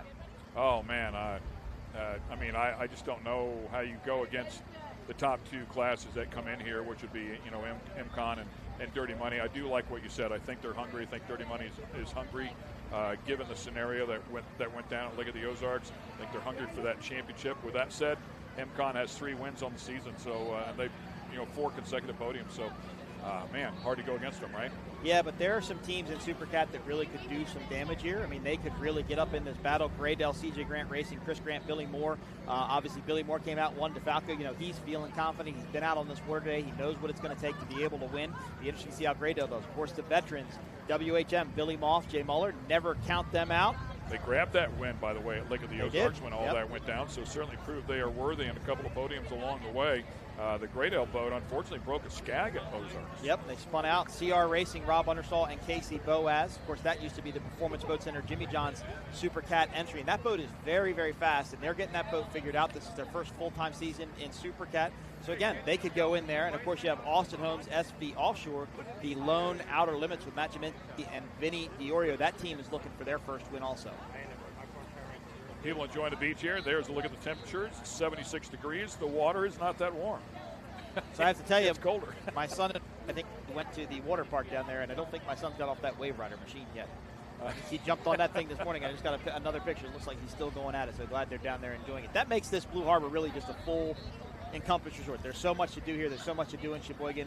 If you ever get the chance to go up here, I'd recommend it. It looks like a really great vacation town, good place to come and stay. It's a great place to go. I mean, it's small town USA, but big enough to handle, you know, a lot of action that's going on here. We've eaten down on the water a couple of times here this weekend, and it's a beautiful place. It really is. It's a great vacation spot here, as are a number of these small towns up here in Michigan and Wisconsin that utilize Lake Michigan along the way.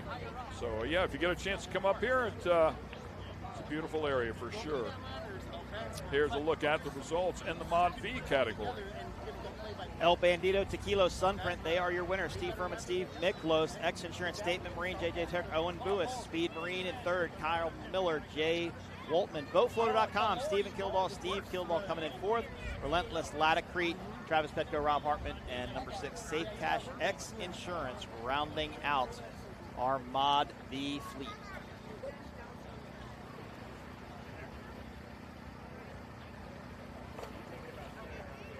As Mike mentioned, the Supercat category will come up here. It'll be the last race of the day as we take a look at our winner there in the Mod V class.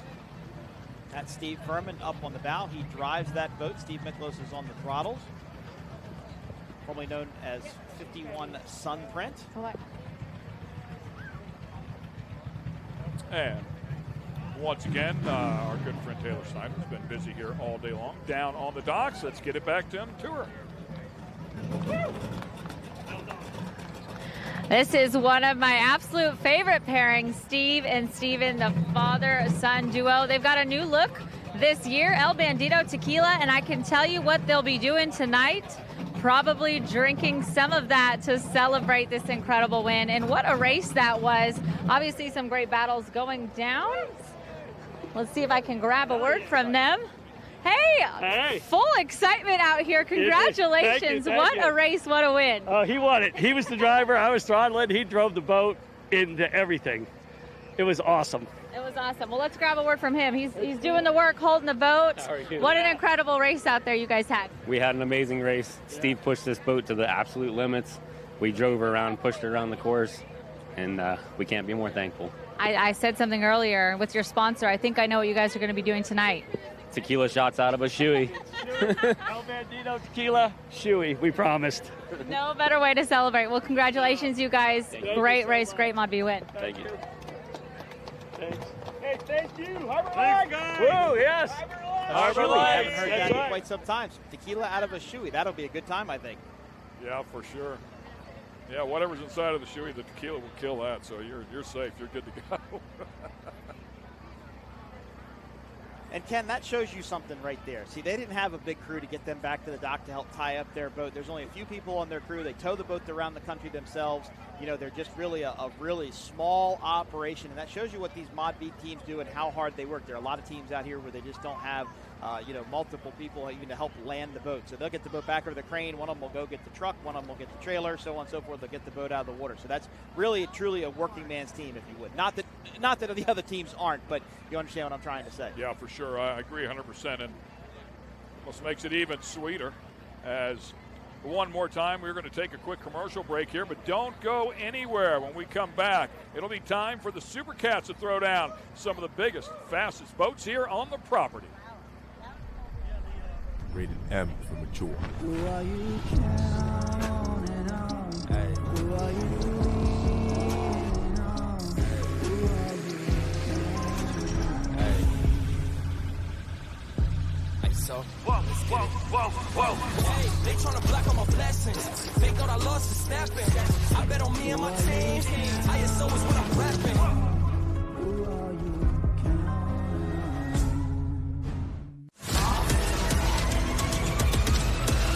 Scanning.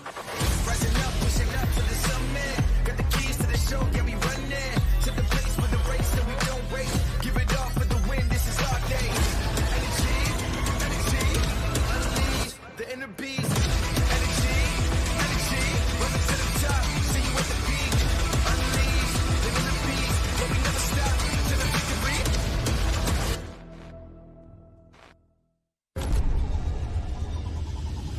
I used to toss a coin in the waterfalls in the wishing well. Now I get penny coin, self-made. You ain't gotta wish me well. You ain't like me then, but I guess it's past tense, cause you tapped in. You was never who you said. I see the facade when looking at really need. I can tell my guard up. I ain't taking nails. If it's not in my favor, won't sign a deal. I got the royalty in the mail. I got authority in the field. Take a look in my iris. I be precise with the timing. I never know where my mind went.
Mercury Racing was forged in the heat of competition. The will to win is in our DNA. Competition isn't just what we do, it's our proving ground. It's about the pursuit of power, performance, and endurance that pushes our limits and yours. We create premium marine power to take you faster and farther. The world offers limits. Mercury Racing offers freedom. Live wide open. It takes your breath away. That's how you can tell you found the perfect vacation. It doesn't get any bigger. A place that opens your eyes and your spirits. It's a Kissimmee thing. This is your getaway, your escape. Recharging, rediscovering, reconnecting. Welcome to Kissimmee. However you spin it, never forget what's at the heart. It's big and it's bold, day after day. Welcome to Kissimmee, the big, bold heart of Florida. The big, bold heart of Florida.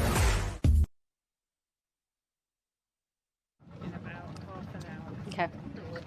I'm down here with our bracket class 400 winners, and the excitement is palpable. You guys are enjoying this win, clearly. Yeah, this has been great. This is our fourth win this year in a row, and we started off as rookies, but I think we're moving up very quickly in the powerboat racing.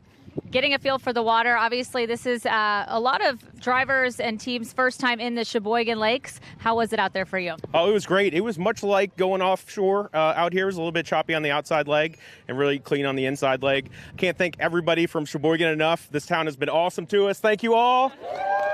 So another great win. Excellent. All right, well, there is more racing to come after this. We're going to take a quick commercial break. In about 30 minutes when we come back, it's time to go Supercat racing.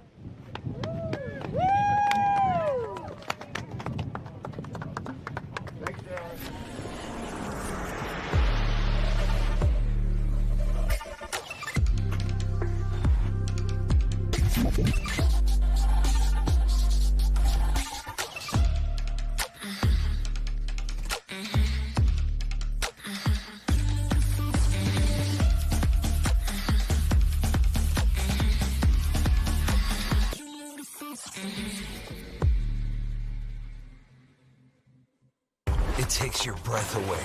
That's how you can tell you found the perfect vacation. It doesn't get any bigger. A place that opens your eyes and your spirits. It's a Kissimmee thing. This is your getaway, your escape. Recharging, rediscovering, reconnecting. Welcome to Kissimmee. However you spin it, never forget what's at the heart. It's big and it's bold, day after day. Welcome to Kissimmee, the big, bold heart of Florida. The big, bold heart of Florida. Wait for that green flag start here in Superstock, restarting after the North Wing incident. As they are on the monster mile for the start, and the pace boat peels off. Green flag for the restart here in Superstock. And Matt, I'm starting to get goosebumps. Are we going to have the same thing happen as we did last time? No, this is going to be clean. Look at those boats steer into that window. There is simply nothing that they can do. And nobody, I don't think, really wanted to go out wide to let the boat push down to them, or push down to it. S2, they've dropped way off the pace very early. Way in the back with Sean Connor and Sean Torrente. Not sure what happened there as we look on from the X Insurance helicopter camera. Celsius back out to the early lead. Now that group all the way to the inside. Mom Ain't Happy, Steele, Matt. That is a JS tight group. Racing. That is the group that caused this incident before. And let's see what happens. Celsius out now to about a rooster tail length lead. I think they're going to have to deal with. They're going to have to maintain their lane through the corners through the restart. Beautiful green livery on that Victory Hull. Gary Ballou, Cole Leibel. There goes Sign Shark just to the outside of this group. And let's see what happens in this start. There's Allen Lawn Care Landscaping. There's Master Fence Rental. There's JS Tit for Tat. Hard to see who's in the lead from this vantage point, but look at Big East. They are making a move on the outside. And it is. It's Celsius and Big East, 1 and 2. But there's a boat just to the inside of this group. Matt, that might be Mom Ain't Happy. Or no, I'm sorry. Yeah, that might be Mom Ain't Happy. Are they now in the lead? I can't tell from this vantage point, Mike, but I don't see another boat matching that livery. I don't either. Big East Construction now having to deal with Jackhammer on the very outside of the course. It is Mom Ain't Happy, the new team in Superstock, in the lead. Now getting passed on the outside by the veterans, Chris Hopgood, Jay Muller, S43 and Celsius. But, well, they got to go to the dog leg. So Celsius is going to have the inside on the dog leg. Here comes S2. It looks like they've gotten that boat. Sean and Sean have gotten that boat up and running. But they have gotten... Oh, I'm sorry. Jackhammer has gotten around Big East. Big East all the way on the outside. There is Jackhammer. A big group, Matt, now to the inside. That is S2 all the way to the inside, but a big group moving up now behind him. This is the thing about Jackhammer. It always seems to come out of nowhere. If it doesn't get the whole shot, it still finds a way to make up the distance. Now going into the dogleg, Celsius is going to have the inside. Once they flip back to turn right, Mom Ain't Happy is going to have the inside line. So if they maintained overlap through the dogleg, Mom Ain't Happy can control this corner going into buoy number 6. And let's see what happens. Great run for the Mom Ain't Happy team. Thomas Kennedy and Scott Bloomberg, another team from around Lake of the Ozarks, Missouri. They were not able to hold that inside line. Well, they held the inside line, but they did not maintain overlap, so they have given up the lead now to Celsius. Chris Hopgood and Jay Muller. The start was a lot more controlled, and I'll give up a little adrenaline for a little bit of safety. But right now, they're stretching out their lead a little bit. Chris Hopgood, Jay Muller in the early lead. That looks like Coco's Monkey dove to the inside of Mom Ain't Happy. Mom Ain't Happy out wide, exiting turn number 8. This will complete lap number, well, we'll say 1 of 8. We got one down before our incident on the course. So this will complete lap number 1 of 8 in Superstock. And, man, what a great shot of what these boats are having to do in the wind. Yeah, that's crazy. And, Matt, these boats are significantly smaller, significantly lighter, a lot less running surface. They're not going to be able to sail these boats down to that corner the way some of the bigger boats do. There is Team Bermuda GL Construction. They are battling with Master Fence Rental. And there's Allen Lawn Care Landscaping, Billy Allen and Randy Keys. And there is Big East Construction. Matt, not sure what happened to them. They were all up there with this front group, but now we appear to have some pretty good separation between all these Superstock boats. There's S43 Celsius. So that is the old Talbot excavating boat. That's right. Run by Kyler Talbot. The late Kyler Talbot. And I had forgotten about that until Jay Muller told me that this morning. Ooh, big move there by Coco's Monkey. They went to jump to the outside. Now they jump back to the inside. I don't think Chris and Jay left them any room. Look at Mom Ain't Happy. They are pushing Jackhammer out wide. Coco's Monkey on the inside. Celsius continues to lead. Coco's Monkey really trying to run the shorter course here. As now Mom Ain't Happy and Jackhammer battling. This is for third. So first and second is between Celsius and Coco's Monkey. That's the wake just to the right-hand side of your screen. And third is between Mom Ain't Happy and Jackhammer. Matt, what a run for Mom Ain't Happy. Yeah, for first-year team, amazing. Amazing. And running a very stacked fleet. Oh, it's ridiculous. And Chris Hopgood over there in Celsius, he's kind of on a roll right now. He's pretty confident, coming in with a win. He's extremely strong. He is. And he's got probably one of the best throttle men in the business with Jay Muller. This group hooked up in Key West, Florida last year for the Key West World Championships. They raced there and decided to carry on into the 2024 season. Matt, it looks like it's paying dividends for that Celsius team. Well, and as you mentioned earlier, Jay has a significant amount of experience in that boat itself. Well, in any boat. Any boat. That's true. Really, anything. We'll see his boys out later. Well, one boy will be out later, or tomorrow rather, in the Supercat class in Wicked. Coco's Monkey now in second. Jackhammer now in third. Mom Ain't Happy in fourth. But, Matt, here comes Jackhammer. As you said, they always kind of come out of nowhere, and they're going to try and put a move on for second. As Coco's Monkey is going to move down to the inside. Blocking them a little bit. They might close that door on them a little bit. I think they're trying to close that door, Mike. That will slow them up and give Celsius a little bit more of a lead. It's a great shot heading into the corner. And see, that is what happens. You know, the two boats behind you start racing, you have open water, and off you go. Yep, they slow down just a little bit. And you can pick your line and race this course. Beautiful day here in Sheboygan, the Midwest Challenge. Celsius is leading in Superstock. Coco's Monkey was in second. Let's see what happens for that battle in third. Now that looked like Allen Lawn Care Landscaping and Big East Construction. Very distinct boat with that orange canopy on top. They're not walking around too bad, Matt. It looks like they've got the pretty good setup for these conditions. Yeah, and I don't know if the wind has changed, let up at all. You really can't tell from here. We're not looking at a wind meter, but they've got the boat nailed down. They're not skipping. They're not hopping. They're not over-trimmed. So this is Jackhammer, and I believe that's Mom Ain't Happy. No, I think that's Coco's Monkey on the inside. Nope, that's Mom Ain't Happy. It's Mom Ain't Happy. Green canopy. You know, they used to paint the bows different colors to tell what boats they were. Now we make them paint the canopies different colors. It would probably help. From up here, it certainly would. There is Celsius in the lead. There is Coco's Monkey in second. Mom Ain't Happy and Jackhammer still battling it out for third. 3 Doug Wrights and 1 Victory Hull, your top 4. There goes Jackhammer, though. Ooh, they're not going to leave. Oh, are Reese and Julian going to leave any room for Mom Ain't Happy? Yeah, if they did, nope, they did not. They went down to the buoy. Completely legitimate move, though. As Mom Ain't Happy continues to run. Matt, here comes Team Bermuda GL Construction on the outside. Out of nowhere.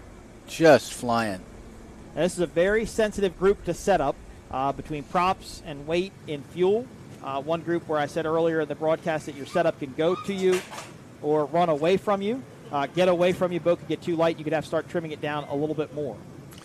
That looked like a big move there by Bermuda GL Construction. They tried to dive to the inside of, I believe, Mom Ain't Happy. Hard to the inside. They dove in there. I don't know that it. I don't have them in the shot right now, but yeah, I don't know if it did anything for them. Celsius continues to just look perfect. Of course, this class, Matt, went from the 280 horsepower Mercury Racing 2-stroke outboard engine to the Mercury 300R 4-stroke outboard engine. Of course, a much different sound than what we were used to. But evolving with time, like everything else, 2-stroke motorcycles went to 4-stroke motorcycles, and it's only a matter of time before, jet skis used to be 2-stroke, they went to 4-stroke, so it was only a matter of time, I think, before these teams made the transition. And all of it was once said to be impossible. Impossible. You'll never put a 4-stroke engine in a personal watercraft. I had an industry executive tell me that. No, not exactly. And I own a jet ski with a 4-stroke motor, and I love it. It's so nice. It just they're great. It's quiet. It runs. Here is S2. Now, it looks like they are battling with Master Fence Rental as Coco's Money. Matt, Coco's Money is making up ground on Celsius. They were not this close. About a rooster tail length, maybe a little bit less behind your leaders. This will complete lap number, I believe, 3 of 8 this time by.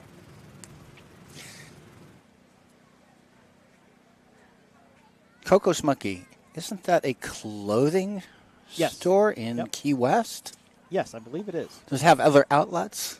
I do not know the answer to that question. Well, that's why I asked you. You were the fact checker of the broadcast. Well, I'm a bit behind on my fashion. We apologize to the Coco's Monkey team. We will know more information about you next time. Celsius continues to lead. Coco Monkeys give chase. These two boats are starting to separate themselves from the rest of the Superstock pack. And I believe Celsius and Coco's Monkey just did a poker run recently up north. Lake Winnipesaukee, maybe? It was Celsius, for sure. Yes, and Coco's Monkey. I think Coco's Monkey. And Darren Kittredge of North Wing used his MTI pleasure boat. They all have homes up on the shores of Lake Winnipesaukee. Team as well. Yep. Yeah, they raised, I think, $160,000 that day for Easter seals. That's awesome. It wasn't bad. S43 Celsius continues to lead. Coco's Monkey gives chase. Now I'm trying to figure out who's that third place boat because they've got a lot of separation from the rest of the group.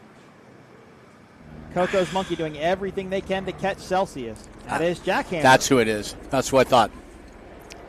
So Jackhammer is done messing around with Mom Ain't Happy. And we are on starting lap number 4 of 8. So the halfway point for this Superstock race. Up next will be Factory Stock 450R.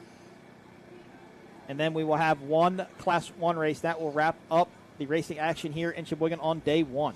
I'm pretty sure that Reese and Sarah Langheim's daughter, Callie, told Reese that if he didn't finish first, he didn't need to bother coming home. So I can see the urgency. She scares me. She's an intimidating little person. She's a force of nature. Yeah. Celsius continues to lead. Look at Coco's Monkey. Matt, Coco's Monkey is making up ground somewhere on this course. Yeah. And I somehow believe it's through the first set of buoys here in this turn. I don't know if they're able to just go outside and carry more speed, but they are definitely catching Celsius, and they're going to be on the inside of the dogleg. If they can get just a little bit closer, they'll be able to push out Celsius and maybe get the lead here in Superstock. Now, the Baginos in Coco's Monkey came from another class. Isn't that correct? I don't know the answer to that. Okay. Because I don't know that they've been in stock for Superstock forever. They've been around for a couple of years. Now they're getting sprayed down by Celsius. So Celsius went back to the inside of the dogleg and cut them off. Pushed Coco's Monkey back to the outside. But Coco's Monkey's proven to me that they like the outside. They like the speed they can carry. And nobody wants to get washed down, but luckily it's freshwater, so it won't do a whole bunch of damage to these Mercury Racing outboard engines. Halfway through the restart of the Superstock race, North Wing offshore out early after an incident in the first turn.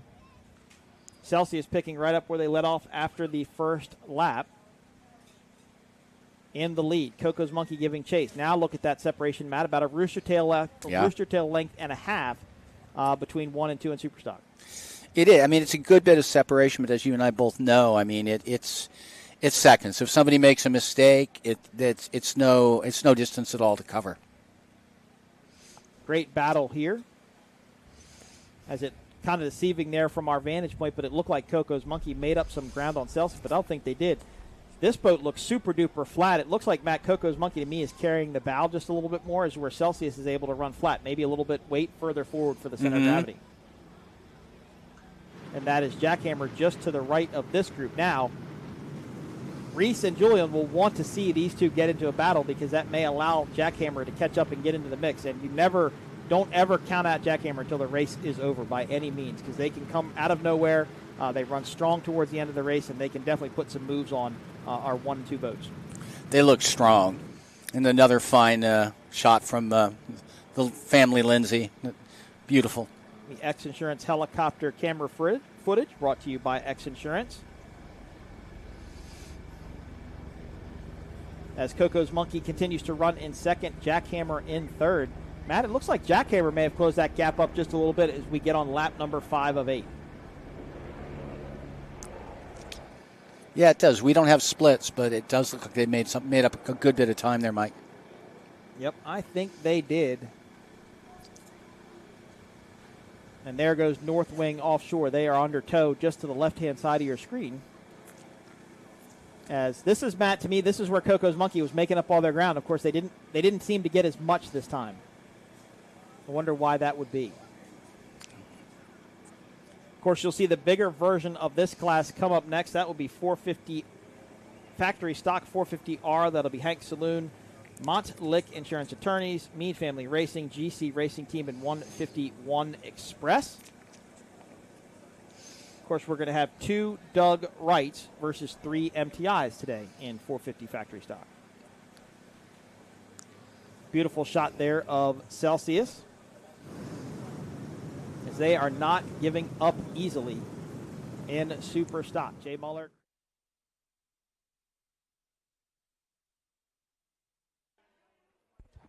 And once again, we welcome you back here to Lake Michigan. Having a great time out here for the Midwest Challenge.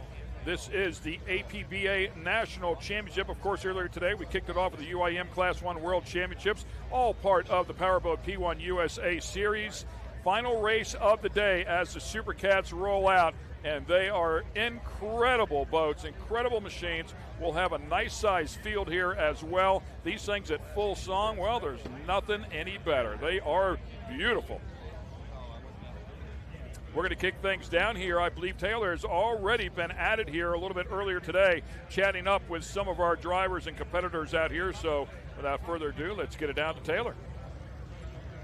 Back here with Billy Moore. He's about to jump in the boat for the Supercat race. Billy, they haven't raced here in Sheboygan. You've obviously had some time out there on the water in Class 1, so now we're going to switch it up a little bit. What is it like switching gears, different boats, different crew, different setups? It's a little bit difficult, to be honest with you, but at the same time, I know this boat very well, and I know the Class 1 boat very well because I look after it every day. I see it every day pretty much. But this boat, have a lot of time and experience with it with Chris. And looking forward to the race here in Sheboygan. It's a great town, great race course. I think it's going to be a lot of fun. A little tricky. I think it's more of a little bit of a swell than the chop, so it's a little tricky to set up for. We're one of the outside lane positions on the start, so it's going to have a tough go at it after turn 1. I think we'll be in the slop water, so we'll just push and see what we can do and hope we can get it up on the podium. Absolutely. Best of luck out there. Thank you. Obviously, Chris Grant and Billy Moore will be doing the driving and throttle duties inside of the Great L. CJ Grant Racing Machine comes in here 6th in the points. Will have a shot at moving up. They're just about 27 points out of the top 5, and Team Farmsworth, who's in that 5th position, is not here today. So they will certainly have a shot at moving up there into the points. One more time, let's get it back down to Taylor. It's all smiles down here on the dock. We've got the boat in the water. These guys are ready. Billy and Jay, what are you looking forward to most hitting the water here in Sheboygan with Supercat? I'm excited. So many fans watching this race today. We hope to put on an awesome show. The spectators are out there. Everyone's cheering, and the water conditions look great. And how about the boat? Where did you get it's all smiles, by the way? There's no smiles here. We're in serious race mode, right? Are we focused? Listen, everybody's friendly now. They won't be friendly when they're out there. That's when it all goes to death grip. We're smiles now. The minute we put the helmets on, it's go time. We'll be smiles now. If everybody comes in safe, we'll be more smiles. Absolutely. We'll hope to see you on the podium, right? Yes. Yeah, we hope. That's all you can hope for. Yeah. All right. Best of luck, gentlemen.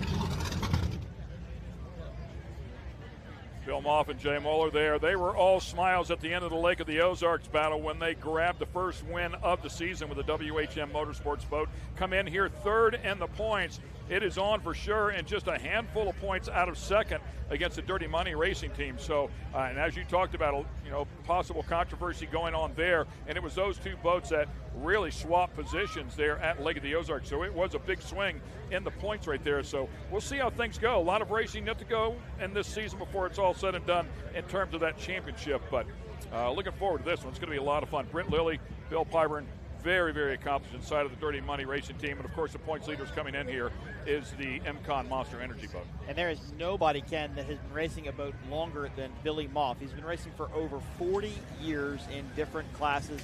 Still enjoys it, still gets out there every day with Jay Muller and does it, still very competitive. In fact, has a new boat being built for the 2025 season. I understand this one already has a deposit on it and could potentially be sold. So it'll be interesting to see what Billy does. But he's been doing it a long time. He's a very seasoned veteran. He knows what to do. He knows what to expect. Talk to him actually in some of our breaks here today. This boat was actually just re-rigged over the winter. His original crew chief retired at the end of the season last year, and they just decided to go through and re-rig the boat. And he said, Mike, it's kind of like having to relearn it. We're getting it figured out. He said, look, we were nowhere near on the podium before. We were not finishing races, having mechanical issues. Now at least we're getting on the podium. Now we're getting to be more consistent. That's what he wants to see, and they'll get their new boat together for the 2025 season. Also saw a good look at the number 88 boat. We'll be out here in competition today. Comes in here 7th at points. Roland Transport / SV Offshore. Matt Jaminsky and Vinny DiOrio will be doing the driving and throttle duties inside of that one. Did kick the season off with a podium. Finished up 3rd at Marathon. And since then has not been able to climb back up onto the podium. But we'll see how their chances are here today. As we heard from Chris Grant, that lineup is so critical. If you end up on the outside here, you're charging down into turn number 1, you're going to fall back a few spots, and then it's a tough day. You are for sure, but, for the Austin Holmes SV Offshore team, to be on that pole is not necessarily an easy spot to be either. These engines don't have a lot of acceleration. Naturally aspirated, they make a lot of their power in the upper RPMs, and you're really going to have to lift out of it to go into that turn. Sometimes being on the pole while you run the shorter distance, from being in motorsports, it's not always the place to be because it doesn't give you, it gives you the shortest course, and if you can get out of that turn the best, then you'll be good. But you've got to hold your line, so chances are pretty good you're going to have to check up to stay in that lane. Exactly. Otherwise, momentum's going to send you out to lane 2, lane 3, and that could be a really bad day for a few people. Exactly. Vinny DiOrio, of course, signing Austin Holmes as his new sponsor, a new livery on the side of that boat. Congratulations to that team. Absolutely. This is the only outer limits in this entire fleet. It's one of the only outer limits Supercat's ever built. So, you have a baseline for a Ford or for a Chevy or anything like that. He has no baseline to go off of. Everything he does, he learns new, and he just has to move forward slowly but surely. So the Supercats are out there on the water. That will be our next and final race of the weekend. You don't want to miss it. Stay with us. We're going to take a quick commercial break, and we'll be right back. Scanning. Rising up, pushing up to the summit. Got the keys to the show, yeah, we run it. To the place for the race, so we don't wait. Give it all for the win, this is our day. Energy, unleash the inner beast. Energy, welcome to the top. See you at the peak. Unleash the inner beast, but we never stop till the victory. For over 60 years, ICOM has been your trusted companion, keeping you connected on the water, in the air, and on the ground. Whether you need a two-way radio for your cruiser, center console, personal watercraft, or anything in between, ICOM has you covered with the most innovative marine, amateur, aviation, land mobile, LTE, and satellite network products.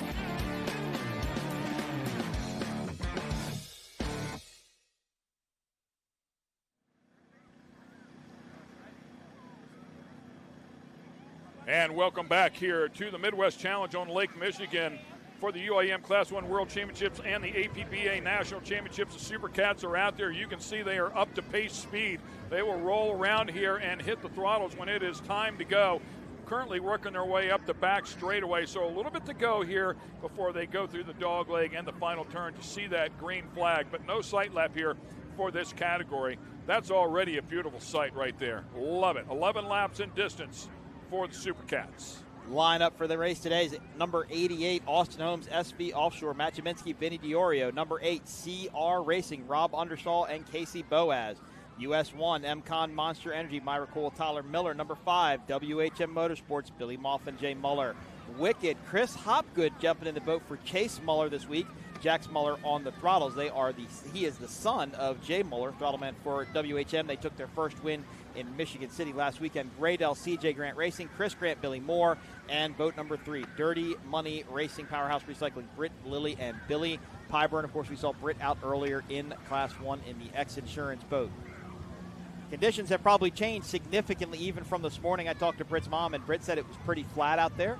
I think it's flat again, although some people told me during our last break, Ken, that there's a little bit of a roller out there. There's a little bit of a bump that you can't see necessarily, and it kicks you around a little sideways every once in a while.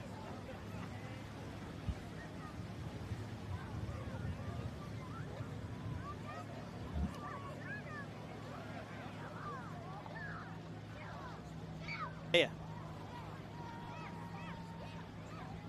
Once again, making their way around this, or down to the final turn, I should say. Pace boat out there in front of them, and we'll turn them loose. So, yeah, great boat count here as well, as you talked about there before. Looking forward to seeing how this goes. Of course, the defending champion inside of the category is the MCon Monster Energy Machine. Finishing up in second the points a year ago was a Great L CJ Grant Racing boat. So we'll see how things go. Great L a little bit deeper in the points coming into this one, unfortunately for them, but MCon looking to defend that championship. Dirty Money looking to take it away, and WHM Motorsports right there, as we talked about before, a handful of points away from second, or Dirty Money as it were. So they'll fan out here as they roll back around here, and it's going to be a beautiful shot. Get your cameras ready. Dirty Money is going to do anything they can, I think, to get inside of MCon Monster Energy and try and dethrone them from the national championships.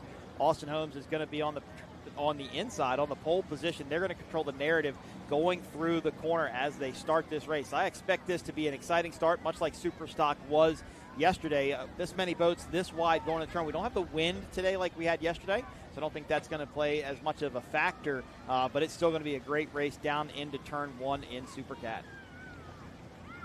They've got them slowed down out there. I do not see any helicopters up in the air yet, Ken. That could be what we are waiting for. We can't start without our medical helicopters. And, of course, we want our aerial footage. But there's one. I see it on our screen now. I believe that's the medical helicopter, so we've got them in tow. And we'll see if we see our ex-insurance helicopter out here anywhere. But I'm super excited about this race. I'm probably most excited about this race compared to Superstock. You're excited, yeah, man. Yeah, I think this is going to be the one. No question. And if you want loud, this is loud. These are the loudest boats here, and, man, they sound great. At full song, they are absolutely a thing of beauty, no doubt about it.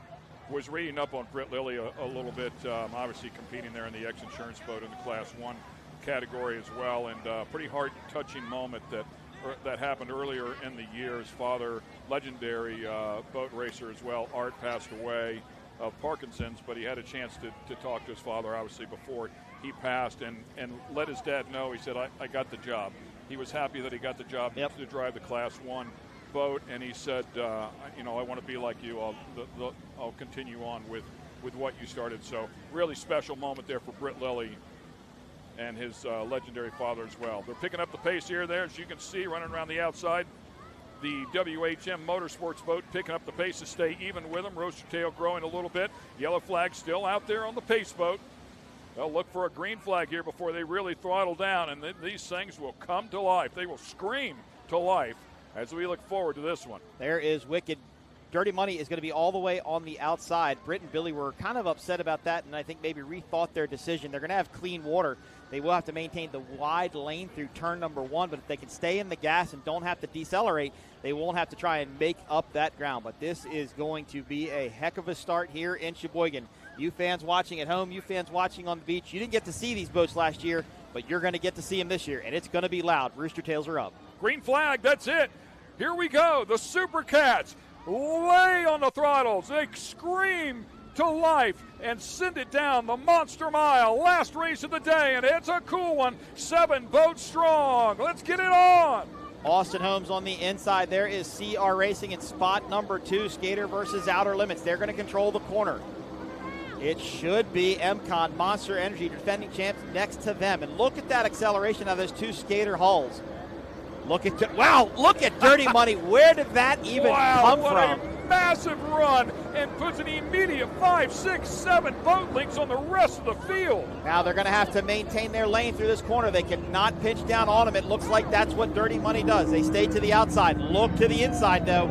There goes MCon Monster Energy. They hose down. Whoa. Set it down. Finally set it down. Holy smokes.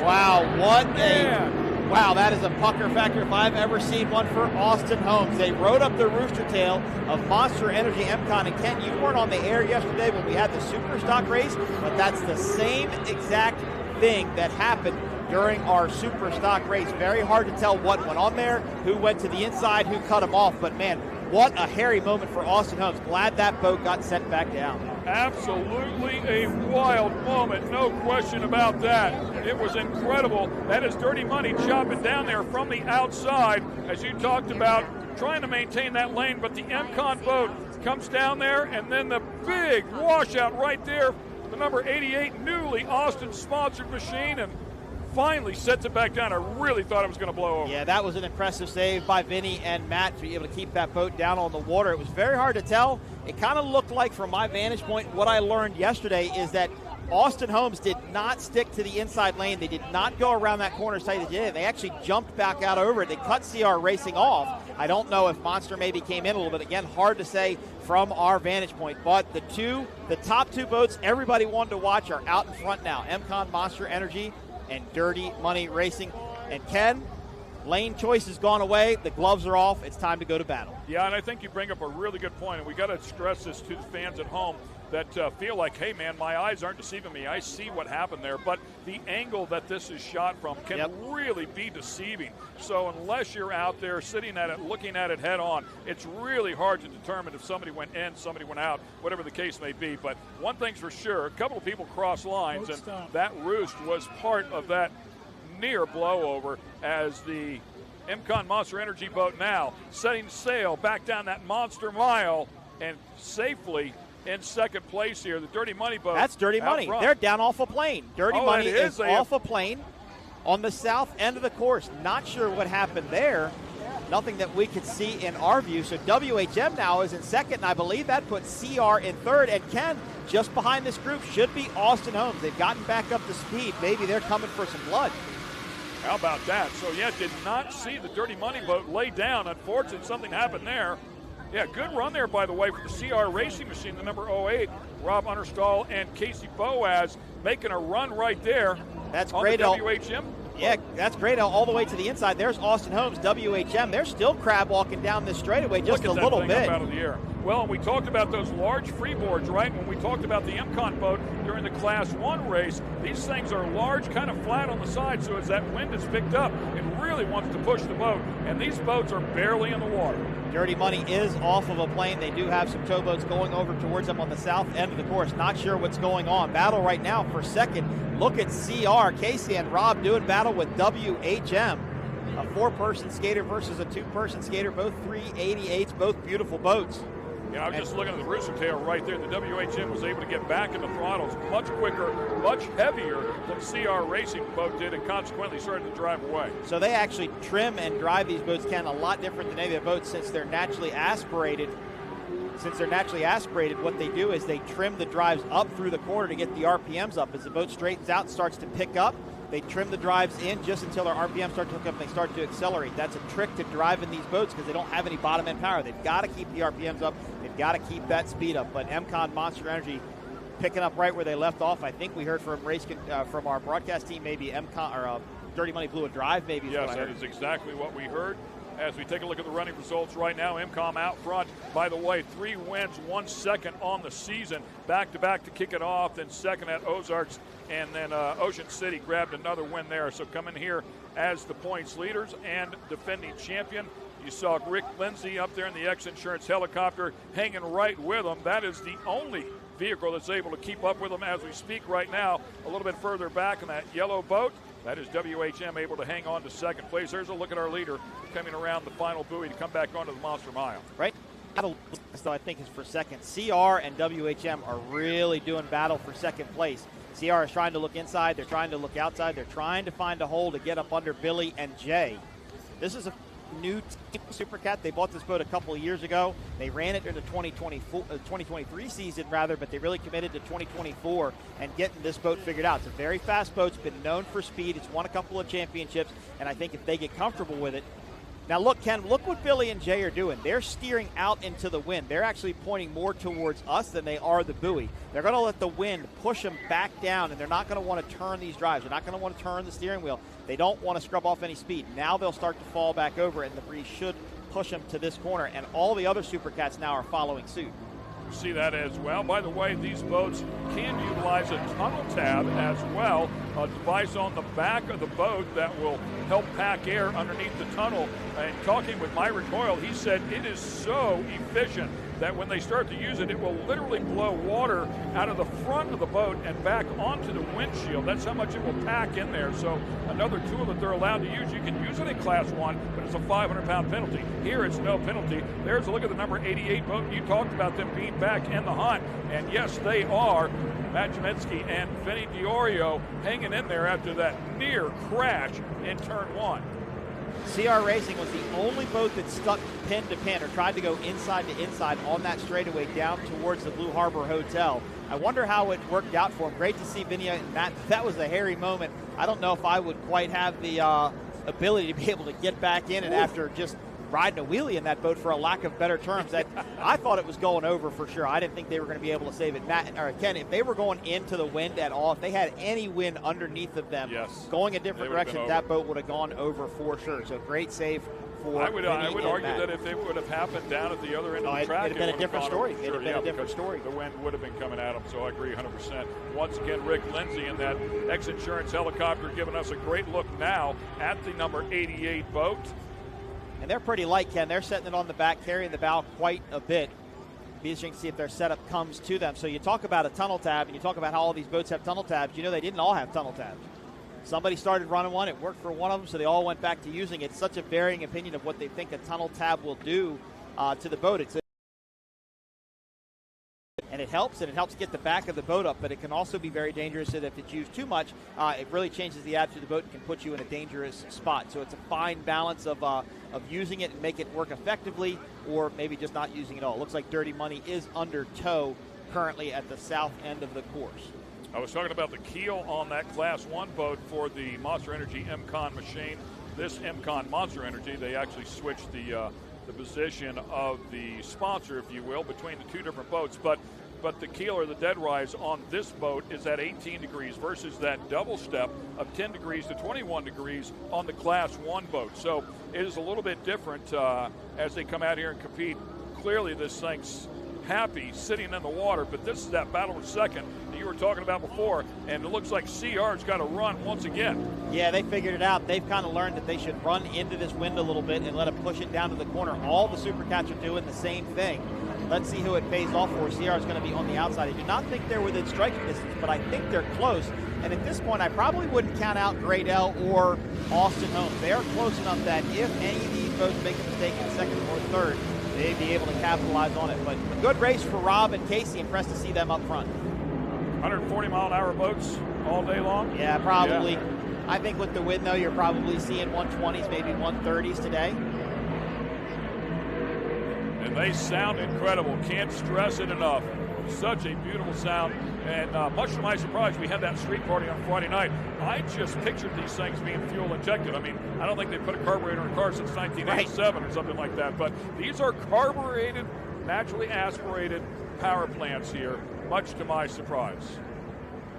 And part of that, I think, right, is to keep the technology simple, if you would. When you go to carburetor, or if you go to fuel injection, you go to mapping, you go to ECUs, you go to computers, and then you have to regulate it. Like in our outboard classes, Ken, they actually take the ECUs off between every race. And then when you go to the race that weekend, so when we go to Sarasota, they hand it to you, right?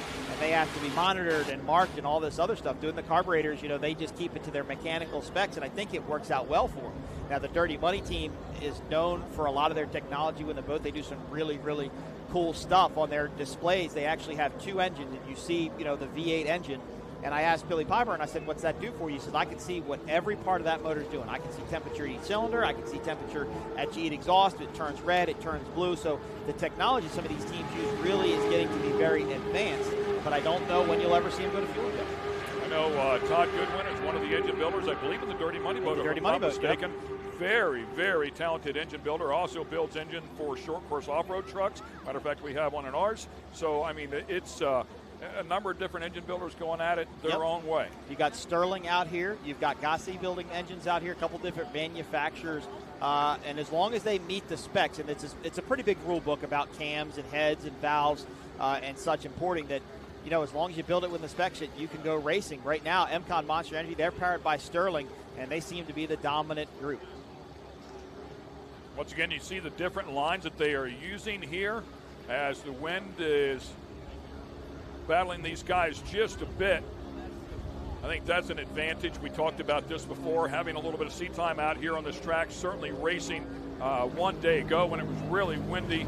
Myrick's going to be able to have that advantage.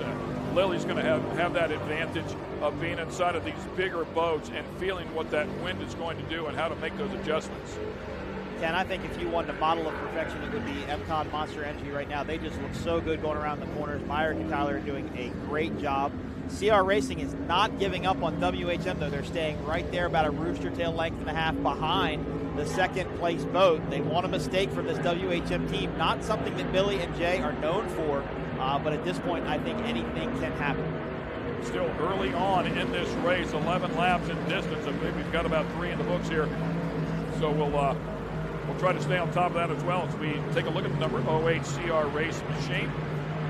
This boat used to be owned by Performance Boat Center. It was the Performance Boat Center Jimmy John Supercat. Won some titles with Johnny Tomlinson on the throttles and Myrick Coyle driving it. It's actually a 4-seater boat, Ken. When Performance Boat Center, they built it, they wanted it a 4-seater boat so they could take customers out in it. That's why the canopy on that boat looks bigger than any of the canopy out here. You got 4 seats, 2 seats in the back of it with 2 seats up front. Yeah, that's pretty cool with Myrick and company driving that one back in the day. Very Tomlinson, very good, and I think that's where Myrick kind of really got his first start. Driving with Tomlinson early on when he was starting to get his legs underneath him in these fast boats. Well, Myrick Coyle used to work for a guy named Dave Scott. Dave Scott owned the Bud Select boat for many years, and Myrick worked in his shop, and he was the crew chief for that team, and it was a group called Naughty Marine. And Performance Boat Center actually absorbed Naughty Marine, and when they did, they got Myrick Coyle on board. And he's just a super good technician, super good at what he does. Going to really have a fun weekend at the Lake of the Ozarks shootout in a couple of weeks. He's going to get to run some boats in that. And I said, what boats are you exactly running in the shootout? And he goes, Mike, I really don't know. He goes, I'm just going to show up with a whole bunch of different shirts and whatever they tell me to run, I'm going to go run it. So it'll be an exciting weekend for him for sure. I know he'll run Slug Hefter's Dirty Duck, which is going to go for the Top Gun Award. Him and Rusty Williams ran it last year. I don't remember the top speed of the boat, but it was a good run for that team. So look forward to the Lake of the Ozarks shootout coming up in just a couple of weeks. But Ken, look at MCon Monster Energy. They have just checked out. Yeah, boat looks great right there. Settle in right now, and WHM went out way wide in that corner, and now they're having to come back into it. They continue to run that wide line. CR is going to be able to run the shorter part of the course. They'll have to slow down a little bit more to set the boat in the corner, but they will run the shorter distance. That will allow them to make up some time as we take a look at boat number 54, Great L CJ Grant Racing. Curious how much wheel they are putting in this thing to keep it straight down this monster mile as we take a look at the Great L boat. Great L CJ Grant Racing, Chris Grant, Billy Moore, as you talked about before. And we mentioned before that they broke a skag at Lake of the Ozarks, had a good run going, finished up on the podium at Ocean City, our last event. As we go back, I believe, here and take a look at our leaders one more time. So if you want an interesting fact, the Great L CJ Grant boat used to be owned by MCon. MCon had a skater. They built a bigger skater, a 438 skater to run in Supercat. They didn't like it. It wasn't going the way they wanted it to go. They bought this boat as an interim until their new boat was getting built, and they sold this to Chris Grant, who's now running it under this banner, and then MCon is running the new banners. A couple of boats in this class have changed hands over the years. A couple different owners, not for the outer limits of Austin Holmes. WHM has always owned his boat. But, you can buy these Supercats and go out and run them and re-rig them and put fresh power in them, and they're still competitive. This is a very competitive boat. See, Chris and Billy have really done a good job of getting this boat figured out. Billy was brought on to the team a couple of years ago. They've gotten some wins, they've gotten some podiums, and they continue to get faster and faster, as does Austin Holmes, the outer limits behind him. Once again, a nice turn right there for the Great L boat, able to separate themselves and look like the number 88 boat right there, the Roland Transport machine, sponsored by Austin, was closing the gap just a little bit on the Great L, but then at the end of that turn, and it seems to be the case, you got to run a lane wide there. They definitely put some distance on you as they head towards the dog leg, that short little left-hander. Yeah, beautiful shot of the Outer Limits powerboat, of course, built in Rhode Island. Outer Limits known for building some beautiful pleasure V-bottoms and catamarans as they give chase to a Great L CJ Grant Racing, try and jump back to the inside there. So Chris and Billy ran a pretty tight line. The 88 boat took right there and went a little bit straighter, a little bit longer to try and straighten this out as they head into the final buoys and maybe get some position on the Great L boat.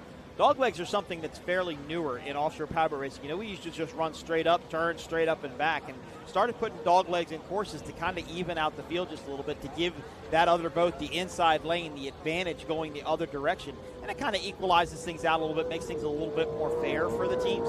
Sometimes doesn't always really result in big lead changes, but it does make for a different dynamic on the race course.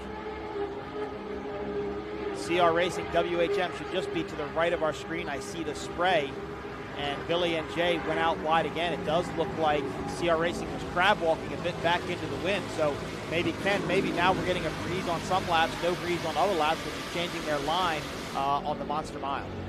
As we look out over the balcony there to visually inspect, I mean, it looks like the water is laid down out there, but look at that shot there. It's definitely blowing the rooster tail, kind of like it was doing yesterday. Even the yaw of the helicopter there a bit as well, give you an indicator of, we feel like the wind might have changed directions here a little bit in the last hour or so. But we are very protected on this balcony. It's hard to tell. Does wicked things around buildings. And as I was telling Matt yesterday, we race in some towns where we race next to high-rise buildings, and if it's a windy day, you'll get a puff of wind between two high-rise buildings, and that can really wreak havoc with your setup. So the wind does have a big effect on these boats.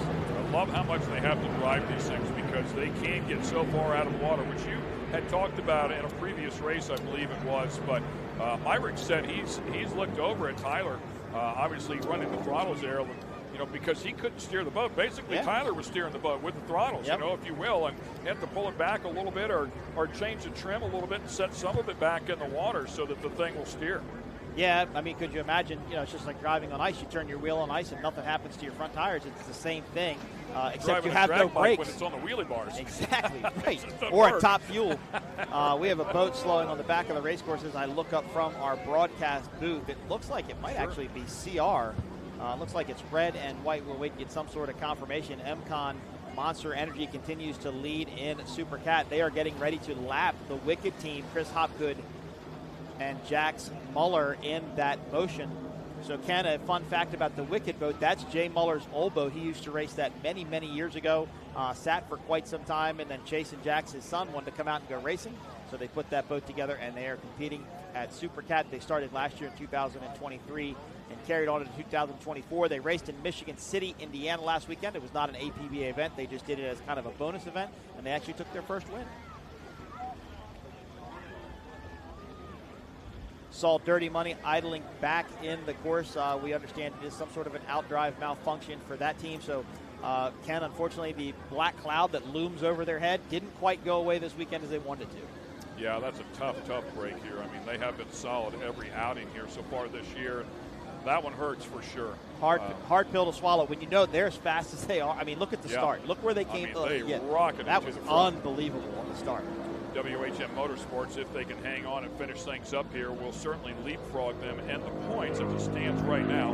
Wait for things to settle down. Of course, that's out of our department. We just look at how they tally things up here as you take a look at the number 6 boat. You were talking about the Wicked Machine with Chris Hopgood and Jax Muller.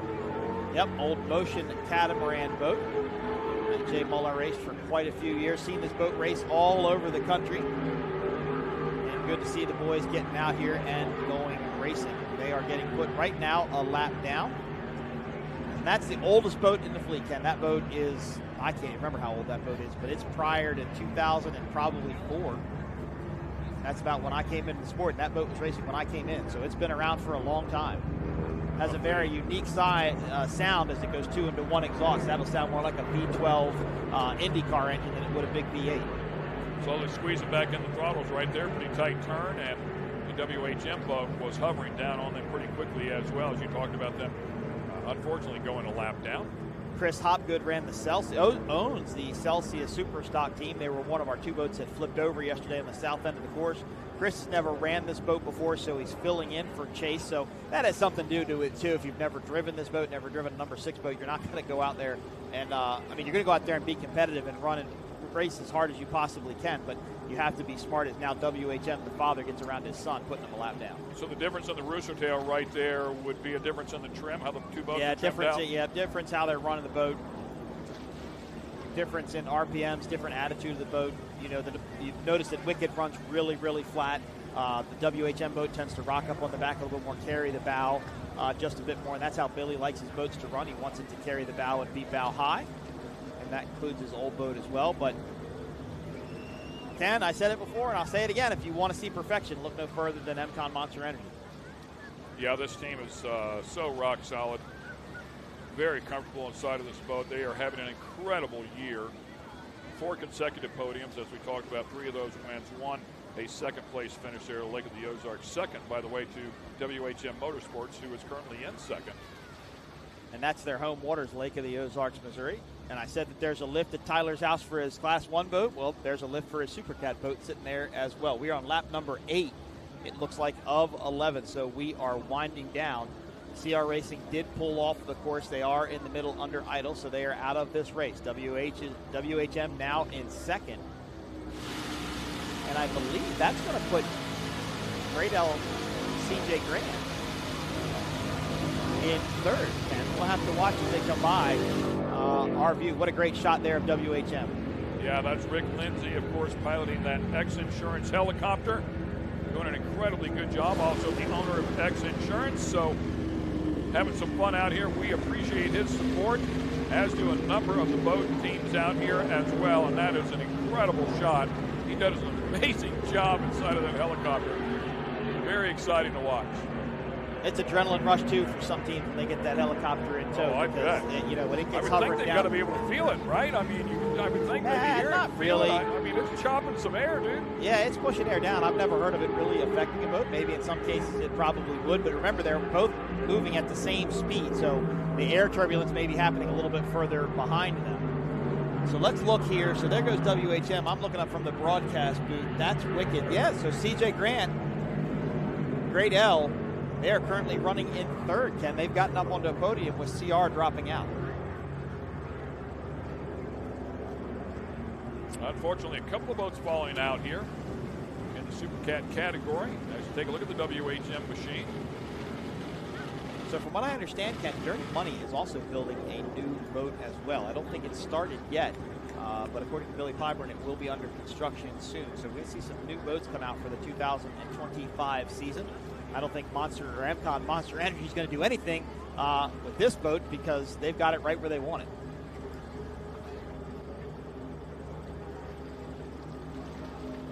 There is our third place boat, Great L CJ Grant Racing, Canadian-based team, Chris Grant from Canada.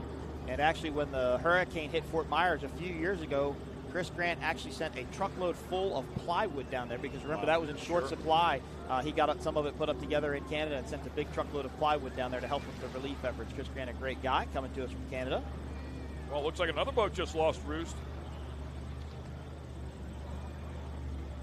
Maybe just checking up here a little bit to get around that buoy. It looked like something happened out there. Yeah, possibly. But it's hard to tell from that camera because they're so incredibly far away, and they're still dealing with wicked, I believe, in lap traffic. As Dirty Money is about to head back into the harbor. Look at that MCon lead. Holy cow. That is a sizable lead out here, to say the least. This should start lap number 10 of 11 this time by. So, Ken, while they weren't able to get it done in Class 1, no problems here in Supercat. Yeah, and that chemistry between the two, of course, we're talking about Myra Coyle, the driver, Tyler Miller, the owner, and running throttles here is on point, no question. Now, and I guarantee they don't talk a whole lot in the boat. There's probably not a lot of communication there. Nor is there really probably with Jay and Billy or any of these other teams. They've been racing long enough together now to know what the other one needs and how the other one's going to do it. But still takes a lot of trust. That feel and that chemistry is everything, man. So, yeah, it's got to be incredible to have that good feeling as, once again, we get a good look at the Great L boat at full song. Look at that thing, man. Does it get any better than that? So that boat used to be Steel, owned by the late, great J.R. Noble. Then it became AMH Construction, then it became MCon, and now it became Great L. So a lot of history with this particular boat. As you saw CR Racing just to the right-hand side of our screen, they are under idle, trying to get back into the harbor as well. Billy and Chris set into the turn. Good podium finish if they can keep it going. It will start our last lap, final lap 11, this time by with MCon Monster Energy. Good run for Chris and Billy today, though, as they get this thing figured out. Yep, working lap 10 right here. They'll come back by and grab the white flag to complete lap 11. Insurance helicopter almost landing on the bow of that thing. So I'll tell you a funny story while this race winds down. I was a patrol boat in a race called in Cambridge, Maryland, and I had a 31-foot formula at the time, and I had one of the medical guys on my boat, and he knew the helicopter pilot. So the helicopter pilot came down and touched his skid on the bow of my boat and took off again. It was one of the weirdest, coolest things I've ever seen. It scared somebody on my boat so bad, though, I think they were crying in the back seat. But it's intimidating when those helicopter rotors are going right above your head, thump, thump, thump, thump, thump. Well, there's not much wiggle room when they're that low. So. This is very true, but he tabbed on it and left straight away. So looking to pick up the white flag here as the Monster Energy MCon boat sails it down the Monster Mile.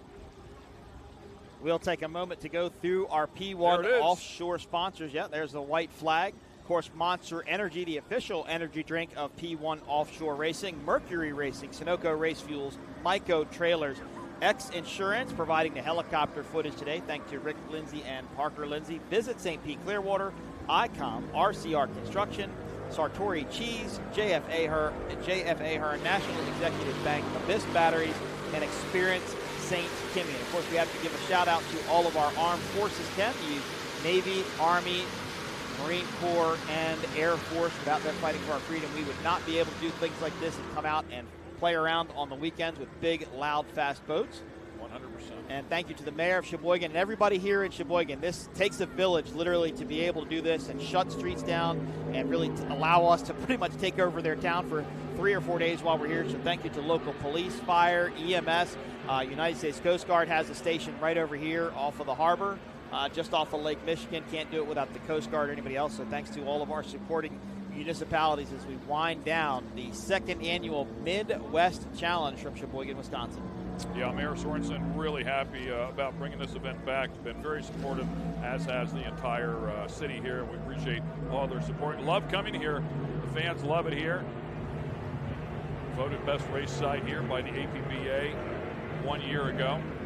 Give you a good indicator of just how nice it is here. So put it on your calendar and come out and join us next year as they complete this final lap here. Taking a look at our leader one more time.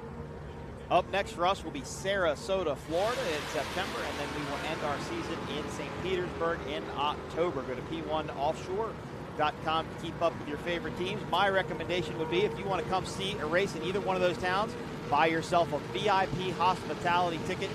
Ken, I didn't make it down to the tent this year, but yesterday you did with your wife, and you said it was a pretty amazing experience. Yeah, we had a wonderful time. Obviously, the view is great. The hospitality is excellent. So, yeah, you will not be disappointed if you take advantage of that. At both of those facilities, both of those races, it's going to be incredible. So, yeah. You may have enjoyed a Good Boy vodka product while you were down there, I believe. Yes, I did have a couple of those taste testing. That's okay. Hey, that's okay. That's what a VIP hospitality area is for. And I'm sure there was plenty of monsters being handed out as well. And by the way, we touch on this in the Class 1 race that Jamie, the name on the back of the boat there, is Tyler Miller's sister, who unfortunately passed away of breast cancer, and runs her name proudly on the boat. She travels with him in every race. It's also on the transporter, John, but certainly never forgotten. So really, really cool gesture by him to take care of his sister. Hats off to US 1, MCon Monster Energy. They take the checkered flag in Supercat one more time. One more notch in the belt, if you would, Ken, for another national championship. Yes, sir. 4 wins on the season, now 5 consecutive podium finishes as they will chase that championship down with a couple more of events to go. It isn't over yet, but boy, I'll tell you what, she's warming up. She is, definitely. It's good to see this boat starting to run much more consistently. Billy Moff and Jay Muller, they had their problems over the past couple of years. As I mentioned, CK Performance re-rigged that boat in the offseason. It's worked out really well, and Billy's really happy to get these podiums. He knows it's moving forward. It's going in forward progress. Great run for Great L, CJ Grant Racing, Chris Grant, Billy Moore. That's 2 podiums for Billy Moore here in Sheboygan. Of course, taking the win in Class 1 and now getting 3rd in Supercat. Excellent job. That's also back-to-back podiums this season as well, as they grabbed the podium in Ocean City. They'll grab another one here. And how about the 88 boat? Congratulations to the Roland Transport SV Offshore machine, driven by Matt Jemensky and throttles by Vinny Diorio after a very scary turn 1 on the opening lap. Man, that thing could not have been any more vertical and not blown over. I don't want to be. I don't want to be too graphic, but they may want to check their drawers when they get out of that one, sure. because I'm sure they stuck something up there. That was a scary one to be in. Great save by those guys, and I really want those guys to get that boat figured out. And I think they were fast off the start. They just got put into a precarious situation, and I'm sure Todd DePhillips, the referee for P1, is going to look at some footage for that one. Hard to say from our vantage point what happened. They need to maintain their lane going through the corner, so it's hard to say what caused the incident, but glad everyone was okay, and Vinny and Matt were able to save them. And a quick mention there of the number 6 boat, the Wicked boat that we were just on a moment ago. Chris Hopgood, Jack Smuller, finishing this one up. Congratulations to them for hanging with it and finding the checkered flag. Got to finish it. Got to finish to stay with it, right? Got to finish, right? Got to finish it. So good run for them. Good solid run for them. Solid 11 laps. But that is a look at our winner, the US 1 MCON Monster Energy Machine, driven by Myra Coyle and throttles by its owner, Tyler Miller. Of course, we saw these guys come out in Class 1 and did a fantastic job in Class 1. Wasn't quite their days. They couldn't catch DeFalco. But you got to be consistent. You got to be there. You got to be up at the front to win the championship, and that's what they're all vying for. Ken, have you gotten to see the Supercat trophy inside the hauler of the MCON team? That's impressive. It is spectacular. Actually built by a guy named Tyson Garvin. Tyson actually started racing with MCON a couple of years ago, and that is actually a class trophy independent to just them. Very cool piece of hardware there that they get to tote around. I would Google that if the fans at home can find that. It also lights up. Yeah, it's awesome. Cool. It's very, very cool. Awesome. I don't know where you're going to put it at home. You'd have to have your own room for it because it's pretty dang big. You need a crane to carry it around. So MCON Monster Energy will work their way into the pits. I'm sure Taylor's going to want to catch a word with them. Congratulations to WHM, second place in Supercat. Great L, CJ Grant coming in third. Austin Holmes, SV Offshore coming in fourth. Wicked coming in fifth, and that's because they will have completed more laps than CR Racing that went out with a mechanical issue early. And, of course, a crowd favorite, Ken, Dirty Money Powerhouse, out with a drive issue, didn't even complete a lap. What a shame, man. What a shame. We were looking forward to a great battle there, and man, oh man, did they rocket ship off to a great start. Thought things were going to be much different here, the way things started, but it's not how they start, it's how they finish. And the MCON Monster Energy Machine of Myra Coyle and Tyler Miller, good enough to take first place here today. WHM Motorsports in second. Great L, CJ Grant Racing rounds out your podium. Austin Holmes, SV Offshore coming in fourth. Good run for Matt and Vinny after that scary situation at the first turn. Fifth place, Wicked. Sixth place, CR Racing, who went out with a mechanical issue. And we'll bring you some highlights here of the race and how things went down in the Supercat category as well. Good stuff right here, and this is how they looked when they started off, some 7 boats strong, and it was a Dirty Money Machine, the number 3 boat that took off, and this is the moment we were just talking about. I'm still not sure what saved that boat from flipping over. I was trying to watch it there, but again, a great save. Good run for Rob and Casey and CR Racing. They were trying to hunt down Billy Malk and WHM, just unable to do so. But again, if you want to see perfection, look towards Monster Energy MCON. They got it done. They were out front early. Still questionable what happened in that first turn. I'm sure the referees are going to go back and look at it, but congratulations on a great run. The CR Racing boat was trying to track down that WHM boat, could not get it done. Unfortunately, ended up with a mechanical as well. So that's how things went down here in the Supercat category. Special thanks to X Insurance for all of their support out here and those incredible shots that they gave us as some of the most beautiful boats on the planet make their way back. Wonder if there might be some hand gestures there for the Outer Limits Austin Holmes team over towards MCON Energy. I don't think they blame them for what happened, but again, it'll be hard to say. And as we take a look at these beautiful boats, we want to talk to our winner, but you've got to stay with us to hear from them. So we'll take a quick commercial break, and then we'll be right back. We'll put Taylor to work.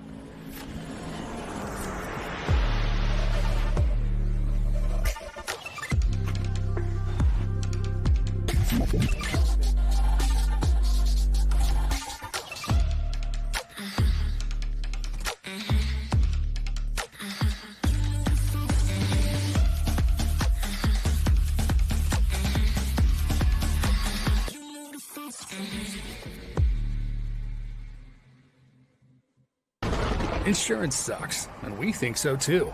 Why? Because traditional policies don't provide complete coverage, leaving you to deal with the holes and gaps. But not anymore. X Insurance's True Umbrella and True Homeowners are a true partner, covering any potential gaps and exclusions. With X Insurance's True Umbrella and True Homeowners policy, you will experience true insurance when compared to traditional policies. Contact us today or ask your agent about X Insurance.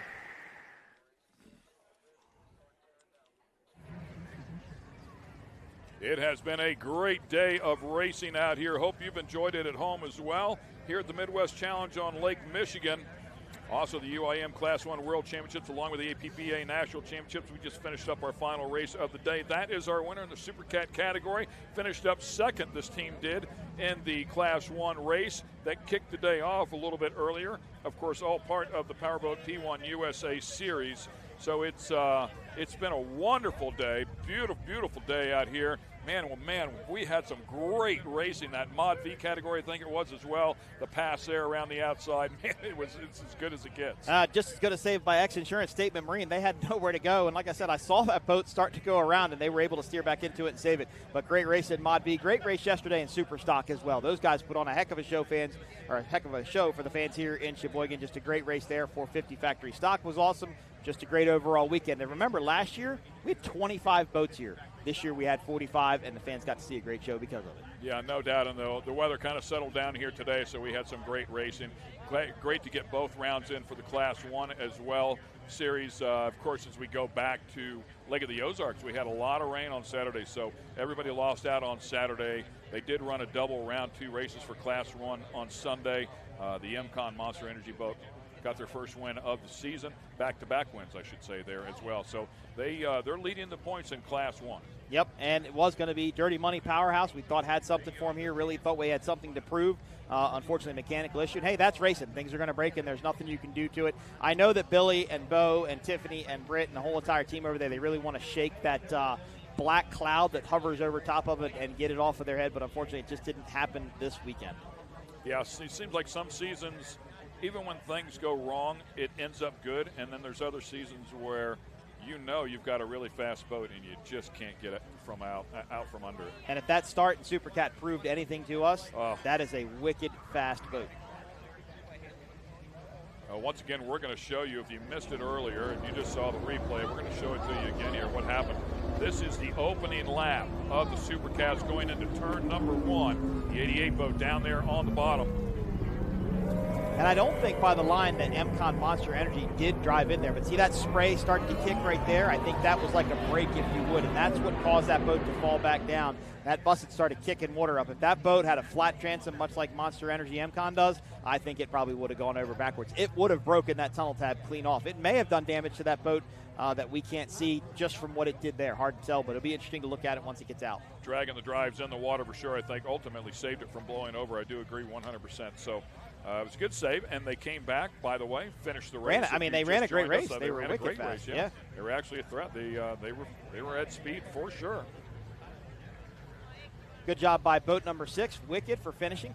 Chris Hopgood and Jax Muller.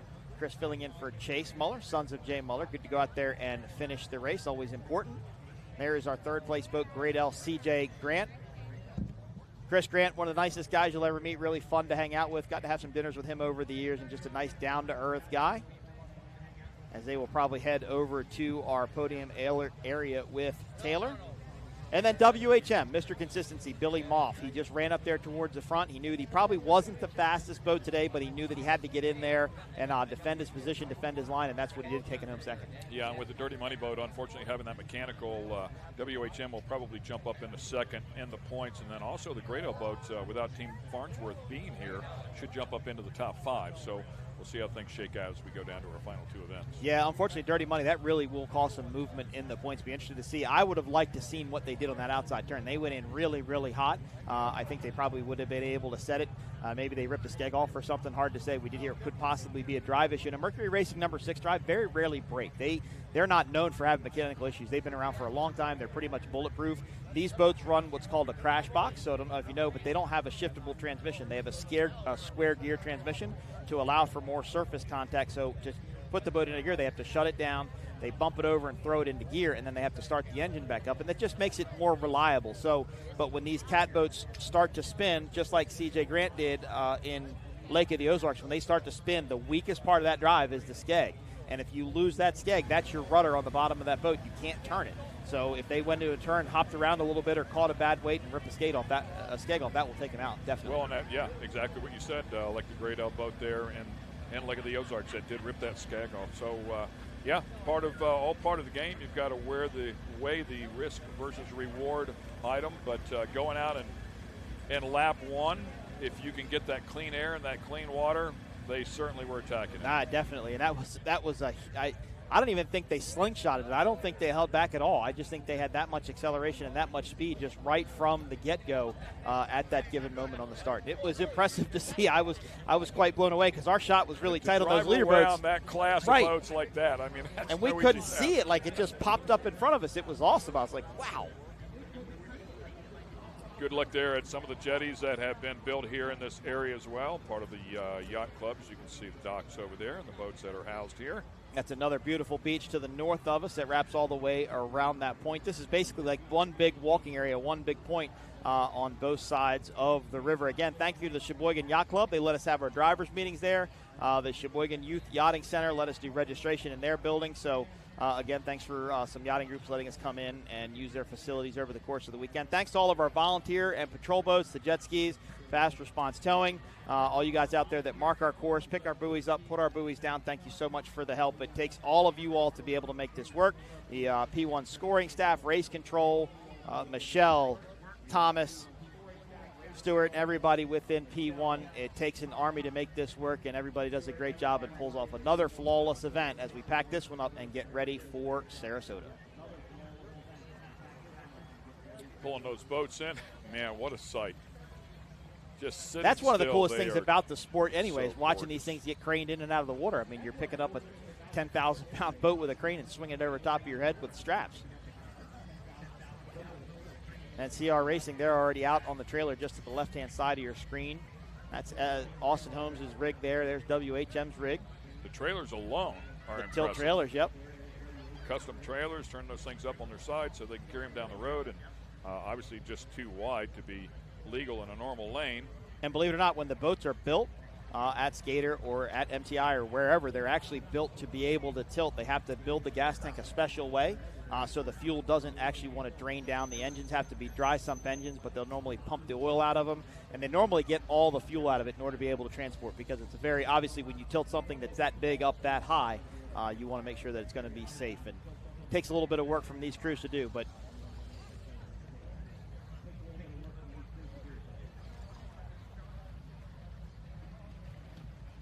so they're pulling in the final couple of boats here as we wind things up. It has been a great weekend of racing here. Wonderful to be back here in Sheboygan. We look forward to coming back here again. It's been wonderful working here with Mike. Mike and Matt doing a great job one day ago, but it's all about the racing here as they wrap things up here out on the water and pull all the equipment back in. We hope you've enjoyed all the great racing action as well, from our bracket classes up to the big dogs in Class 1. Everybody bringing their best and working as hard as they can to try and grab a win out here. It's the Midwest Challenge on Lake Michigan, the UIM Class 1 World Championship and APBA National Championship, all part of the Powerboat 1 USA Series. We appreciate you watching. For Mike Yawowski, I'm Ken Stout, and Tyler Snyder of the Taylor Snyder. Tyler Miller and Taylor can be tricky for sure, but it does. She's done a great job as well, so sorry we didn't hear from her right here at the very end of the show. But hope you enjoyed all the great racing action, ladies and gentlemen. We'll see you next time at our next event. Join us in Sarasota.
heat of competition. The will to win is in our DNA. Competition isn't just what we do, it's our proving ground. It's about the pursuit of power, performance, and endurance that pushes our limits and yours. We create premium marine power to take you faster and farther. The world offers limits. Mercury Racing offers freedom. Live wide open.